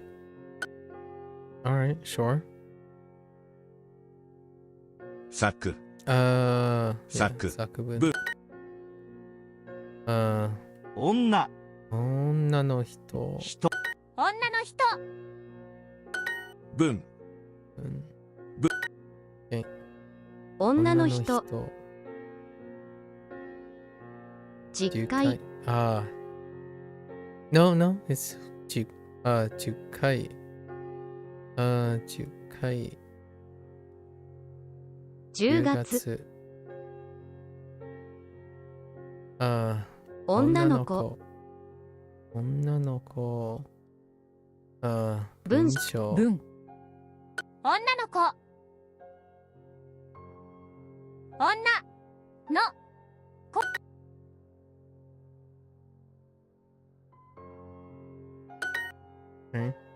12月、作文、彼女、あ、彼女、 heck。女の子、女の子。10 10回、回。女、女、女の子、作文、作文、海、海、紫、紫。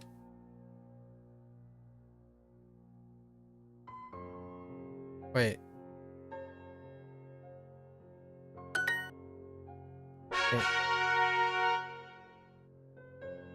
Okay. ケース。返す。ケース。返す。返す、返す。返す、返す、返す、返す、返す、返す、返す、返す、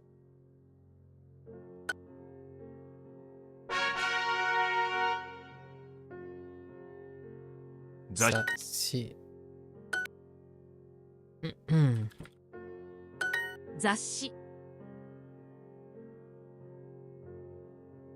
雑誌、雑誌、雑誌、雑誌、雑誌、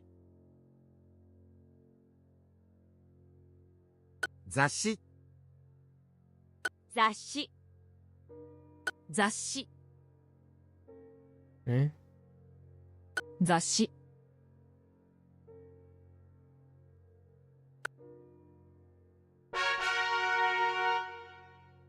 Give me the last two. Okay.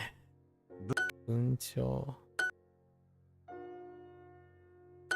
文章 Let's do this. 文章文章文章文章文章文章文章文章文章 Okay. Alright, alright. Let's see. 雑誌雑誌雑誌雑誌雑誌雑誌 Excuse me. 雑誌 Oops. Kidding. 雑誌雑誌雑誌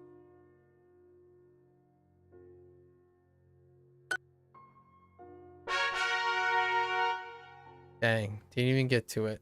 Alright, so let's look at our notepad here.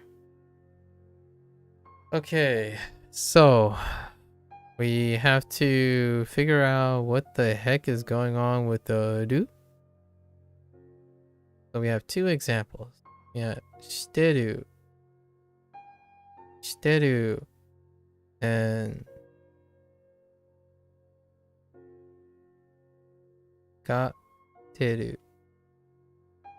Right, skateru. And make a side note about yaru.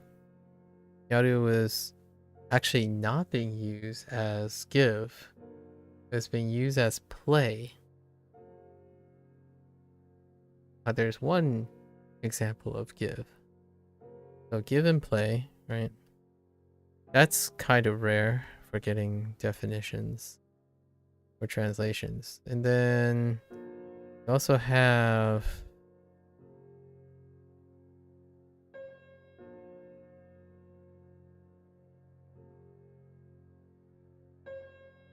the other use. This is hiraku. Hiraku for open. Hiraku. Totally forgot about say, so imashita. Imashita. That's fine. That's fine. Shinai de. Why did I write shinai de down?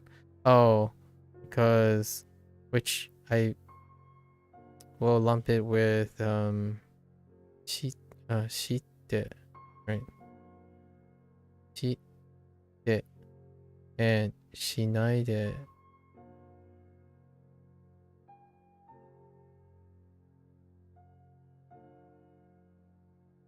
Gonna look at this. This is probably probably because suru, and then this shite probably at first you oh wait, no, yeah, because I'm thinking shiru, right? I'm thinking shiru, which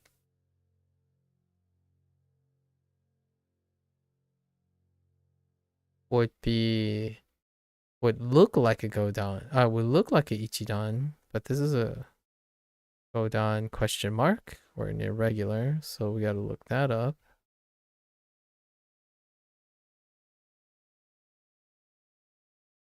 Homework. Always excited to have some homework. Then we have there's one tabe te nai.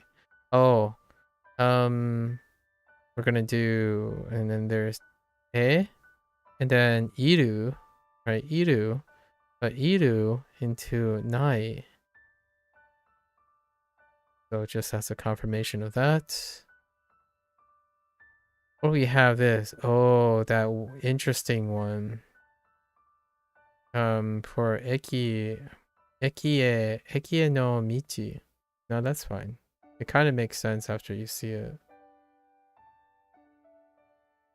The heck is this? Oh, and then it makes sense too for jikan for time. So chikiru jikan. I mean not chikiru. Chinese. Okiru. Okiru jikan.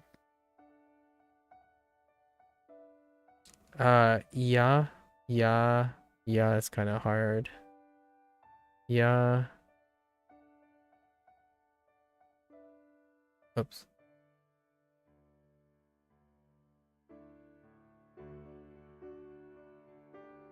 So yeah, and then there's, which this turns into kirai. Yeah, right. And then kirai. Okay. So that's a way to offset the ski and skina. So we'll pair that up with those. And then forgot all about dewa arimasen.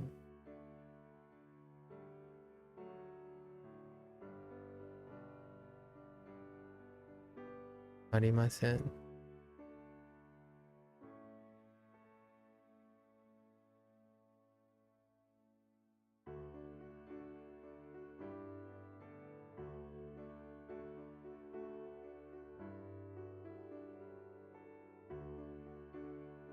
Okay.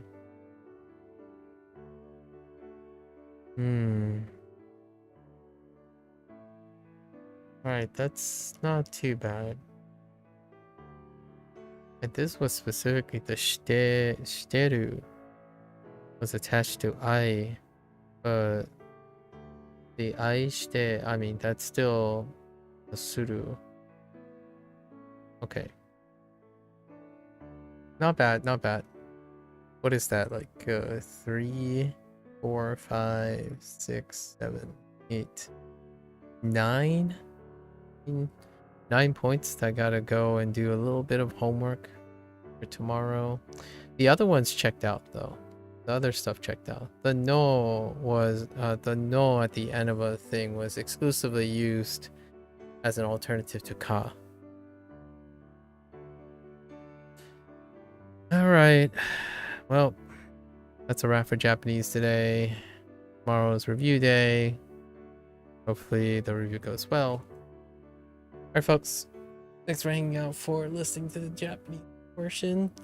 Once again, you are always welcome to follow along or share your thoughts about your experiences and what type of shortcuts and mnemonics you ended up using, figuring out all this stuff, right? So if you're gonna watch this later, arigatou gozaimasu. Right. Until then, mata ne, ja ne, minasan. I am gonna get up.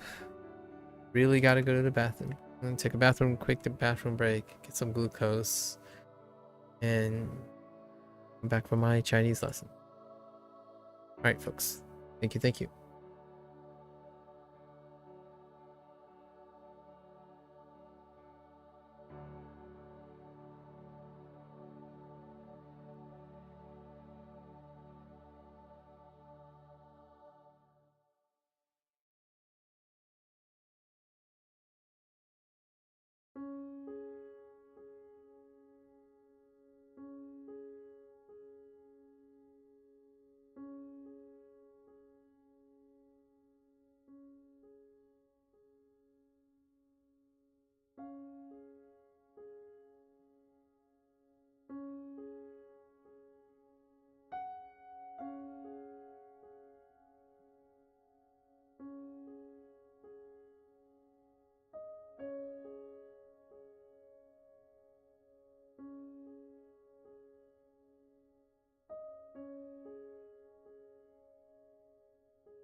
欢迎大家回来。今天是第165天。Welcome back, folks. This is day 165. Today's day 3 of unit 1, because we're in the new section 3. Did I have any? Oh, we did miss a couple things yesterday. We're gonna go right in to our recall.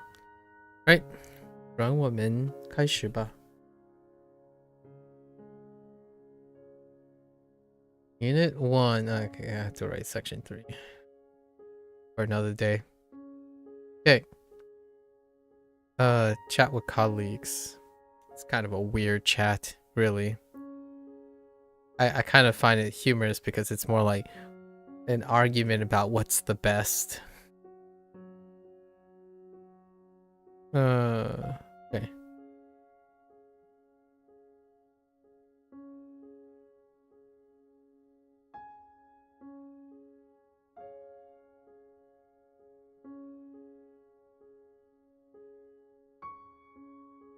And coworker stuff. So, 别忘, right? 别忘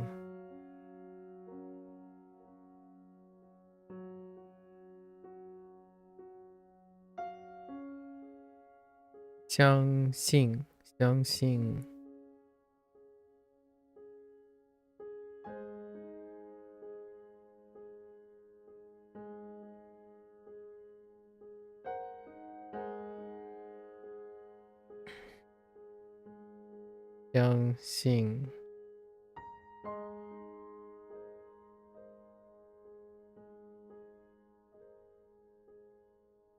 重要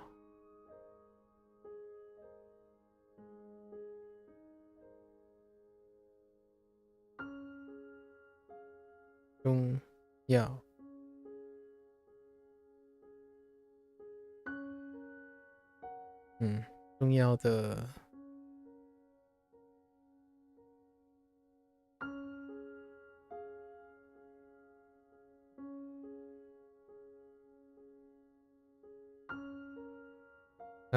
会议会议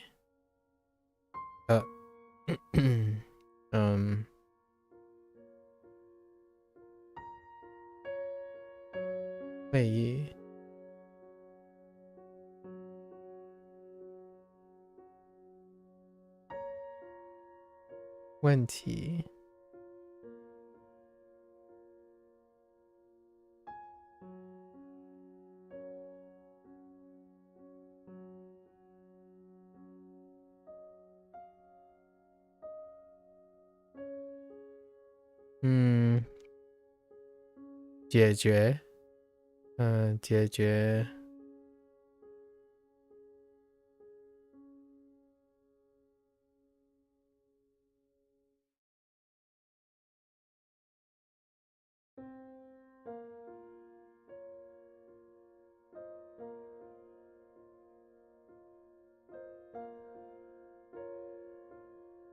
解决办法 That's one I forgot yesterday.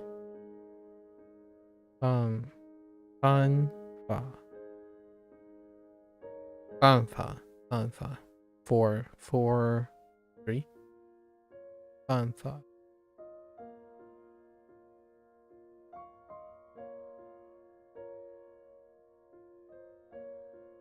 And then we got peeps.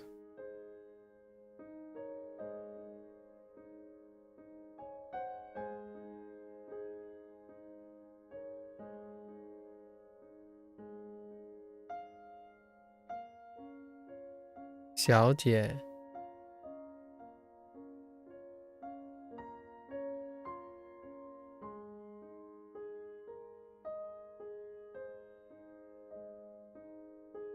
Xian Sheng.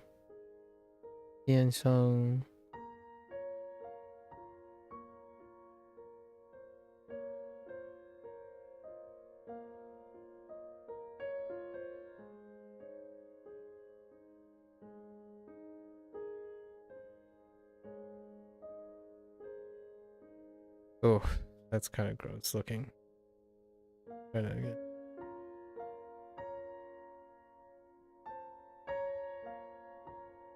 Tongshi. 同事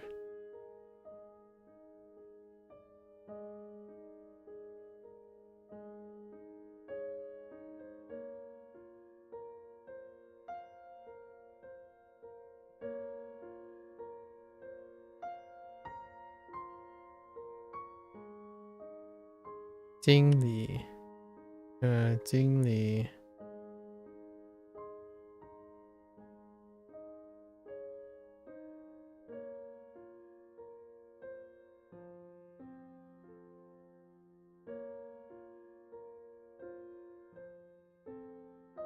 你自己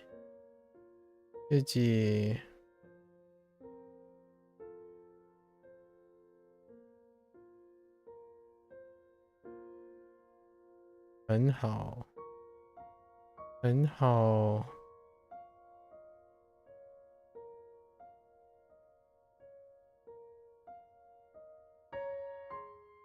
离开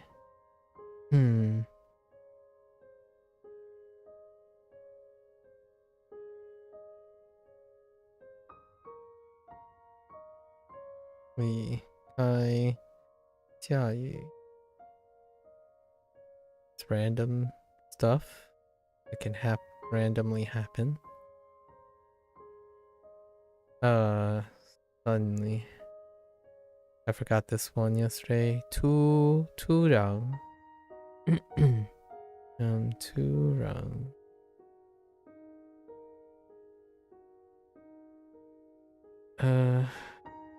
투.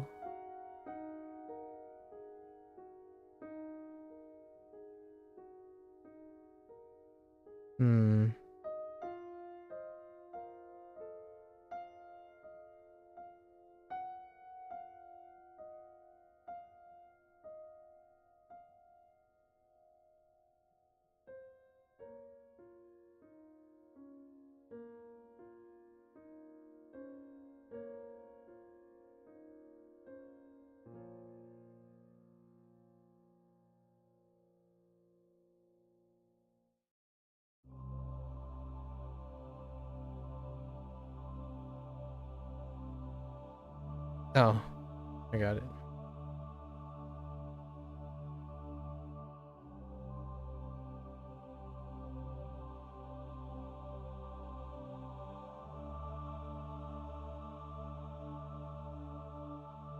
Hoorah.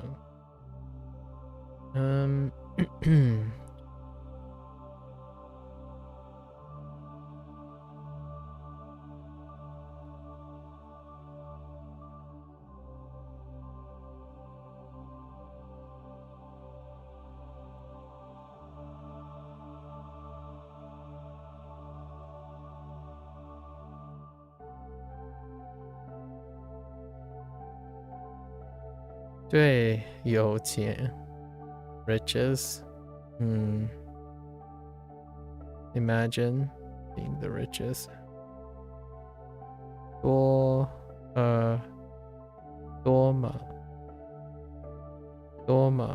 the phrase like 多么 in for emphasis. 多么贵啊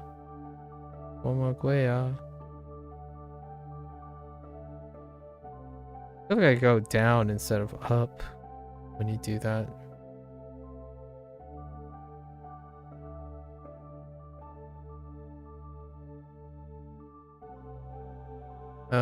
Now we go to locations.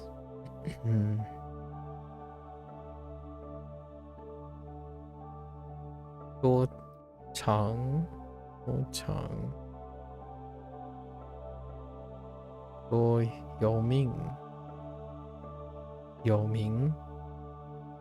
Wrong tone. Yoming.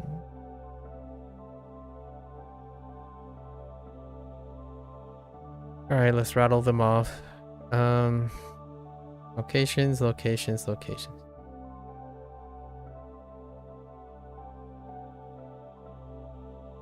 Changjiang.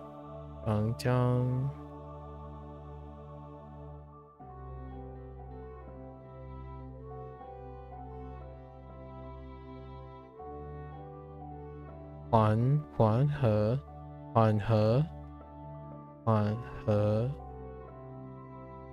缓和香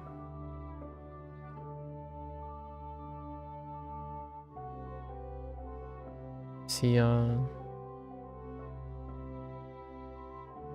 故宫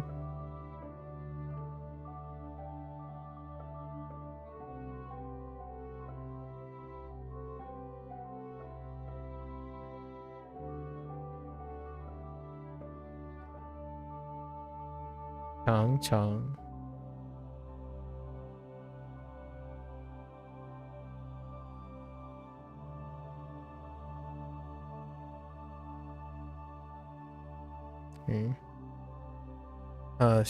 熊猫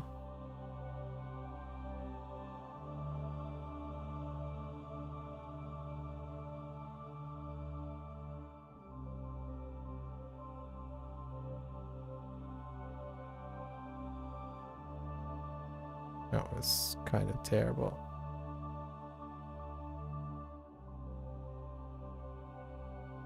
Rongmao. 动物动物动物动物动物 Right.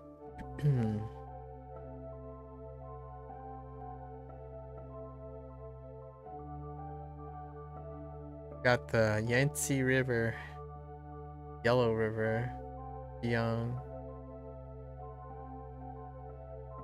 Right.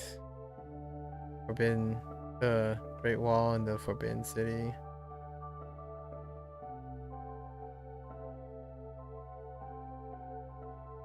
Pandas. I think we're good. Okay, so section 2, unit 46.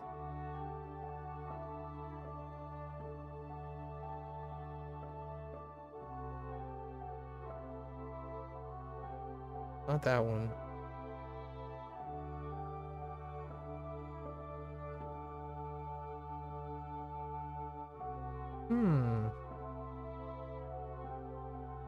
What topic was it?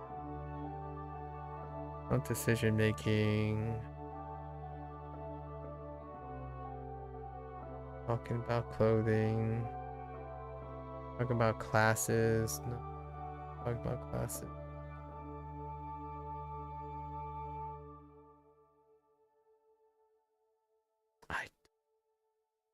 It's so difficult to remember the topic. What did I write yesterday? Better.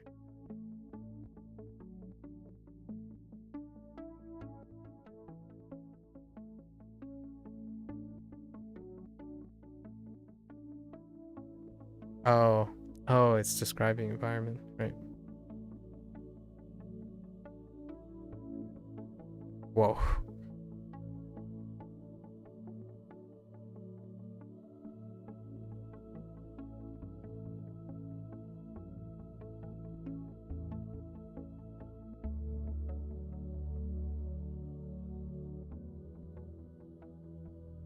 Social one. Social one. Bonding. Bonding.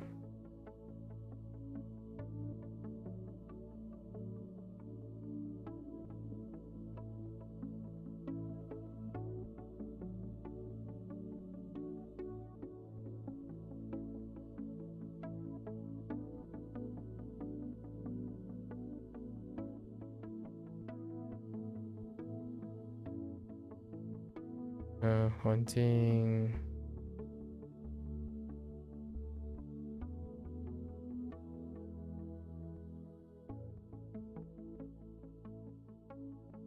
Why, man?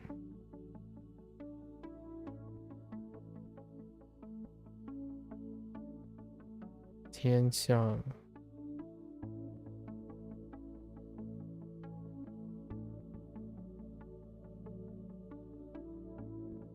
太阳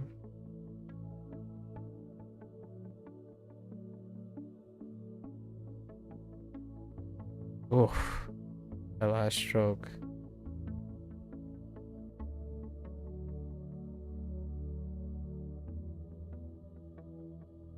Sing sing.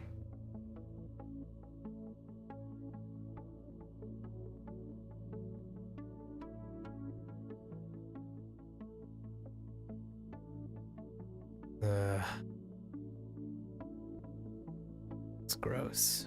Let's try again.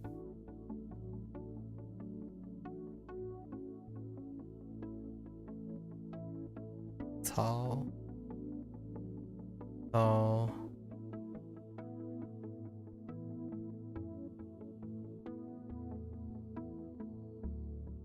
Calmant.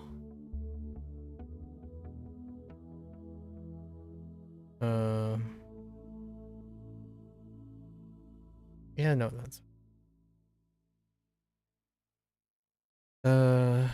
okay.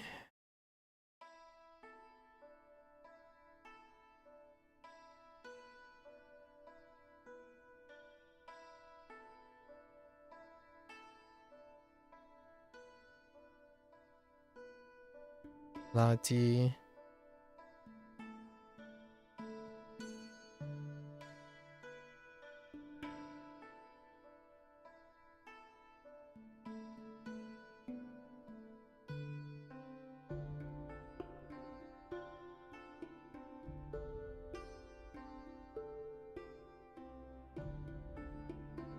Wait.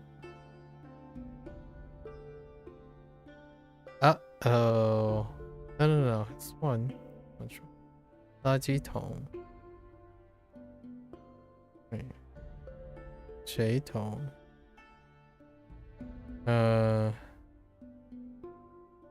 Yo. 丢. Yo.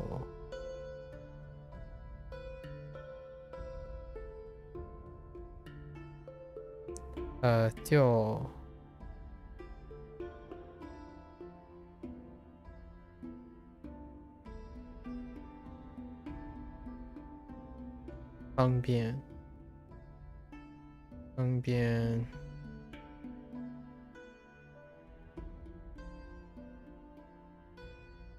方便 垃圾 I forgot this yesterday. 脏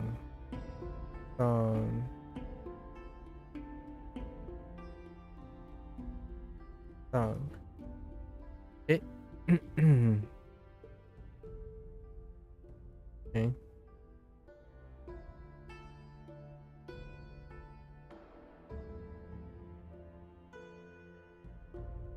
进去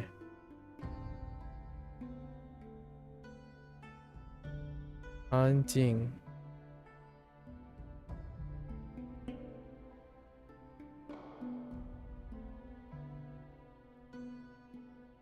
安静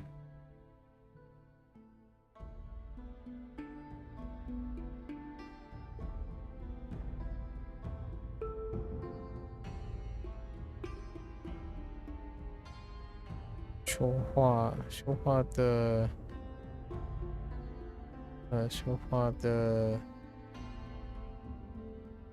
乡音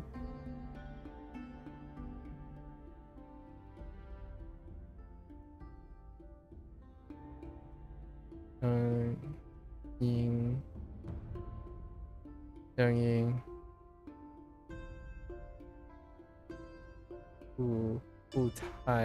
不太大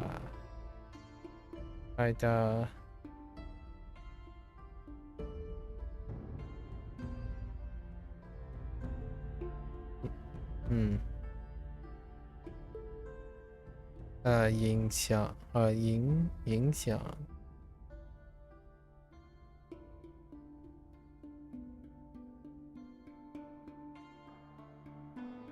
影响 mess this one up today, I think. I forgot the fractal. 影响邻居，邻居，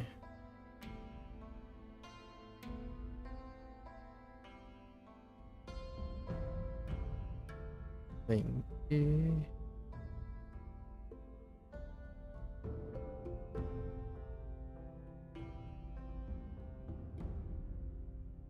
其他人。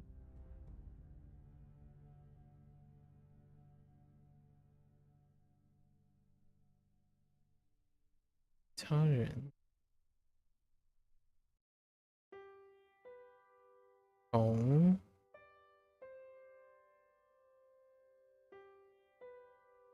从楼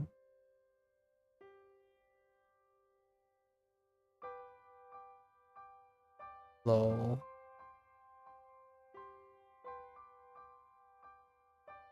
向下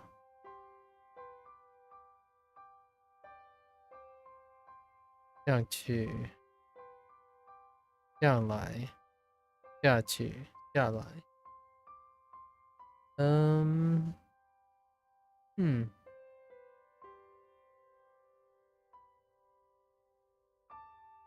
think that's it. Not too bad. Chinese always goes quite a bit quicker at this point right now. You're currently learning French and then you're using Bushu? Oh, thanks. Keep going. Yeah. Velasquez. Sorry, Velasquez. Yeah, French is great, big macro language. Oh, we'll eventually get to a Romance language ourselves too with Spanish. Yeah, keep up the good work. 加油。頑張ろう。頑張ろう。你们不会给我打电话。All right. 你们不会给我打电话。Okay.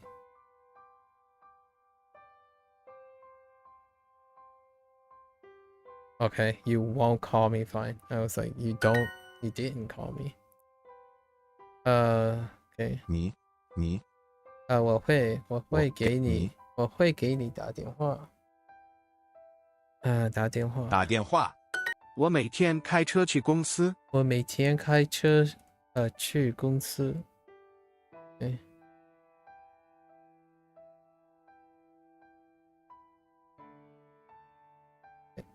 开车去那儿只要1个半小时。开车去那儿只要1个半小时。That's what they said. So 开车去那儿只要1个半小时。Yeah, driving there only takes 1.5 hours. 你吃猪肉还是鸡肉？你吃猪肉还是鸡肉？ How long have I been learning Japanese for? 269 days. I think the average has gone down because we are splitting it with Chinese. So, 4 hours. And then we practice the rest of the time. So, when it comes to learning, it's kind of restricted to the streaming thing. So, 269 days times 4. So, I think we're over 1,000 hours. Oh, no. This is why we stream, you know? Or at least this is why I stream. I can't really speak for other people. Yeah. You're more than welcome to ask away. How are you doing with French? How long have you been using Bushu?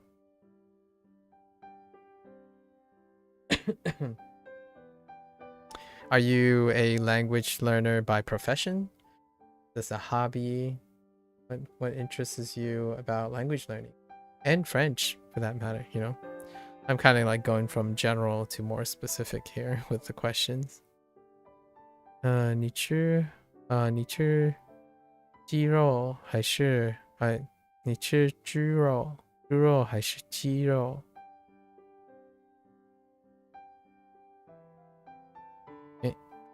我喜欢吃这个猪肉饭。我喜欢喜欢我喜欢吃这这个个猪肉饭。猪肉饭。你要喝咖啡还是喝茶？你要喝咖啡还是喝茶 ？OK。Oh, other way around. 你想去西班牙旅游还是日本旅游？你想去西班牙旅游还是日本旅游？还是日本旅游？你想去西班牙旅游还是日本旅游？你有点高。你有点高。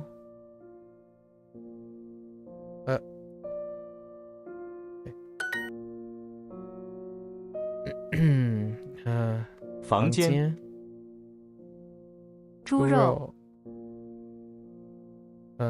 桌子。面条。苹果。Oh, they're selecting a user name is hard. I see. 他有点矮。他有点矮。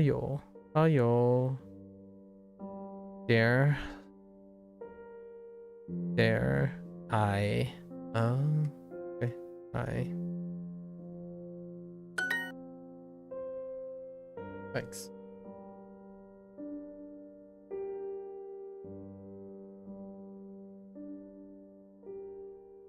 How are you? User name. I drive the company every day. 每天我开车去公司。Whoops, not see 公司。下个月我要去北京，现在得买机票。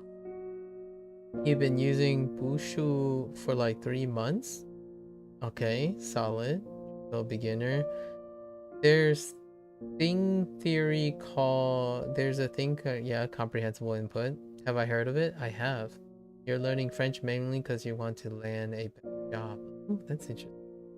Why am I streaming my study sessions? Keeps you motivated? I'm streaming my study sessions for posterity, but largely I talk about education and learning and habit formation. So this is mainly for posterity recording or for observational witness. Comprehensible input is quite nice. I imagine French being such a large macro language. I'm sure there are graded readers. In terms of Japanese, there are graded readers. Graded readers are a product of the comprehensible input theory a lot of times.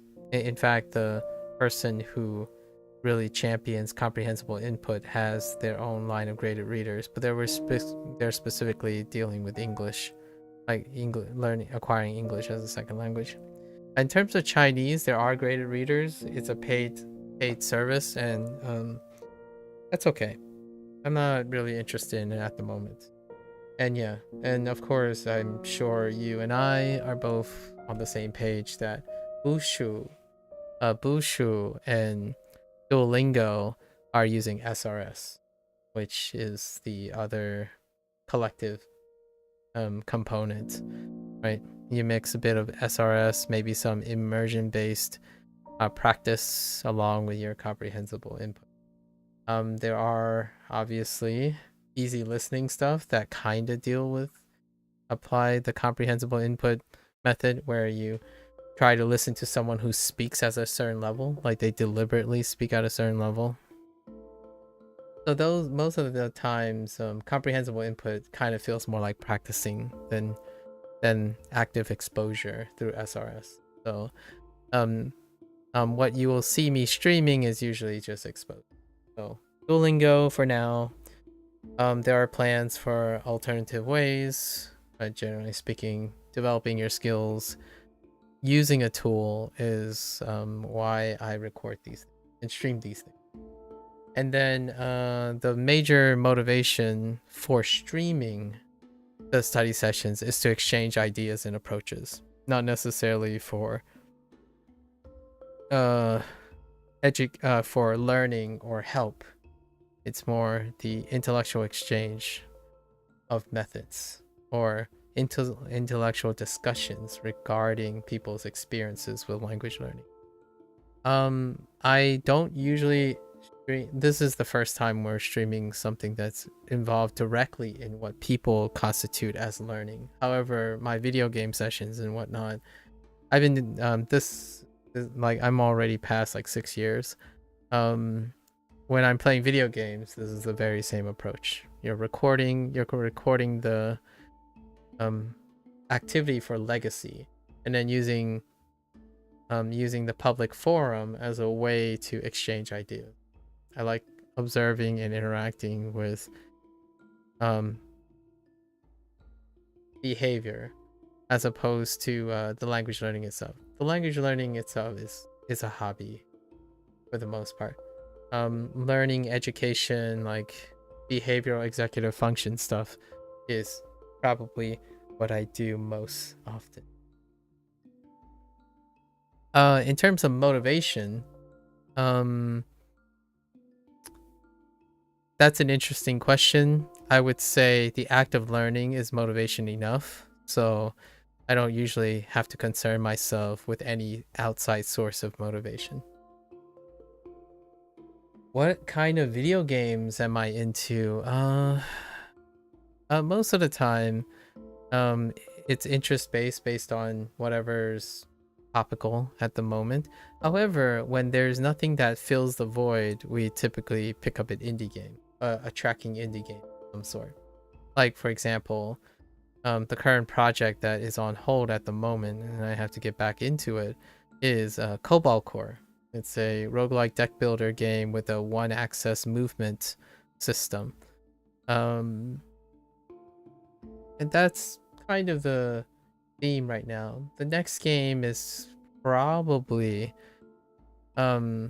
finishing the project for Like a Dragon Infinite Wealth. I left the Japanese and the Chinese playthrough on hold because I'm learning Chinese and Japanese. And then in February, it's probably Like a Dragon Yakuza Pirates. That's in time for the next game in the Like a Dragon series, which was the inspiration for formally learning Japanese and Mandarin, because Like a Dragon series are dubbed with 3 casting crews: an English, a Japanese, and a Chinese voice acting crew. So that's kind of a way to integrate language learning into the whole video game thing, right? So you mentioned that you're learning French mainly because you want to land a better job. That's interesting. Do you reside in France? How may I ask, how does that work when it comes to learning French?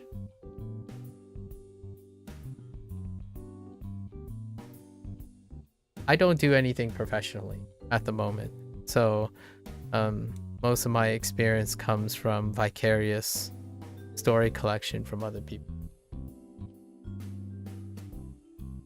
下个月我要去北京，现在得买机票。下个月我要去北京。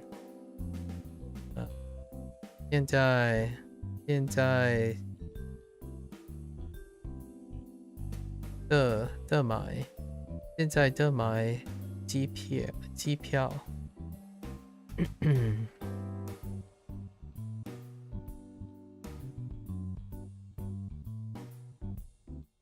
下个月。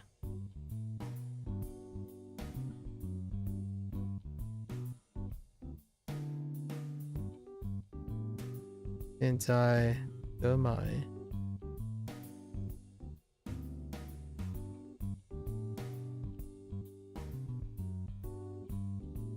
我要去。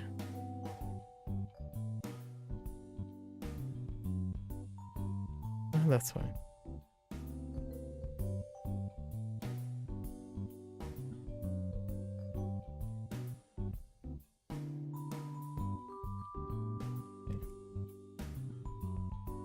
No, actually, you live in Guatemala. Interesting. But the call center industry offers well-paying jobs, especially if you speak more than 3 languages. Oh, that's an interesting way to go about things. Interesting. You know, here's something interesting. The CEO, the founder, and still the current CEO of Duolingo is Guatemalan. I don't know if you knew that. Van Dam is Guatemalan, as far as I know. So what are the? So I'm guessing Spanish of some sort, or is your other macro language? You cap off as Spanish, and man, English, Spanish, French, that does accommodate the vast majority of the macro language influence. So that's pretty good if you're already Spanish competent and English. You can see how that goes a long way. Yeah, he also created the CAPTCHA thing, kind of annoying though. Yeah, true that. Yeah, well, that's very proactive. It's very nice to be someone who knows the 3 biggest like secondary exposure language, the 3 macros. Huh. So you're just starting now. How has French been treating you? I know someone on the other side. I know someone who's been using Bushu for Spanish for quite some time now, and she seems to find it enjoyable and sustainable. Any advice you can give me when it comes to language learning and being committed to the whole process? Ooh, and I don't have enough experience to confidently say much. However, conservatively, you don't happen to have, is French a thing in Guatemala? When it comes to like the active language learning, obviously, when it comes to language learning itself, like the competence of language learning, my experience is only limited to what I have done so far in terms of self-study, right? In terms of self-study. I do feel like one of the common patterns when it comes to people who maybe express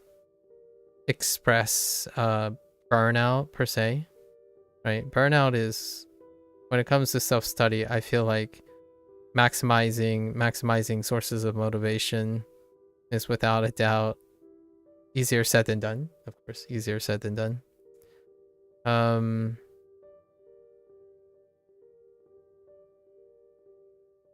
I can offer some anecdotal things that I used myself most of the time. I'm someone who likes to do skill building. I'm a very classical skill builder. So most of the time, my approach to language learning is very similar to my approach to skill building. And at the moment, the current things that I'm doing is I tend to separate a bit between when I am learning and when I am practicing. And this might not be too germane at the moment if you feel like your fundamentals are not enough to feel comfortable with practicing. But I'm at a point where learning is a time where I would say I need stamina, right? I need stamina, be very well rested. So I tend to engage in learning prior to engage in practicing. And it's true that when you do Bushu and when you do SRS, there's going to be components of learning and practicing, which I group together as studying, right? the study is the active learning and processing and practicing. But generally, SRS, the goal is to get sufficient learning. And what is that sufficient learning? For me, I've normalized the Duolingo thing. So, sorry, excuse me. In terms of the learning part, I'm trying to acquire 20 plus elements. So that those elements could be anything. Like grammar points, whatever the unit suggests, whatever Bushu suggests, right? You take those elements and you're going to develop a more or less you want to collectively develop an association to all of them. So what does that look like? For example, in this unit, this is personalized practice. In this unit, the elements were talking to colleagues or talking to colleagues. So they introduce about, I'm going to say 25 vocabulary words, and then they reuse about 30 Hanzi characters, and then I think there's 9 new Hanzi characters. So whenever I'm learning, right, I take those things. So in a session, and these numbers are arbitrary, they're to me. You're going to have different numbers and different thresholds. So the idea is when you finish your learning, so your exposure for the first time, this is not practice, but learning for the first time. At the end of the session, however much time you have, you're going to have to fill it out. Usually like 15 minutes does well for some people, 30. I'm 2 hours. Mine is 2 hours. At a minimum of 2 hours per like Chinese and Japanese. So I felt this out. I'm like, okay, 2 hours. It used to be like 4. So you calm down to create sustainability. And then after the session, you're going to do a recall. I typically do a recall. So basically, if Bushu has like a master list or something, Duolingo has like a grid thing.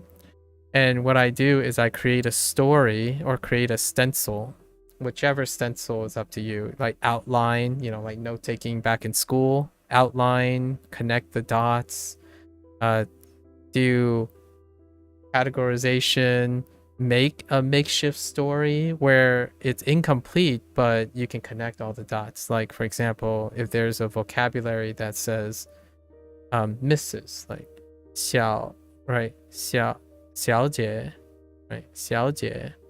And I got another thing, 先生, which is Mr. So these two are connected, right? These two are connected. So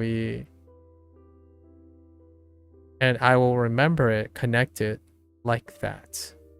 So if I remember 小姐, I remember 先生, and you connect these. So what happens is you're actively constructing a way to organize the elements, exclude it into the learning. So just the new things, trying to encapsulate just the new things the first time, categorize them. So then tomorrow or the day after, immediately after you, like when you rest, before you go back to learning, right before you go back to learning, you're going to do an active recall. This is basically trying to see if your categorization yesterday, and you do your best to reproduce that, right? Because it's something you made, something you know that you have reliable connections with. And then you place like holes where you don't remember, and then refine it the next day, then the next day. What happens, in my opinion, is this produces active construction. And it allows you to kind of give an idea of practicing things that you have learned. And in a way, I feel like that part, once normalized, makes you excited. It makes you excited to practice. So then you go to the next step. And what I have been doing now is that during my learning process, you do this routine. However, once the learning goes off, right, I still have the rest of my day, like the other day, the rest of my day. So what do? I take all of these constructs that I have and I find them in my daily life. So not learning, practicing. So if I pull up a video that I like, right? I like a Japanese video, for example. And my only goal now, my main focus, you still do a little bit of learning in context. My main goal is to see if any of my like constructs that I've made shows up in the content I consume already. So if you're not already in the habit of watching French material and whatnot, that might be another step before this. When I started learning Japanese or Chinese, I already consumed Japanese and Chinese media. So that I didn't need to develop a lifestyle around it. It was already part of my lifestyle. That would be the first stage, right? While you're learning with your SRS and making sure your learning stays a part of your life to be consistent, slowly developing habits that integrate French into your normal habit. It doesn't have to be literally French material. I would say when you get up and you're like having breakfast, ask yourself how you describe the breakfast in French. And substitute your whatever other words that you don't have yet. Like say, oh, I am drinking coffee, right? 我现在喝咖啡, right? So at some point I didn't know, I only knew cafe and 喝, right? 喝 cafe, and then we got 我, then 现在. So eventually, after you say it enough, like you're going through the days, you're gonna fill in the blocks yourself. So that is the routine that I would say keeps one motivated, but also reduces the feel like you're forcing yourself to do these things. So slow and steady steps, right? You can start it from day one. Hey, I've learned 3 French words. Where in my life do those 3 French words come up, right? And then 4, 5, and eventually you get up and all you think about is 起床, right? 起床 to get up from bed. So 我现在起床, 早上, you know, 早上, like in the morning, right? 早上, sun, right? I just got 太阳 for sun. So when I go out, I see 草, right? 草, grass. So these are all the new vocabulary words in this unit that I'm trying to get into it. Like 我出去跑步, 看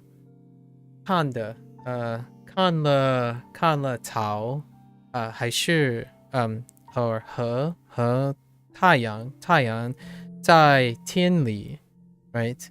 So I walked out of the house to run. I see grass, I see the sun in the sky, right? So that kind of thing becomes very normal. And the idea is you can always substitute back your words. So in my opinion, using your native language is a stopgap. And whenever you use your native language, you get an idea of which words that you're looking for in French for normal discussion and Japanese. So I find myself saying like, oh, there are, and then other language. And so I'm using there are a lot, which would motivate you to find, oh, how do I say there are in these contexts? So that's kind of where that is.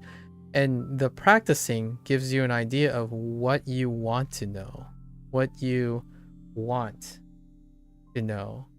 And I think that when you compartmentalizing learning, or sort of separating them like with a focus, with an intent from your learning session, when you're practicing, you're writing down what you want to know, like making a list or something, what you want to know. And at some point when you get the opportunity to learn, even if you're using SRS, when those words come up, you're like, yes, I finally got this word. It's on my list. It's like top 10 frequency of words that keep saying, I don't know how to say this yet. I don't know how to say this yet. And it goes back and forth. So this is the current type of cycle that I'm going through with my thing. When I'm not learning, I'm not focused on learning while practicing. I am practicing to find out what I want to learn. And that gives me motivation to keep me learning. As in, you're practicing all the things you know, so you're not really like stressed out. You're not like, oh, I don't have to worry about that. Like that word, I don't really know what that word is. And then you know some of this, oh, this person's kind of saying something like this. That's cool. I can understand some of that.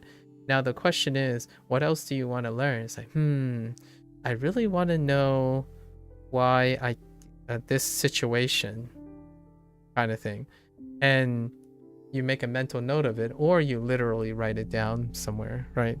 Nowadays, it can be so routine that you don't have to, and you look forward to learning then, right? That's kind of the idea. You have to, in my opinion, all these numbers are arbitrary. The very specific ways of doing it is arbitrary, obviously.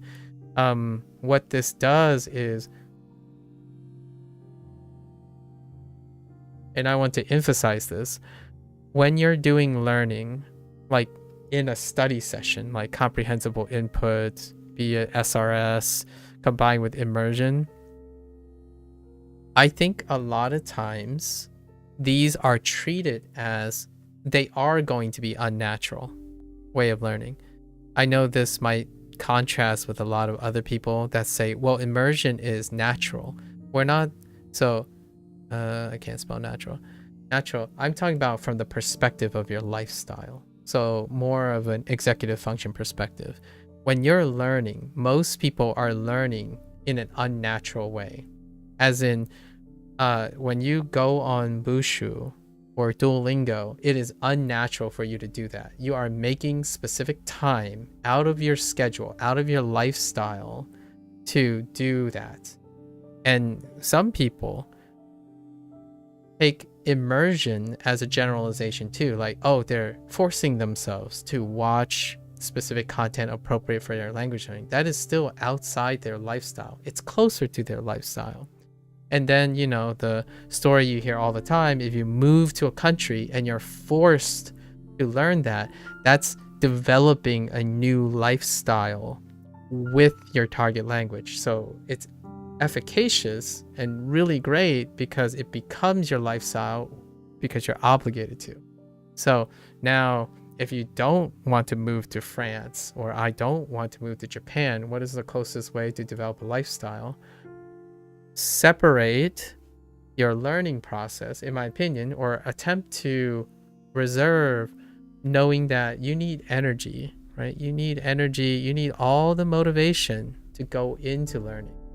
So in my opinion, maximizing ways to incentivize why you want to learn and going into it is the way you extract the most information. And then every other time you're practicing, you're trying to find ways to make it part of your life.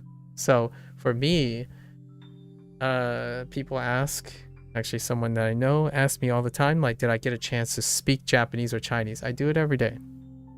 Whether there's a person or not, I do it every day.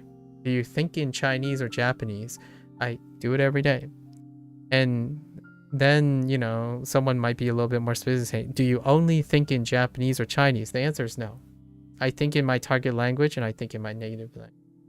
I code swap all the time because if you want to be multilingual, you think in both languages anyways. And obviously you already speak probably Spanish and English.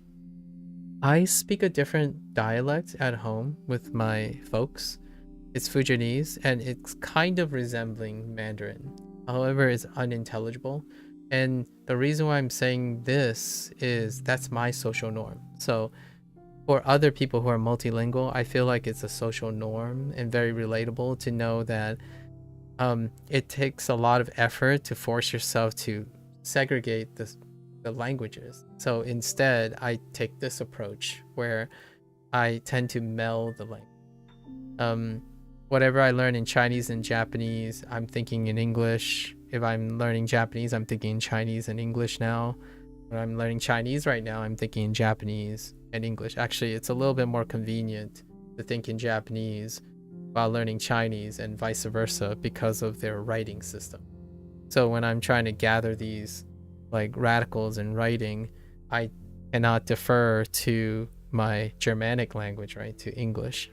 So that's kind of a really longer-ish answer, and it doesn't provide any direct examples. I think the people that are most successful or consistent are ones who have found a way to incentivize themselves to want to learn. Money is great. I mean, like, good job is, getting a better pay is certainly a great motivation, and I don't have that. Right, I'm actually not doing this as an aspiration for being paid. So I would argue that having the obligation to be job related is a great motivator already, and it's got to be part of your life.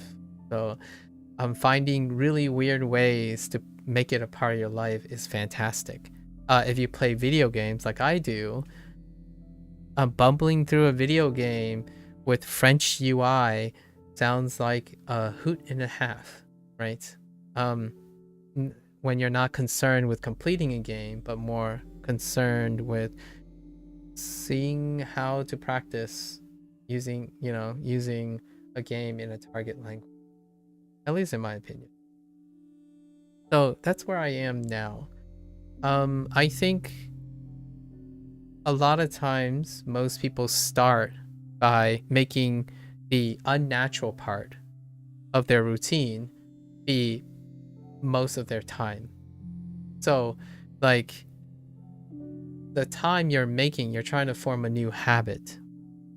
Forming a new habit in isolation, in my opinion, in terms of habit formation, is gigantic. It is an incredibly gigantic, monumental excess. Like, it requires a lot of motivation that you have to generate through your normal lifestyle, right? And in the long run, if you most people who are incredibly successful achieve that. They don't necessarily have to make it easy. For those who eventually stop, is in my opinion largely due to the inability to make it a regular part of their lifestyle. Like for me, I don't end a day without studying Japanese and Chinese. It's like part of my routine. It's practically my bloodline now. Like when I pull up a video game, I'm like, I could study a little Japanese or Chinese. And then like when I'm watching a video, I'm like, I could also listen to this in Chinese and Japanese, right? So I will like cycle through them. So I think microdosing, combining, changing the way you're able to do your normal stuff with French is fantastic. If you like to cook, go learn some French about cooking, right? Or let Bushu teach you something and then hold on to all the words that you want. It's like, oh, now I can say, I don't know, baguette. Every time you have a baguette. I don't know any French. I'm sorry. I don't have quite. I think the closest I can get is all the French facsimiles in English, like nonchalant, right? Nonchalant is my closest word that I use a lot. Yeah, hopefully that gives you some inspiration. I do not require any more motivation. even using Duolingo as my primary learning session, because I think the most fun part, like personal anecdote, what motivates me the most is coming up with new ways to engage myself that a tool does not provide. So Duolingo does certain things like the streak system and all that stuff, but all this stuff that I'm speaking about is my passion. So whenever I have to learn and skill build something, I built this stuff. Yeah, I'm sure that's not sure if that's what you wanted to hear, but or like if there was something interesting in there. However, I really want to impress upon people that in the long run, being as creative as possible with your learning process, it's a forward investment. You invest in the way you learn, and pretty much, in my opinion, it will return on any skill that you require building. In my opinion, that's actually useful. Thank you. I'm trying to take in everything you just said. I'm using Anki. Yeah, Anki is a great SRS source. Would you say that's a useful tool? I haven't used Anki myself. However, when Anki has a very useful SRS system to keep track of things. So if you're not into, I think it's a useful program, right? It's a useful tool. Pretty much, if you're going to ask me about any tool, I think if tools exist, they're useful, right? They're useful to someone. So by default, any tools that currently exist is probably useful. Now the question is, are you able to take what that tool is doing for you and do it yourself at some point, right? So Anki and Bushu, as far as I know, actually somewhat differs in their way of approach. Por cierto, mi idioma materna es español. Oh, okay, that's fair enough. No worries. What I would say is that I would ask myself, right? I would ask myself, even if I don't use Anki or Bushu, when I go into Bushu, what does Anki do for me? So like, what is Anki doing for you? Like, what works? What works about Anki? And you take that, and then you go to Bushu and say, what works with Bushu, right? When you establish that, then you might focus on what is missing, right? When you're evaluating if a tool is useful, so what is missing? Like, what do you want? What else do you want, right? And then you ask yourself in Anki, does Bushu give that to you? Does Bushu cover what is missing in Anki? And then vice versa. Like, what is Bushu missing that Anki has? Or like the reverse. And then when you make a list, at some point, you'll know what works for you, right? And then you're coming up with ideas that are missing. The question you ask yourself is, can you do it yourself? Can you do these things, whatever they might be? Because I obviously don't know how you study, right? So if not, if you can't, like you're saying like, no, I don't know how to do this, you're going to be looking for another tool, right? Another tool to help with that. If it's yes, then you can do it. You can do it while you're using Anki and Bushu. And that's what I do. Duolingo, there are a lot of things Duolingo don't do by design. And then there are a lot of things that Duolingo can do. The things that it can't do, I have to figure out if I can do them.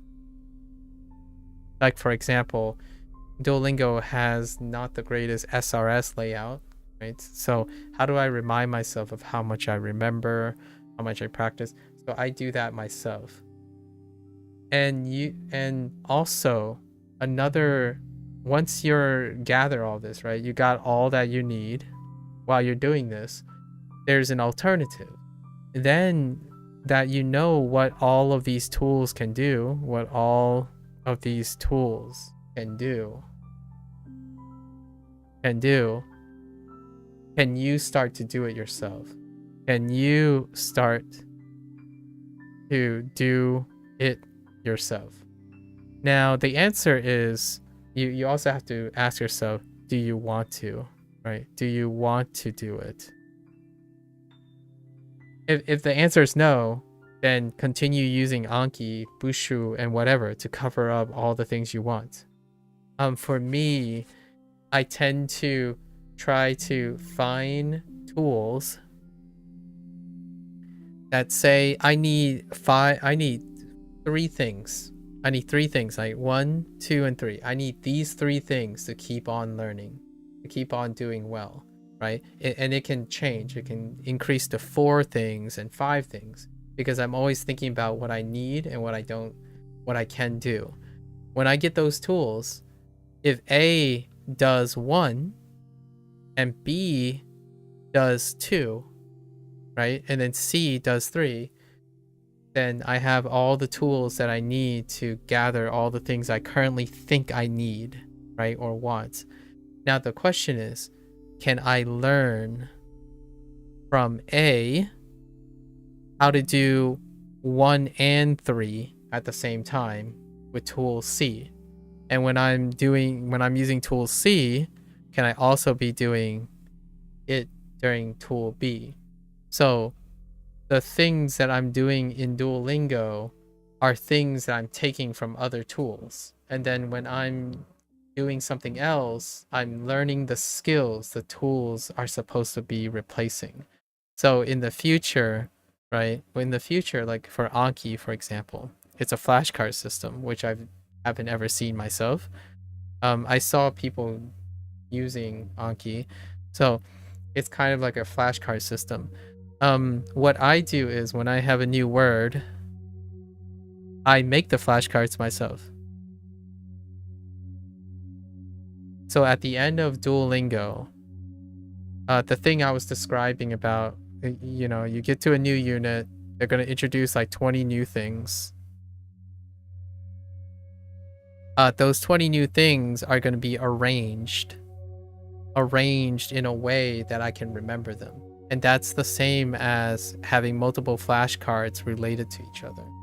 So how many things do I need to remember about this word A for me to remember? Is it the relationship with B? Is it the way it looks, the way it sounds? So I am doing what Anki would probably do for me most of the time. The thing is, I tend to try to do as much as I can myself. As much as I can myself if I'm already able to. The reason why I like that is because I'm making the effort, right? And my flashcards are my own. So these are my flashcards. Now I'm talking about this in like an imaginary standpoint. Like what's in my head is my flashcards. How do I know this is working? Is I challenge myself. I review each day, right? I do the active recall each day to make sure that I remember and the things are working. If it stops working, I might say, oh yeah, I have too much material. Maybe I can use a tool that does this so I can save time. As in, like, there's something I don't want to do anymore or don't want to practice. So I feel if you're experimenting with tools, go for it, right? Because if you're not used to learning in different ways, tools are fantastic. People spend years making these tools. So you get to learn how they teach material. And that material, how they teach, you can learn how to do that yourself, right? And that's like, one day, if you learned enough languages, you know, you can create a product too, right? That's kind of how that works out. When people, you know, how Pimsleur, for example, how Pimsleur became a thing is that they took their experiences on how they learned and turn it into a product or turn it into a service. So for me, the things I'm talking about now is a combination of my educational background. I had to learn about science, lots of different disciplines of science, and they required a lot of different ways of learning. And so when I'm looking at Duolingo,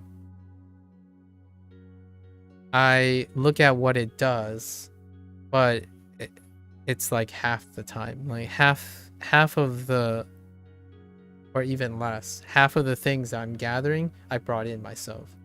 So you yourself can be a great learner without necessarily being dependent on the tool. My favorite thing to do is I try out new tools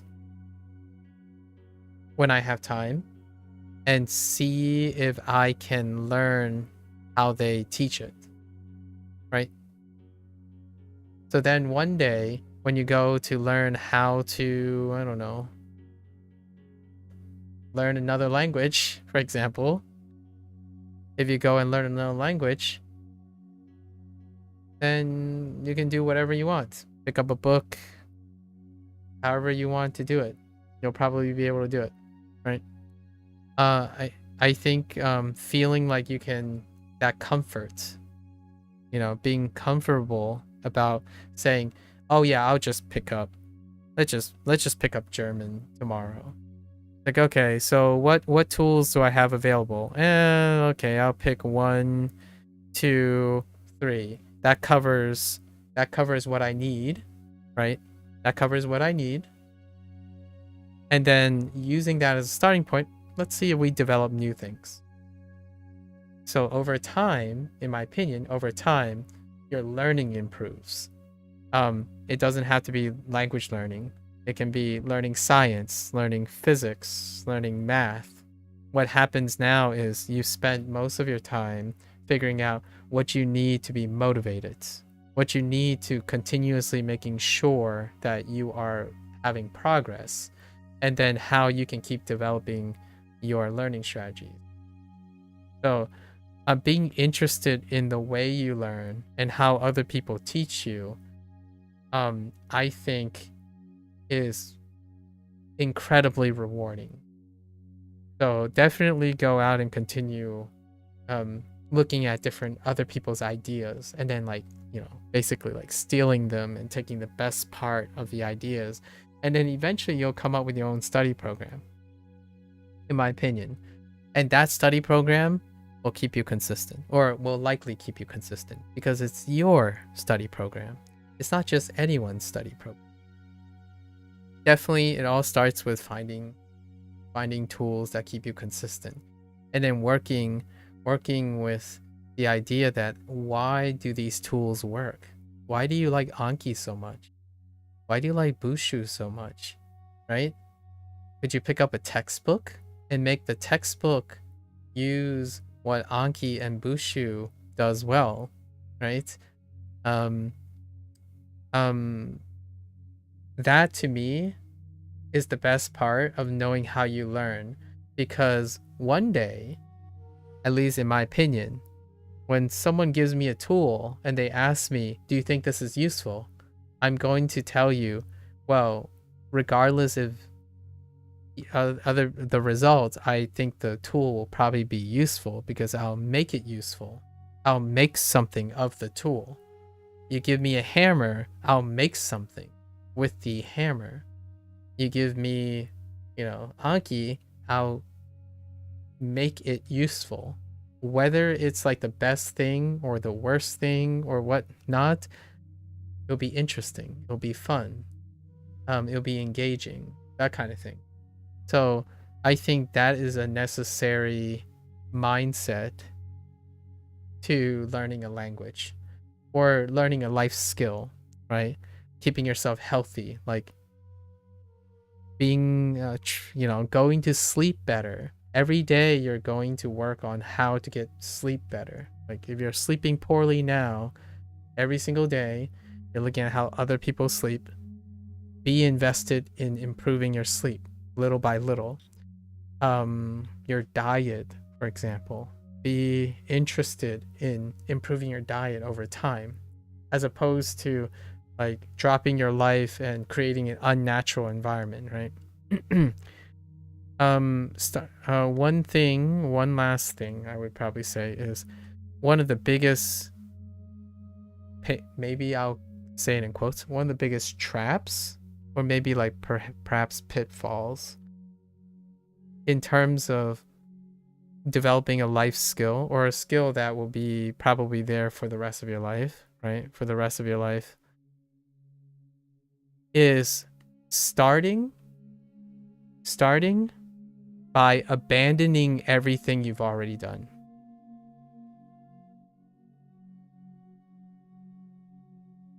What I mean by this is one likes to learn, like for example, language learning. I disagree with a lot of people, so you might want to get like a second opinion and stuff. I start with what I know about myself. I look for tools and other things based on what I know about myself. Not what other people know about their experience. I will still use the same information, but the idea is I know myself better than the stranger that's giving blanketed advice that don't know you, right? So many people, what they try to do is they try to create a habit out of thin air.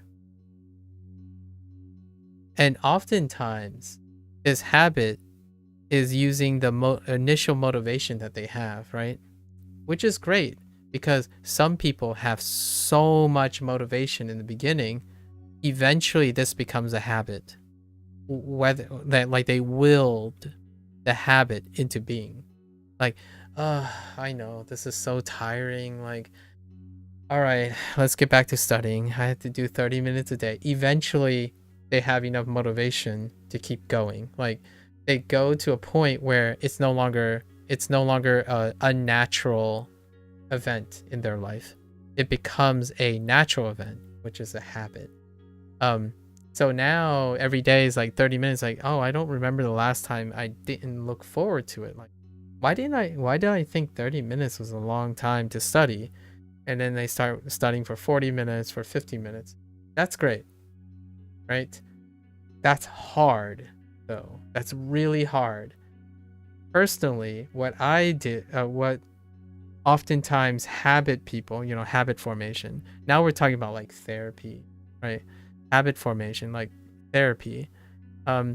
Generally, you take what you know. So what are the things you already do that you do without even thinking? Like, you do a lot of things right now. As anyone who has worked, lived long enough, you do a lot of things that you love to do. Like, or you just do regularly without even thinking about it. You get up, eat.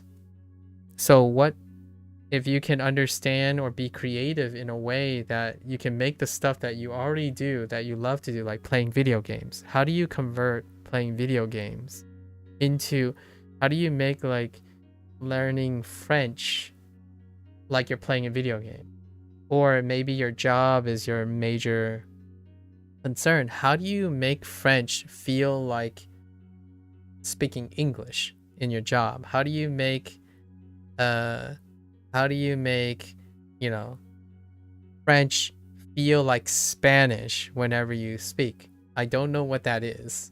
For me, if I continue to slowly play video games and watch the content that I want as though it's a replacement for my English or my, Chinese/Japanese, that kind of thing, then I've achieved it. It's a thing that I know I already do. I already watch anime. I already listen to my parents talk in Mandarin and Fujianese all the time. So those are the things that make it so that you don't necessarily need all the motivation to work. And I think that's what Duolingo does, and that's what Bushu does.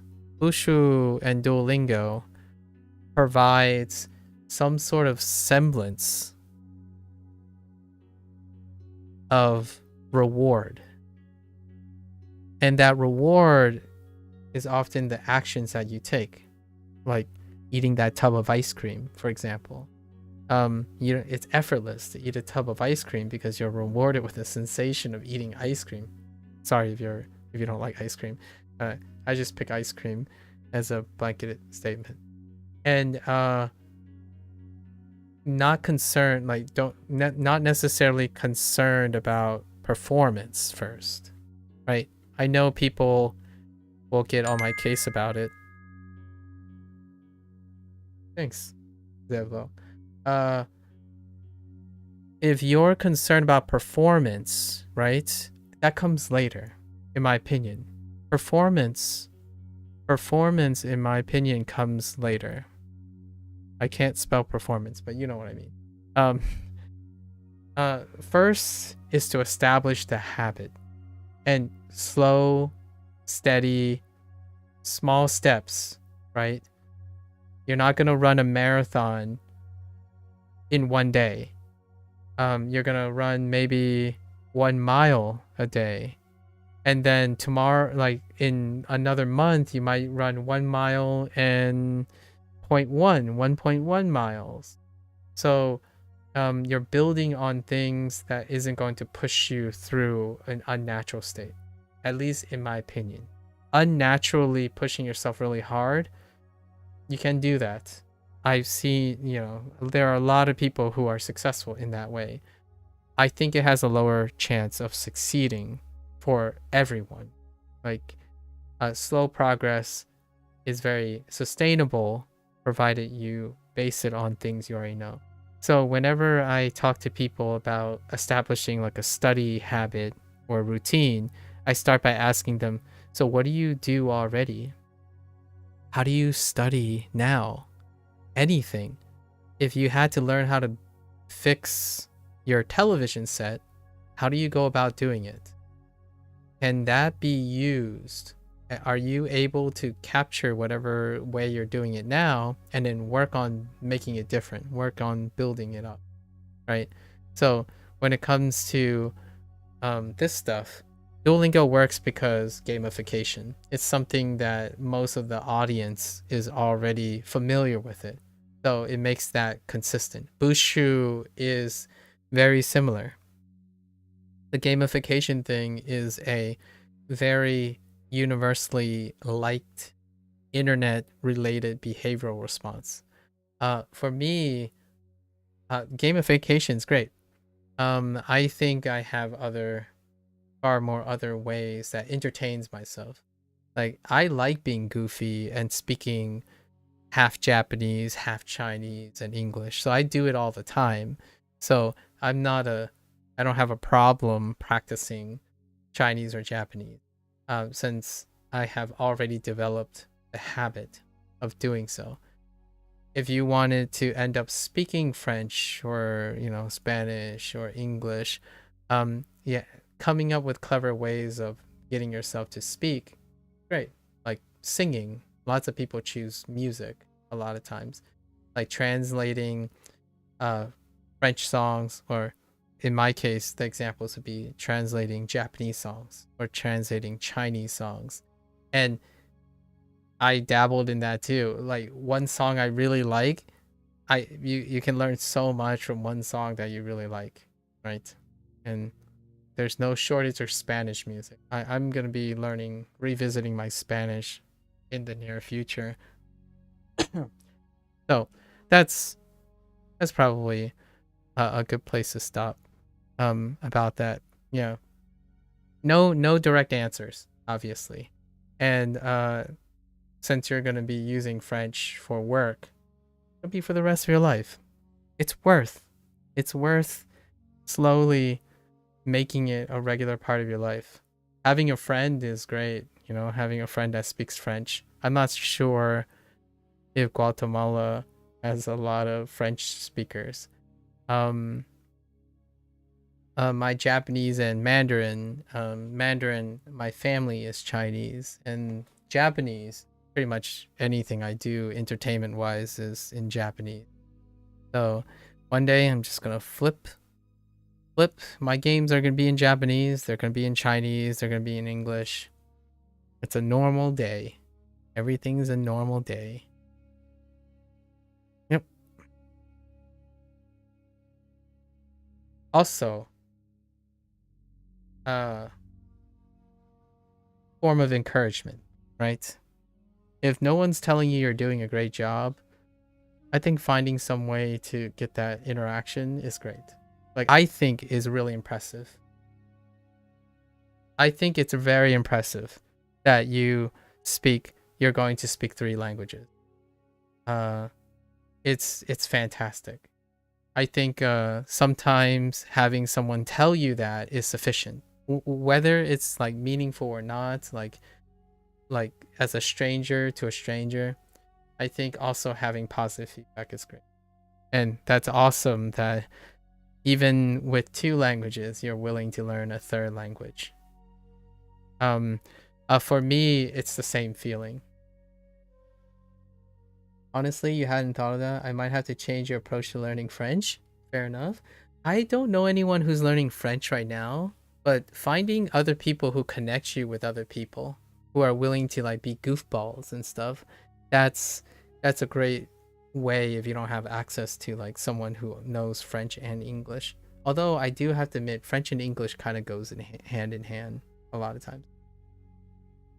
You're glad you stumbled on it. So I stream every day. Yeah, my schedule is, this is late for me. And you're in Guatemala, right? We're about semi. I usually stream like 6 to 7 hours ago. So I do evenings in EST. I try my best to stay between 3 and whenever I end. So it's usually 3. It's after 3 p.m. And if you like people like you and other people who like talk about things, then it goes really late. It goes like super late. Generally, it doesn't matter to me about where I get in the lesson because I'll eventually get it done. You don't have to worry about that.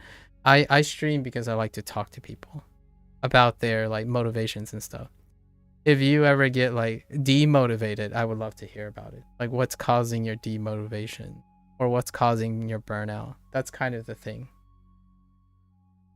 It's like for you, Ezra, you might have had to head out in a couple of minutes. Where do I live? I live in the east, the northeast of the USA, in the United States. So I'm on the East Coast. You probably, wow, my geography is terrible. So I live in this region up here. This is supposed to be Florida. I live in the East Coast. This is the Atlantic Ocean. Wait. Let me like include Texas. So I think we have a 1 hour difference, probably a 1 hour difference when it comes to time. Or it might be the same time zone, actually. I think we might be in the same time zone. I don't know how time zones work in Central America. Yeah, I'll probably be doing the same thing for Spanish. So, I know a lot of people know Spanish, at least in this time zone. So I'm looking forward to interacting with all the Spanish speakers. Spanish was my school. Spanish was my second learned language, like second. It was my first school language that I learned. It's not that great anymore. Like it's barely passable. It's good enough to like talk in video games, like when there's a Spanish speaker who's like typing in video games, like okay, that's good enough. It kind of looks like for the most normal depiction of word, to be fair, since everything is strange with it. No, yeah. I'm in the north side of the United States, so it's kind of weird. Yeah. Yeah, French. I will have to pick your brain about Spanish for sure. In the future. Yeah, right now I'm gonna tell you now that after Duolingo, I'm already thinking about other ways to interact. So I'm gonna use LLMs in the future. So like I'm sure you're familiar with like ChatGPT related news and whatnot. I'm going to be doing that because it's fun. It's a different way of learning that I haven't ever done. I haven't ever interacted with an LLM. So I gotta learn to see how I can learn from LLM. And then so forth and so forth. My favorite thing about learning new skills is to learn the technology that is around the learning and then see if I can do it myself. Like, oh yeah, okay, I don't need the LLM anymore, right? Like I don't need another thing, that kind of thing. Flashcards, the last time I used flashcards, or like a flashcard type system for learning, I think I was 13 years old. Maybe 13 years old. And it probably went to like 15 years old. Then I stopped. I do something else a little bit beyond flashcards. So keep on building the different tools, you know. It's pretty neat. By the way, I appreciate the conversation. How do you find Anki right now? How is Anki working for you? Since you started Anki. For Japanese and Chinese, actually specifically Japanese, Anki is like a big discussion. Like people who love and champion, in general, the sentiments are very good for Japanese in terms of Anki. I personally have not used Anki. I imagine I could use it in a certain way. I might use something in a different way, Anki in a different way in the future. My plan for Anki is somewhere down the line I might make cards for Anki. So what I mean by that is I will learn stuff when I'm practicing, right? Watching videos and stuff, and then I'll make cards in Anki. And that's it. I won't use Anki to learn from the cards. I will make the cards to learn the stuff. I like making stuff. So if you actively make something, you are also practicing and learning that. You have a Japanese deck that you bought from a company, Refold. Oh no worries. We're not there yet for the whole deck thing. It's perfectly all right. In the future, what I'm gonna do is I'm probably gonna make my own cards, like a scratchbook or something. Like I like making things to learn, so we'll probably make cards and make decks ourselves. You know, we'll put in like my drawing or something, like a weird drawing. We'll put like, you know, I'll draw a tree, but then I'll put like a little guy in it,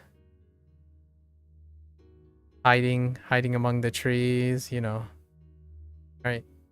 That kind of thing to remind me of stuff. Gotta want to create. A plane ticket to Italy is too expensive.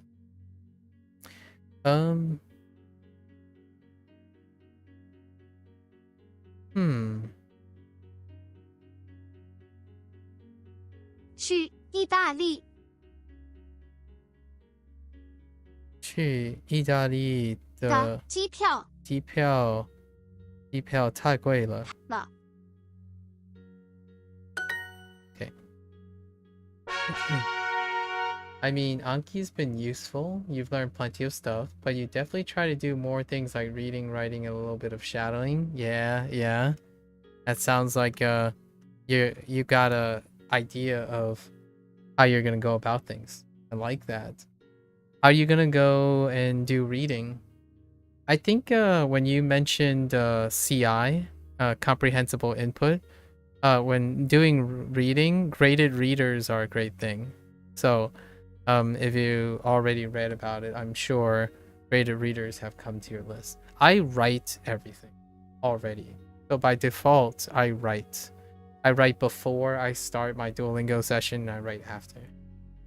So most of my characters and understanding how to learn Japanese and Chinese is dealing with literal writing. And then at the end of stuff, I construct and try to construct stories in my head on my own. Kind of like a more of a figurative writing situation. Shadowing, I haven't done yet. It'll be interesting for the shadowing process. 你们看过那本书吗？你们看过那本书吗？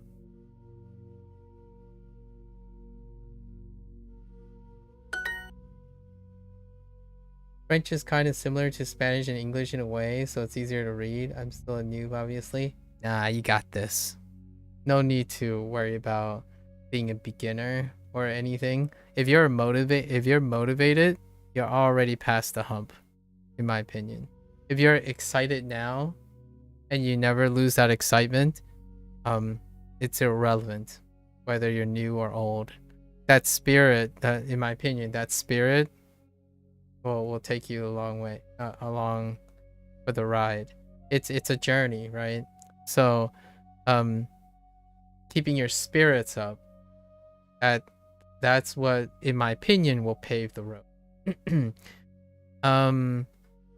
There are noobs, new people and old people alike that can express negative sentiments, like saying like, oh, like for example, I could ask someone, how are you doing, right? You've already mentioned, that's why I've already asked you these questions.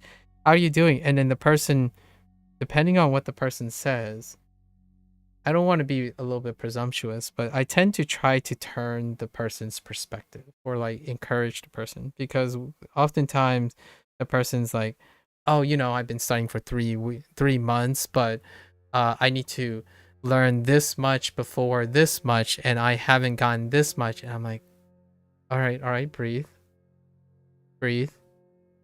Did you learn something today?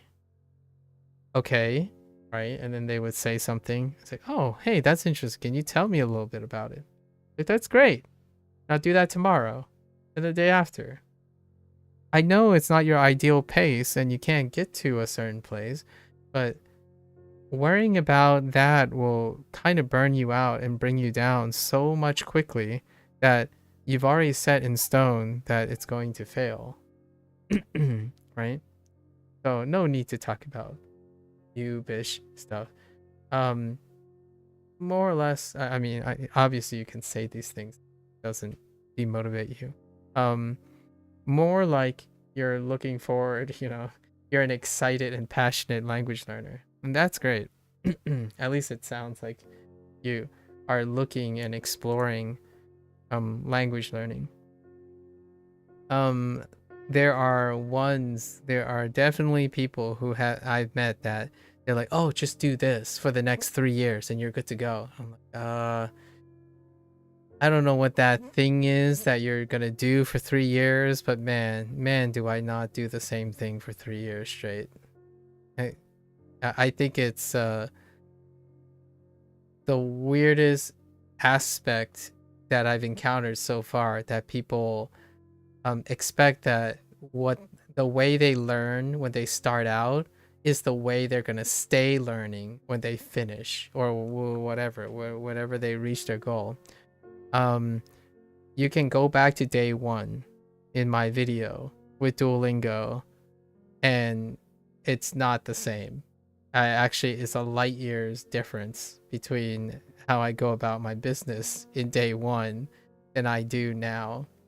And it's not going to look the same in another month or in 2 months. So learning is incredibly enriching, dynamic, and interesting. Making learning into a chore, grinding your gears, spinning the wheel in place, that sounds like a very dull life, right? If life is already dull like that for you, maybe a stranger's word encouraging you to breathe more life into your general routine may even boost the way you approach language learning. Right? You got to keep exploring, find things, make it exciting. And I think when people start, they already have that passion. I think people who are starting has that passion, yet a little farther down the line, there's a chance that passion subsides. It disappears for routine. And then that routine kind of sucks the life out of the stuff, going into 6 months and then a year. And then it became like, I reached a plateau with this method. It's like, if you knew, why didn't you go look for new things? Like, well, it was working all along, so you might as well keep doing the things. Like, yeah, you can still do that. You can continue doing the things that work. Yet, don't keep yourself from being excited, in my opinion. Go pick up a video game. If liking French makes you want to go eat French food, go to a French restaurant. Go to a French restaurant and read the menu and try to order something in French, right? Go buy, French pastries and then practice the pronunciation of French words. And you gotta find all the clever tricks in your book, right? Life skills are not going away anytime soon, so you gotta improve yourself every single day, right? Try to, and eventually I feel you'll have a lot of golden oldies. So when you run out of ideas, you can always go back to an older idea, and that idea will be so far there, it'll be maybe 5 years ago since you did this, and it'll be fresh again, at least in my opinion. That's kind of how human emotions work, how I perceive human emotions. That's why it's lovely when you see like a classic come back on or something. Nostalgia is pretty powerful too. What I say is, there's not a moment in my time when I'm learning a skill that I feel bored of what I'm doing. So I'm not bored of getting on stream and doing this. It might kind of look the same on the surface, like, someone who stops by and look at me for 5 minutes and say, oh, this guy's been doing the same thing for the last 260 days. It's like, well, you saw 5 minutes. It probably looks the same in 5 minutes. I mean, I'm staring at this screen for more than 5 minutes. I'm not doing the same thing. I could sit here and watch the paint dry literally in my body, and I'll be thinking about hundreds of things, right? Constantly thinking about hundreds of things. Things are interesting when you make it interesting, at least, in my opinion. So ask yourself, can you make anything interesting? That would be a fantastic challenge. I don't think people can be stopped when they are interested. And that is something that you can invest in that isn't only relevant to language learning. And that, to me, I think people have a great intuition when they meet someone who is particularly happy with all the things they do, right? When someone comes to you randomly and tells you, dude, I don't know how you do it. Why would you spend 8 hours on Duolingo every day? Doesn't that get boring? I think that's a great example of when you made it. Because on the surface, it might be, it really is. I mean, I don't blame anyone to think that I'm doing the same thing every day for the last 200 plus days, but I assure you, I am not thinking the same thing, and I'm not doing the same. I generally bring a story with me each day. So every evening, I consume some Japanese or Chinese content or some language related content, and I bring a story to me. I put it in my back pocket every day before I start streaming.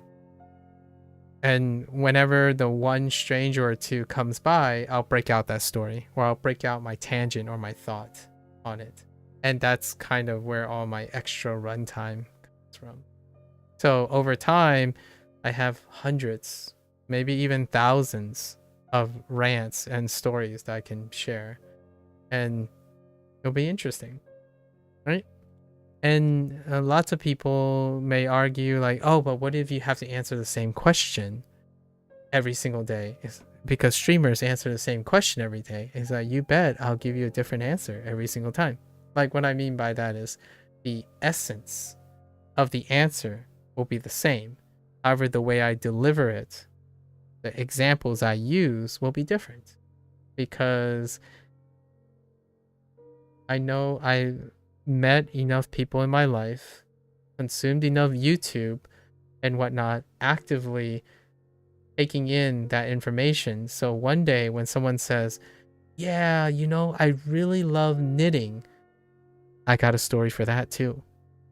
Or like dogs, cats, languages that I don't know. How do you ask and be interested in Arabic if you know no Arabic? That kind of thing. I think genuinely getting people to be interested in sharing goes a long way for motivation.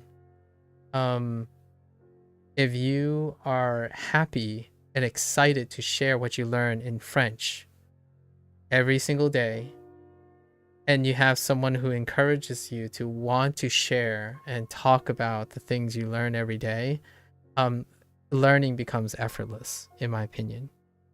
Not everyone has that feeling though. You know, there's insecurities, social anxiety, awkwardness. And then speaking a language is socially awkward already. In fact, I think one of the most predominant gates and barriers to learning a language is actually overcoming social anxiety that the internet has not addressed, because you don't need to talk to anyone directly anymore, comment indirectly and whatnot. And one of the biggest barriers to language learning is getting the most reward, the final output, right? So to a lot of people, speaking the final output. You don't have to be fully fluent to speak, in my opinion. You can be here shouting French words at me, and that's great. Like, if you shout a French word at me and I ask you, can you explain that to me, and you do it, it doesn't matter if you taught me anything or shared with me anything. You yourself is doing it. So why not stream your study sessions, right? I could be completely wrong about the things that I'm recording and stuff. I can look back and I'm like, oh, okay, so that's what I thought about before. I literally use my own videos. I've structured my videos where my summary is in the beginning and my like mnemonic device and stuff is in the end. So on the previous day, instead of journaling now, which I used to journal everything, you know, outline my, look, I do it live. Then I look back on the video. And one day I could like montage all the beginning, like make a montage of all the beginning parts, and you'll probably be able to collect, you know, right now, you know, the 2,500 words I know in Japanese, it's somewhere in those videos. Do I know all of them? Probably not. Am I worried? No. Because I get on every day and I like it. It's awesome. Other people will argue with me. That's awesome too. They'll correct me. That's fine as well. I mean, most of the time the people don't like my response or my reaction. That's also fine because that's part of the experience. every day, or at least I try every day. And hopefully other language learners find that secret sauce, a secret balance, where they're not socially awkward or always feel like it's effort. It requires effort to want to speak their target language. I have no qualms with randomly throwing Japanese words in, like right now I could cringeworthy. I know some people find it a little cringeworthy.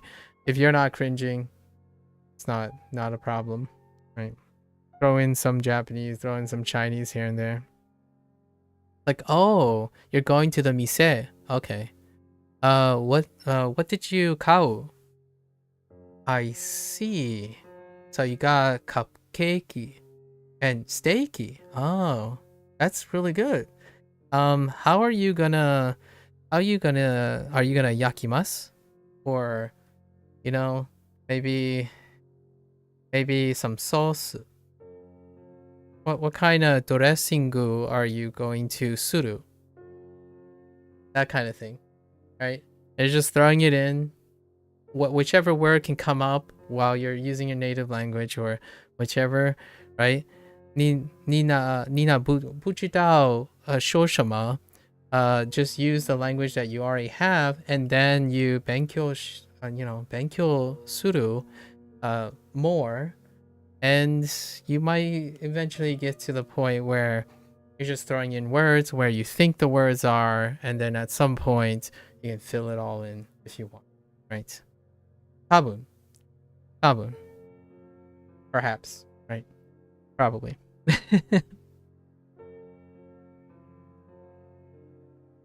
If you're not red in the face when you're doing that, good to go. Or if you're red in the face, live it up, right? What? Let's see. All right, we're gonna get back to the lesson. Okay, I have not been to that. Whoa.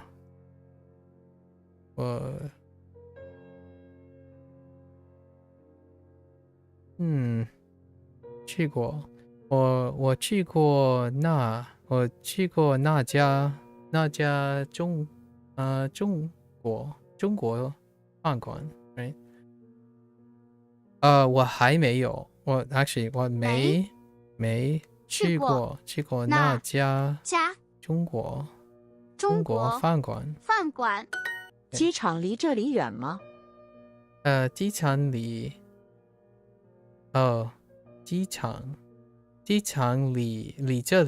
这里远吗？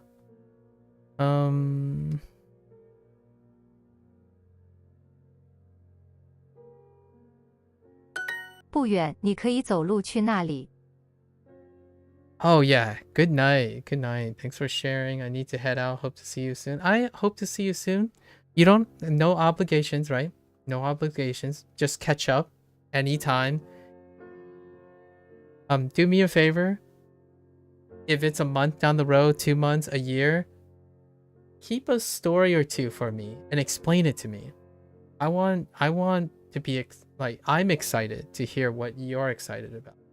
So definitely, yeah, take care. It doesn't have to be soon, right? Good luck with everything. Thank you for your company.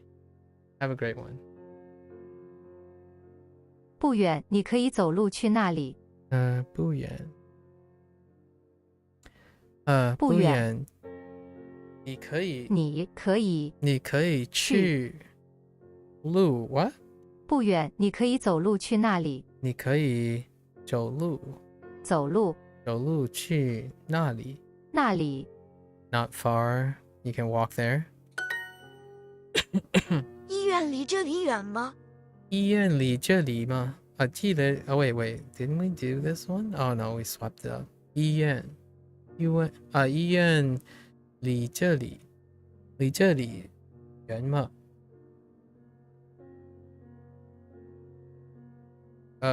？From here. 我们去上学吧。我们去上学吗？上学吧。Oh, let's go to school. Okay. 我们一起去吃午饭吧。Okay, 我们一起去吃午饭吧。午饭吧。你的西班牙语水平提高了。哦，水平提高了。你的西班牙英语 no 西班牙语music 你的西班牙语水平提高了。Your Spanish has improved or proficiency has improved. 电影几点开始？电影几点？几点？电影几点开始？诶 OK， 你的西班牙语，水平提高了。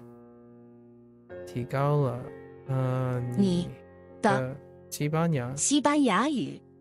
牙语水平呢？水平提高了。下个星期我们一起看电影吧。下个星期我们一起看电影吧。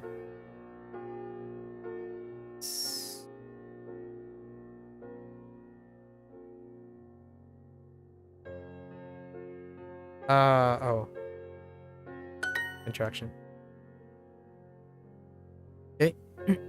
写瓶子。时间刀一起。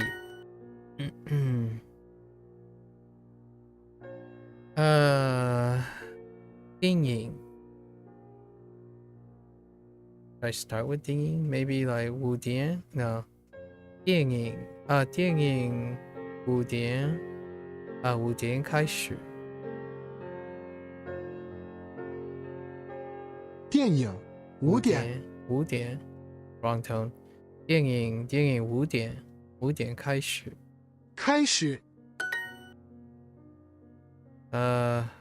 因为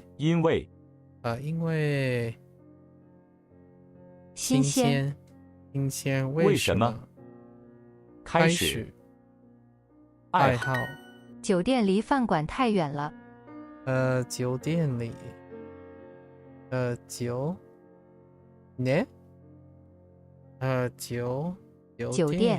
酒店里太晚了。No way 酒店离饭馆太远了。饭馆太远了。饭馆太远了。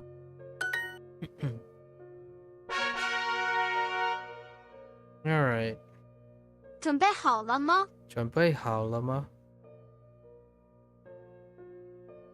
我没有准备。我没有准备。准备。我不喜欢吃面条。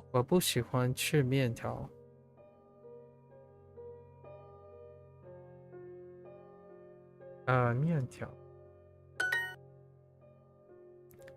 房间。房间 Whoops, that was the wrong tone. I bet. 房间。因为苹果。面条。鸡蛋。我明天不能上美术课。我明天不能上美术课。Oh, I just realized. Oh yeah, I forgot.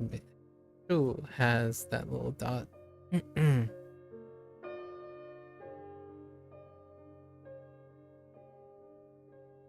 我明天不能上美术课。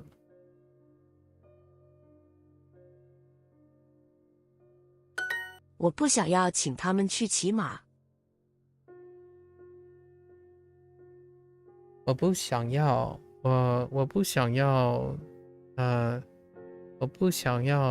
请他们 to yeah 去骑马 OK 我不想要请他们去骑马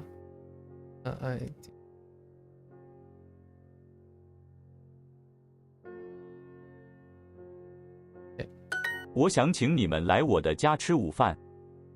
OK 我想请你们来我家来我的家 no 的 yes 他们你们来我的家吃的我的家吃午饭 maybe 吃晚饭吃午饭。我想请你们来我的家吃午饭。我的公司不让我请假。我的公司不让我请假。我请假。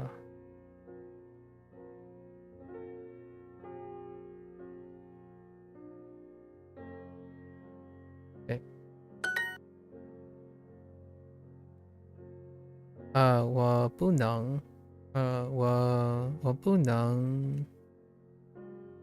能像，我明天不能像，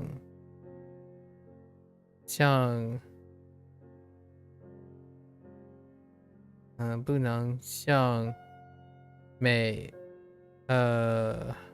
术课，我明天不能上美术课。快一点上车吧。快一点上车吧。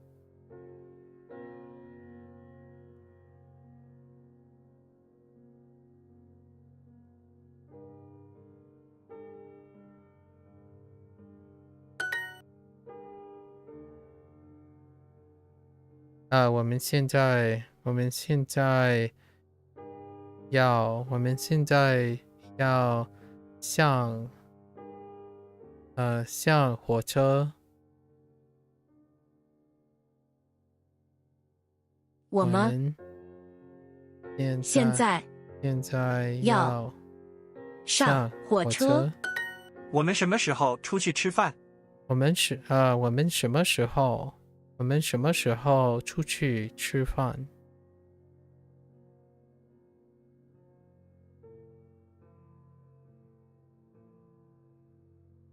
？Eat out? When will we go to eat out? Jeez. When will we go to eat out? Oh. No! Go out to eat! Oh my goodness. Heck in English. It's always English. When did I go to school?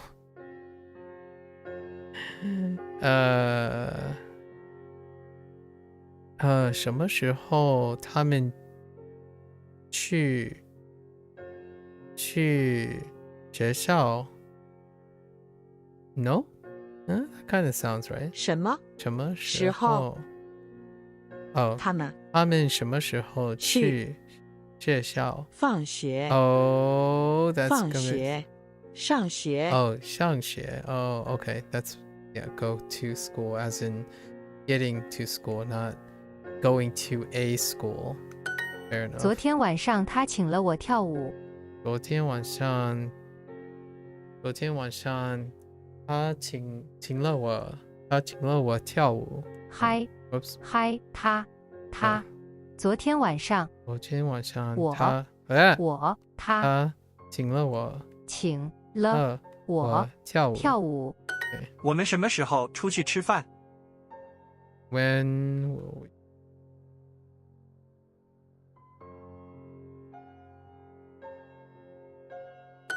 English, devastating. I know. English is absolutely devastating. 他突然离开了，我们不知道为什么。他突然离开了。我们不知道为什么。OK。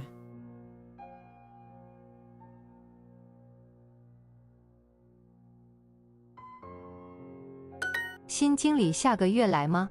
新机新经理哦，新经理经理新经理下个月来吗？妈，新经理下个月来吗？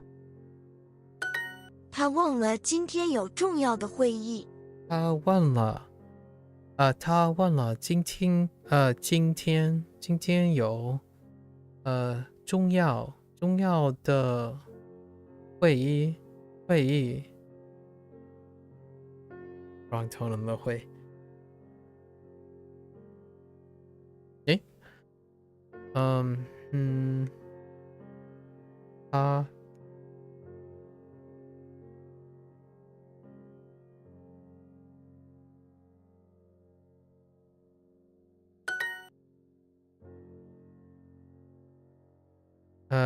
对不起I always start with 对不起 but that's fine.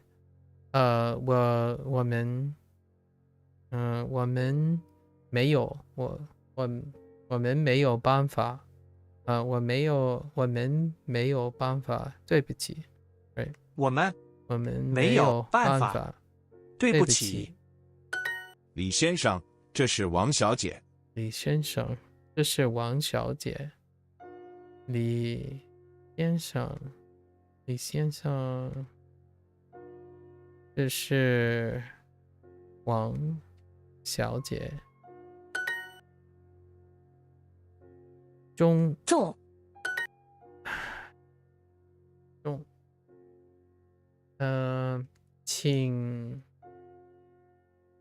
请相信请相信我，我可以解决，请相信，请相信我，我可以解决。Did I write? Yeah, I did. Today. 王先生，认识你很高兴。王先生，认识你很高兴。Wait, 王先生 ，It is a pleasure to meet you. Yeah, 认识你很高兴。Oh, or the other way around. 结法相结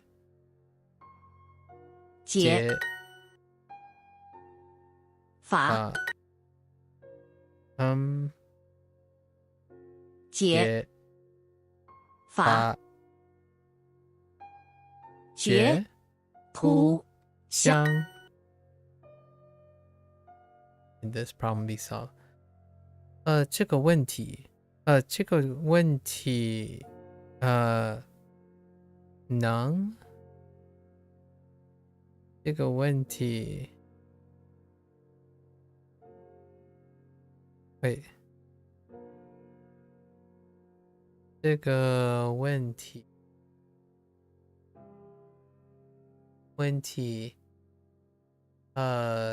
解决吗？哎，这个这个问题解决吗？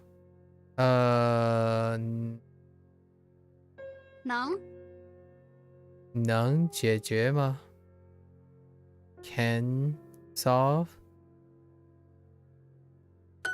Yes. 我一会儿会跟同事吃晚饭。我一会儿会跟同事吃晚饭。我一会儿会跟同事吃晚饭。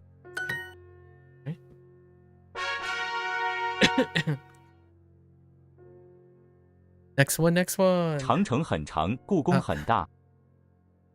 长城很长，长城很长，故宫很大。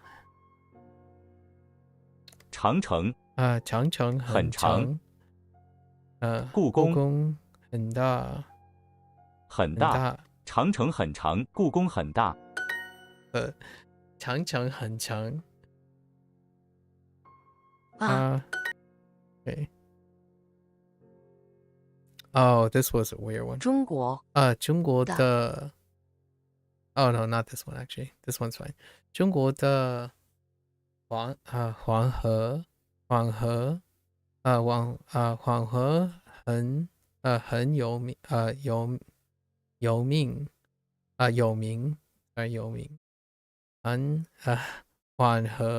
河很有名黄河很有名很有名。There's too much 很。中国的黄河和很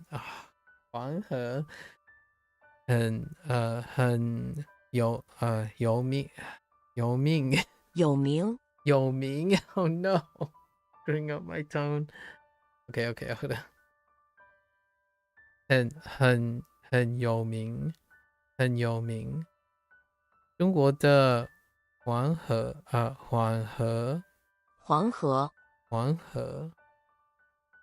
Was that not two? 黄河 Yeah.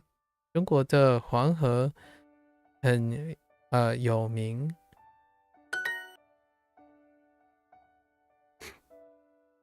Oh, I missed a vocabulary word. 世界 I missed that. 世界 Okay. 那只熊猫多么可爱呀！那只熊猫多么可爱呀！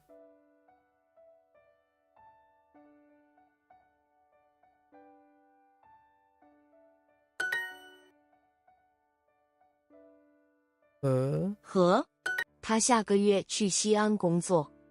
他下个月去西安工作。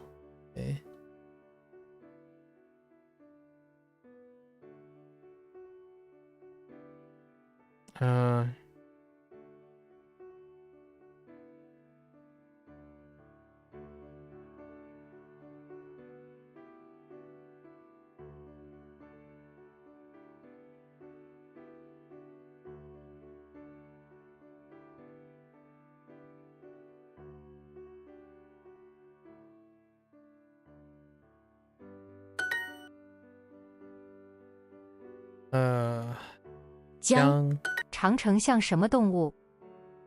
长城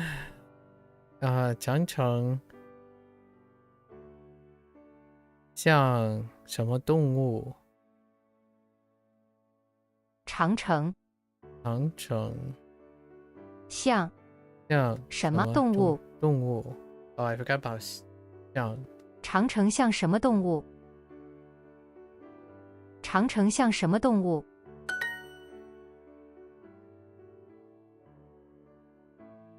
What animal does the Great Wall of China look like? That doesn't make any sense. What the heck?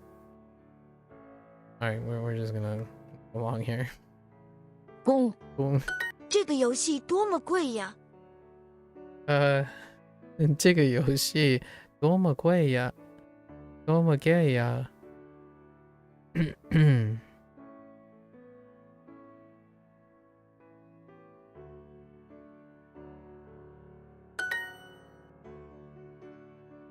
熊 Oops. 江结公长江比黄河长吗？长江比黄河长吗？长吗 ？OK。What the Am I a pep or did I miss? Am I missing a river? Oh. Oh, I guess you could just refer to it as the Yanti. Oh, wait. Or is it a duplication? That's an English problem. I disagree. You need river in both cases. The heck with you, Duolingo. 界 Yeah. 河江决是现在谁是世界上最高的人？ That's such a low blow. I would repeat river twice. That's BS. 现在谁是世界世界上像最高的人？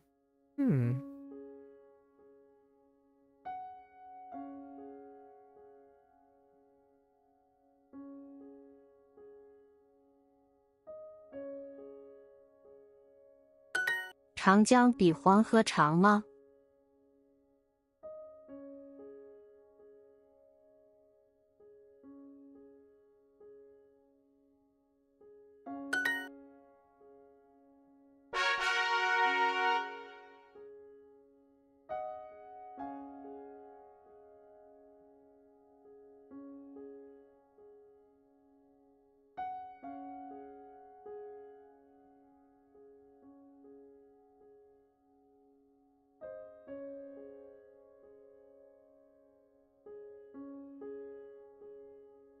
？All right.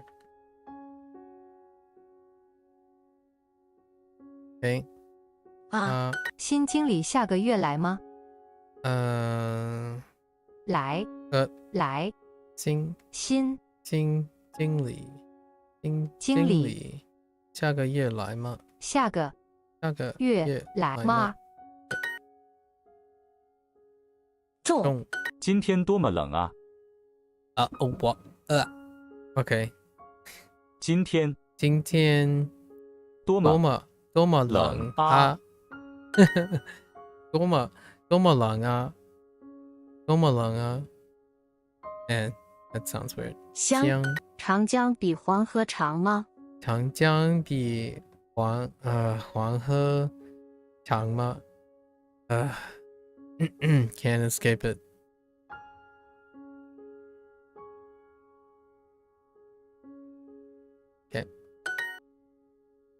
河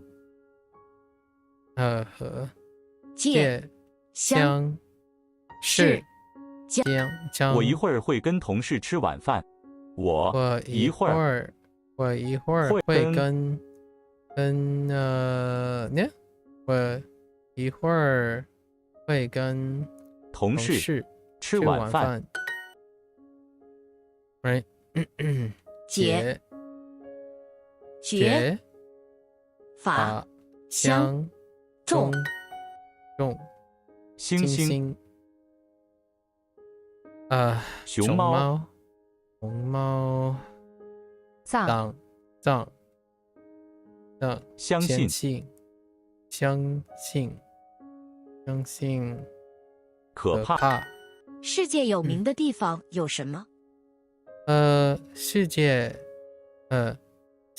有名的地方有什么？This one is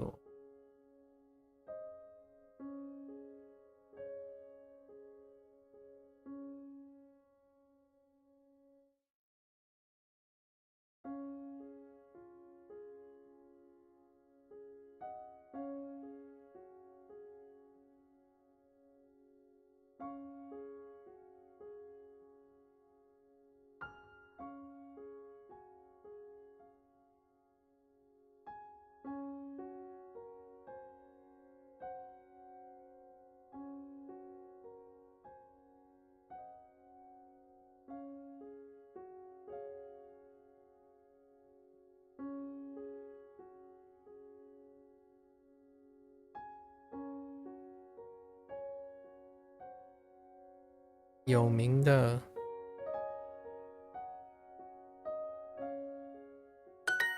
Yeah. 对。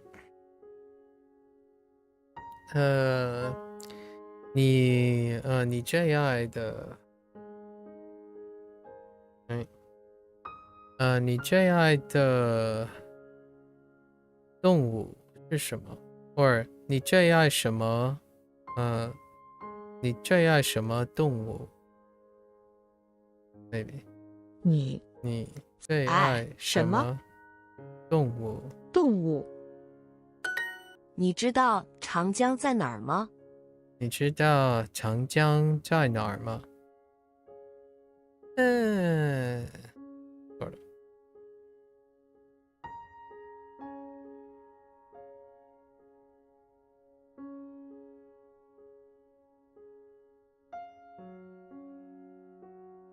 Do I not need the duh? That's kind of weird.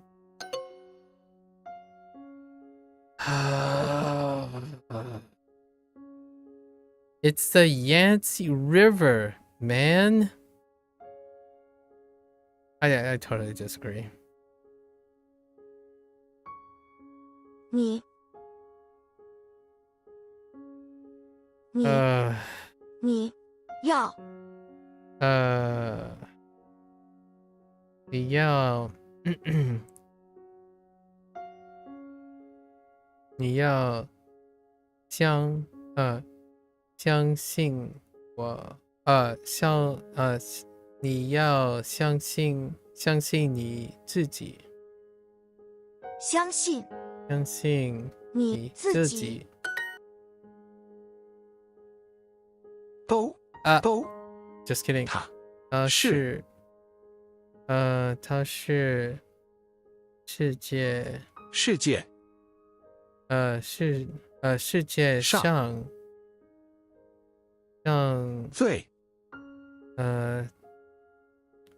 最有钱的人。你知道长江在哪儿吗？ I hate you.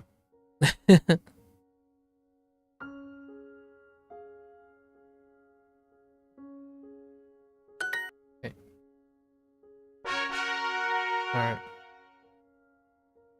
All right. Ooh, we're back to talking about hobbies. That'll be kind of fun. All right. 15 minutes in a dream. I don't think we're gonna complete. We're gonna try to not overextend too far, right? 同学 probably 同事 right 同学 right 同事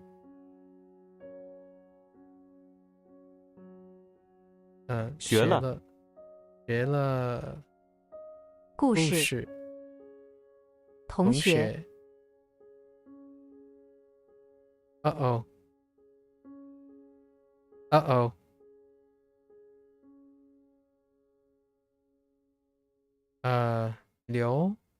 留学同事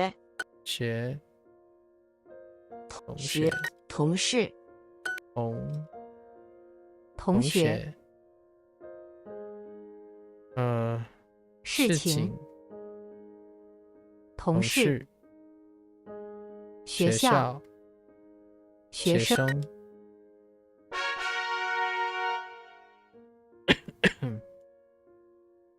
自己 Alright.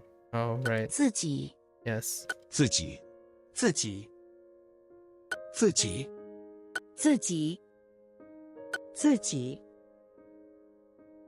Right. Okay. 去过 Oh, no. 经过 Okay. Yep. 经历经过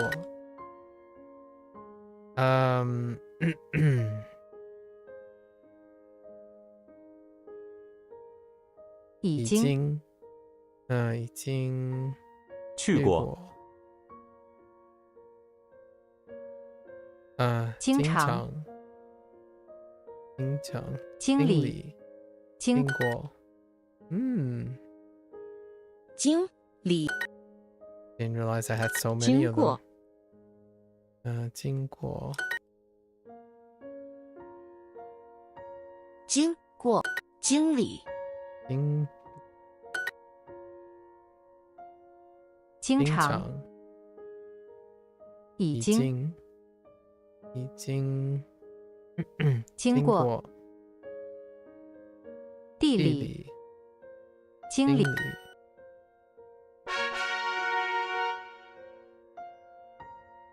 自己自己自己自己自己自己自己自己自己自己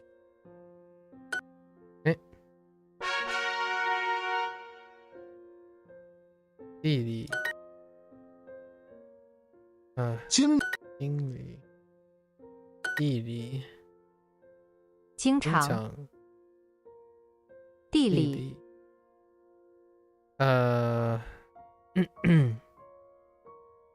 地铁地铁站经理经理经理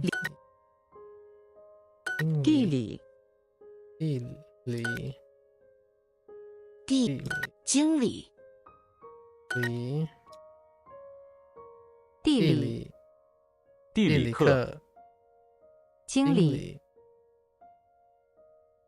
经过地铁地理自己自己自己自己自己自己自己自己自己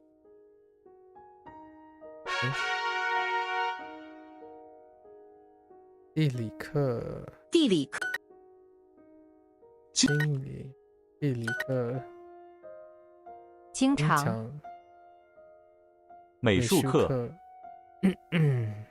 地理课经理科学课经理地理课地理课地理科经理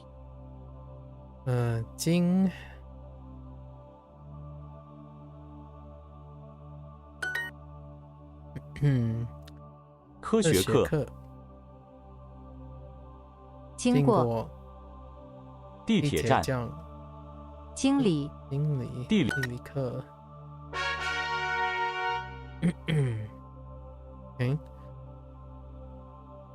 办法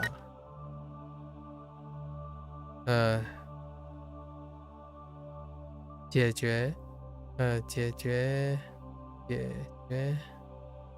决办法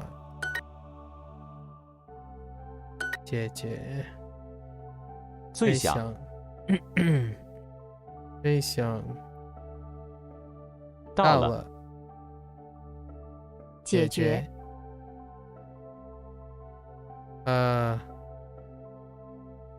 往右办法办法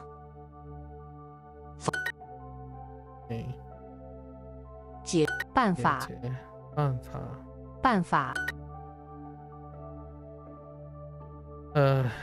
愿意解决不是往左办法解决告诉我解决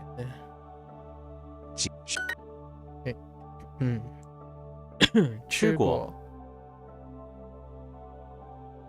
吃过办法解决不做请等办法知道办法，办法，往后，往后，往右，往右，解决。嗯，哦，脚，对，解决，脚，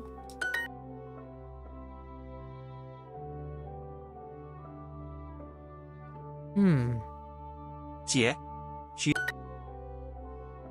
脚，脚，解决， Don't remember 解决，用， Okay, that's 用 right? That's fine. 洗澡，洗脚，洗脚，解决，脚， Not that 脚 ，No. Is it? 上网，上网，解决，脚，脚，解决。Where is it? 这次， Oh no! Oh, it is that 脚 Okay. 这次 Okay. 打网球，用，解解决，脚，脚， Yeah. 这次，这次脚，脚解决，解决上网，让我打网球，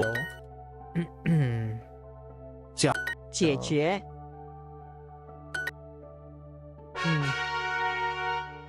Haven't used that in a while as well.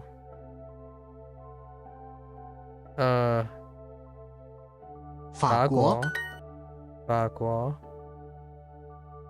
办法，法国，国，法国，韩国菜，一克，办法，办，办法，法国，法国，法国，办法，办法，法国，美国人，拉面，拉面， Oh, I forgot about 拉面. That's the same law. Oh, is it? Oh no, it's not the same law. Oh, that's interesting.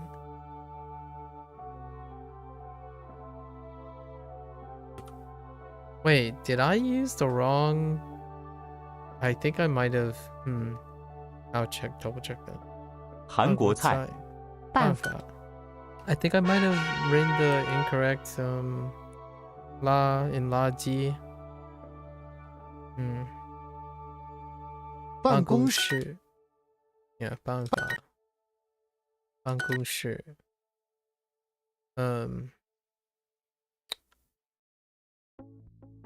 教室，教室，办法，邻居，公司，办公室，办法，办法，办公室，办公室，办公室，办法，办法，教室，办公室，前面，公共，世界，世界，世界，世界， All right. 世界， No 世界 surprises outside of 世界， their, 世界， they weren't lining up. The hat. 世界，世界， Oops. 世界，世界，世界，世界，世界，世界，世界，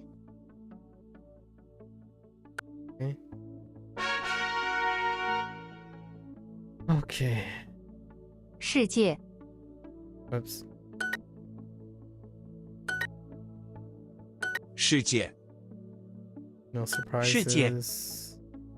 世界，世界，世界，世界，世界，世界， What? Oh, 世界， you got me. 世界，世界，世界，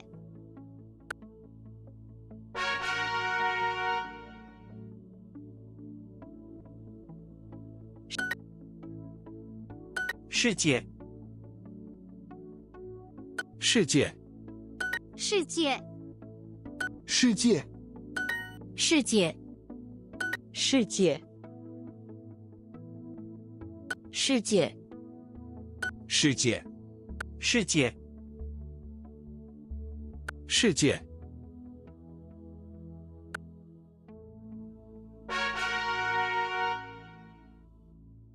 黄河，黄河 Okay, 黄河黄河，黄河黄河，黄河，黄河，黄河，黄河，黄河，黄河，黄河，黄河，黄河，黄河，黄河，黄河，哎，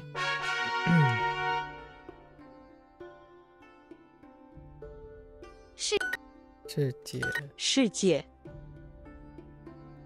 世界，世界，世界，世界，世界，世界，世界，世界，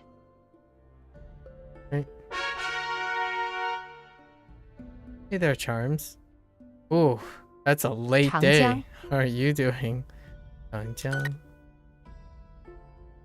长江长长江，长江，长 Oh, 江， did you just get up?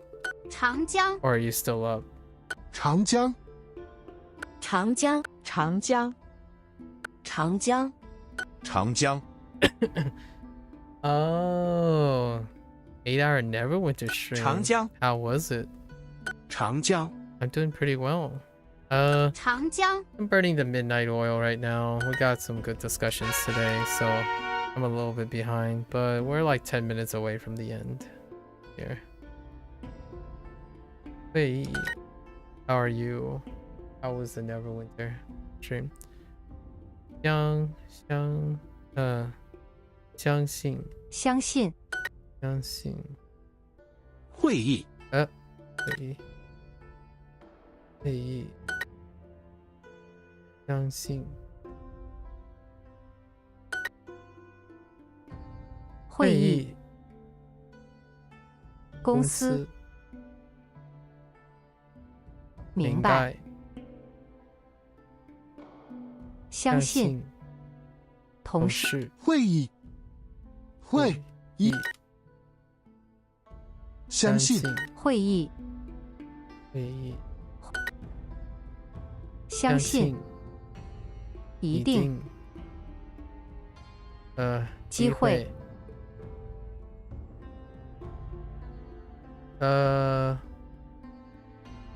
约会，会议，相信，相信，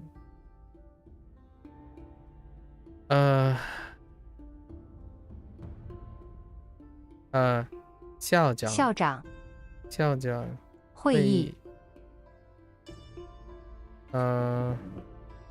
发现，相信，公司，会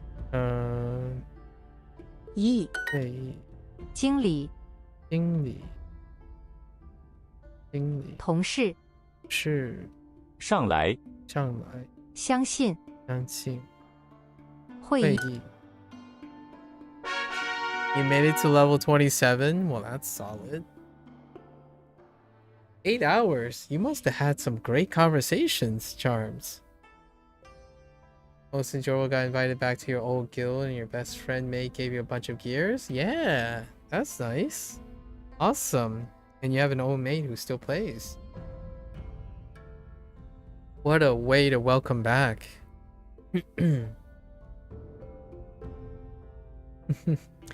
Obviously, what do you mean 27? It doesn't even go up to 27, Charms. You silly goober. I'm playing D&D now. It only goes up to level 20. And it's quest based. You know? Like ye old good, ye old good. Oh, I said 27. Oh, my bad. Did I really say 27? My bad. I meant 7.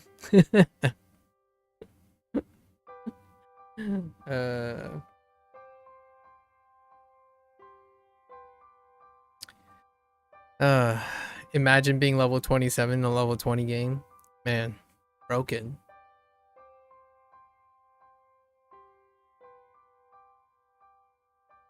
That would be massively broken.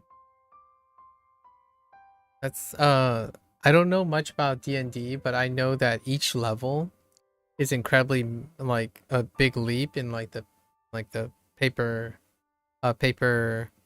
pencil game, right?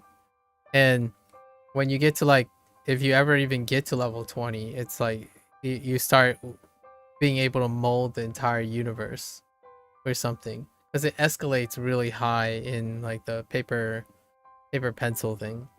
Like the abilities you get become like universe changing. It takes like I don't know, years campaign to get to level 20. I remember it was pretty interesting. Like they, you know, D&D is a serious business. I'm not going to try to trivialize and understand all that said. However, I did watch like a bit of a clip of this content creator who talked about like why level 20 and like all that stuff, because at some point the way it's rewarded is usually campaigns don't last that long, right? So you start wielding godly magic and abilities by the time you reach level 20 before the campaign ends. I think I recently watched someone's video where they finally ended their campaign after 7 years or something. D&D people, you do not mess with D&D people. Their campaigns are like drama, full-length drama shows, you know? And it goes without saying that, what is my segue? Let's not forget that Matt Mercer and co, you know, Critical Role in their show, what is it called? Vox Machina? Well, Vox Machina is still going, and it's a chronicle of like some of their campaigns put together. So that show is still going for, I think it's on its 3rd season or something. Yeah, D&D campaign, no joke. No joke. People love writing and stuff. Practically a novella, you know, interactive novella. I haven't ever engaged in D&D, so I really don't know. I do, some of my close friends had like been in the campaign for like a year or 2 years. It's kind of a really interesting pastime to live like a second life, or so to speak, like a second life in which it is not virtualized. However, one could say MMORPGs is the digital version of that, right? You log in, the avatar is you play the role of a gamer who can choose to role play their character or not, that kind of thing. And then the system itself limits your ability to role play, right? If you're a mage, you're chucking spells, that kind of thing.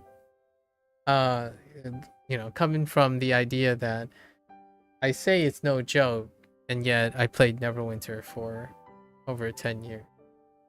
So, or at least had some attachment to Neverwinter for over 10 years. You wrote a character sheet for your first D&D game, but it never happened. I looked at a character sheet or like a different Pathfinder, a game that was based on the Pathfinder, which is like an off branch of the D&D rulebook. And I thought about starting. That was a different time though, and it didn't happen because schedule conflicts. Back when I was doing more the Neverwinter stuff, like Neverwinter content creation stuff, and I met a bunch of other people who used to play Neverwinter, and then they on the side they streamed like paper and pencil things, like based on like maybe 5th edition or something like other games that an offshoot that are based on 5th edition. Yeah, I read the manual though. I read the manual of one of those games. Schedules didn't line up. Typical, yeah, D&D struggles. Yep. You got to be really committed, right? It has to be part of your lifestyle. Like language learning. That's what I talked about today. That's why I'm 3 hours behind on my schedule. Usually I try to end like before midnight EST because my voice doesn't hold up. So it's already very noticeable. Yeah, so this is the end of mine, so I'm heading out today as well. Glad to hear that you're enjoying your return back to Neverwinter. I stand by what I said to Miles, right? Once you get to 20, it's like chilling. You log in like 30 minutes a day, complete whatever campaign you want on a whim, but really if you complete the random queues, you're already up to date and you're like slamming into the most recent dungeon. It's a live service game. They make the process of catching up to the current state as soon as possible, because what keeps the player coming back is their loose regular relationship with, you know, the modules. And nowadays some people were worried that just as a little side note on Neverwinter, there were a lot of rumor milling about, oh yeah, so now, you know, Embracer Group sold something and then whatnot, will Neverwinter close down or something. And there was a message that was released that, yeah, at least not for the next 3 modules. So we got another solid year, I suppose. Neverwinter coming got another solid year. I look at Neverwinter different. You look at Neverwinter so differently now. It's a way funner TBH. Yeah. I looked at Neverwinter at the post World of Warcraft days. You know, the post World of Warcraft days. So I'm gonna be real.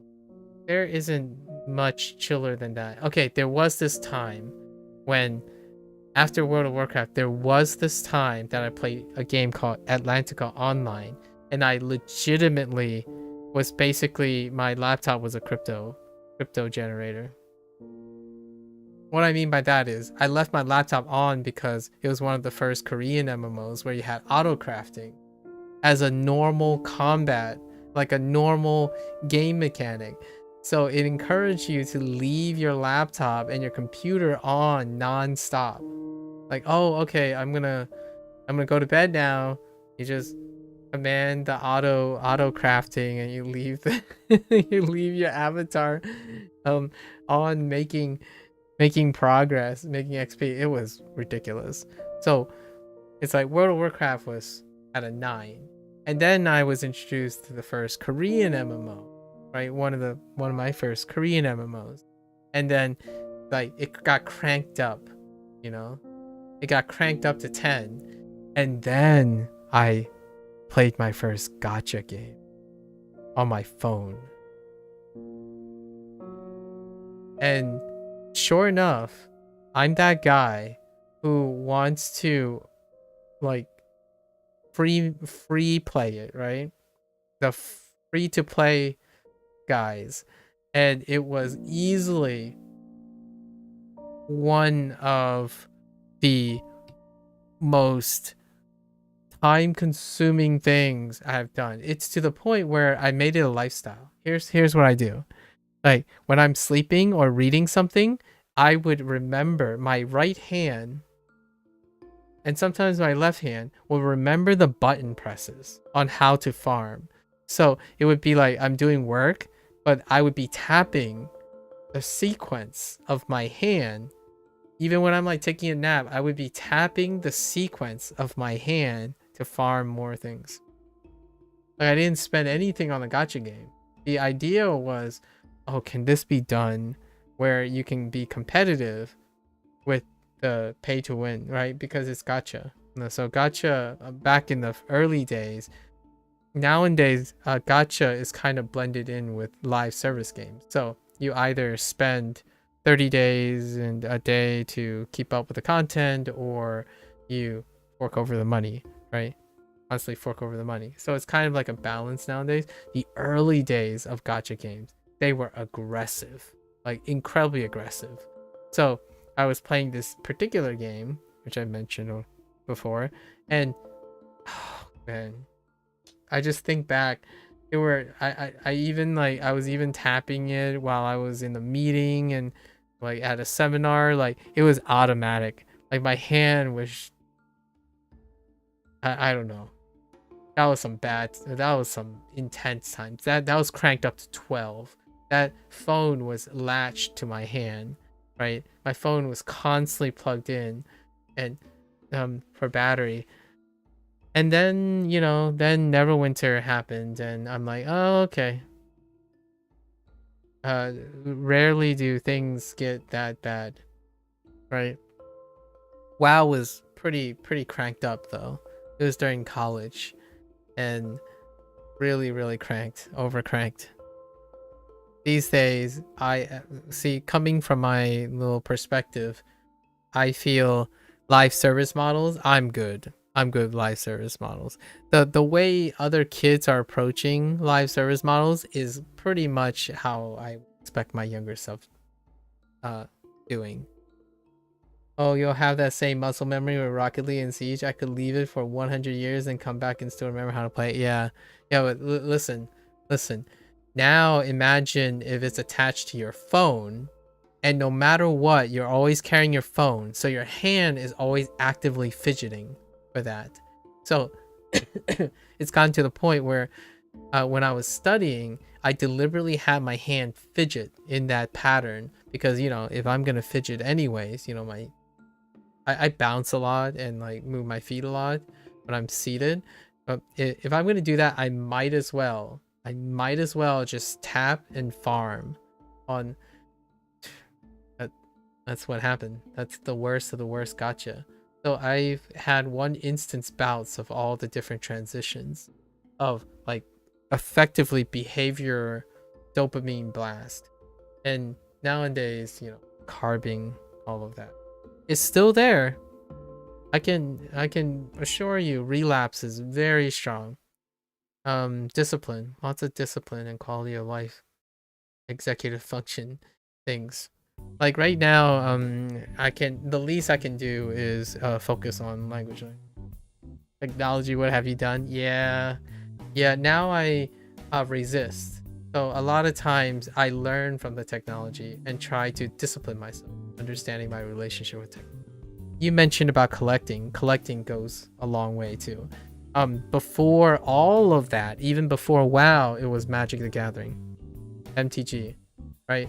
And my family is not really well to do, right? And then before that was console gaming. Yeah, life really gives you enough experiences though. I'm pretty grateful on how life turned out so far and how I'm managing these things. I do feel that with that experience, it's quite poetic when I listen to people's relationship with video games and skill building and motivation and whatnot, like why they don't like school when they were younger. A lot of this translates. So I tend to revisit my childhood figuratively all the time. It wasn't that long ago that I was addicted to gacha game. Maybe like 9 years ago. You were just talking to one of your homies about MTG. Yeah, I figured. It seems like and those things are related. Anyways, we'll catch up later. Charms. I'm gonna head out gotta do a few things. Today I had a late start because Black Friday started. You know, like a week in advance Black Friday because of Americana, and I got pretty deep and finally did some quality of life purchases. I'm kind of excited. I'll talk about it a little bit more in the future. For now, I'm gonna head out. I'm glad to hear that you had a really chill time. Hopefully, you continue to have chill times, right? Don't go too hardcore. Got so much life ahead of you. You know, find that vibe, self-improve each day. No worries. Yeah, it was good catching up. Yeah, it's almost 8 a.m. there. I know how it goes. I still got like 3 to 4 hours of some stuff that I need to get done. Yeah, thanks for stopping by. Yeah, I'll catch you later. Yeah. Alright folks, that's a wrap. Had a really nice little conversation at the end. It's always nice to end with a little bit of banter. There you have it. Tomorrow is gonna be new vocab day for Chinese, so look forward to it. The end for 165. If you're gonna watch this later, 谢谢. So 下次见. Until next time, stay safe, stay healthy. I'll catch everyone on the next one. Bye bye.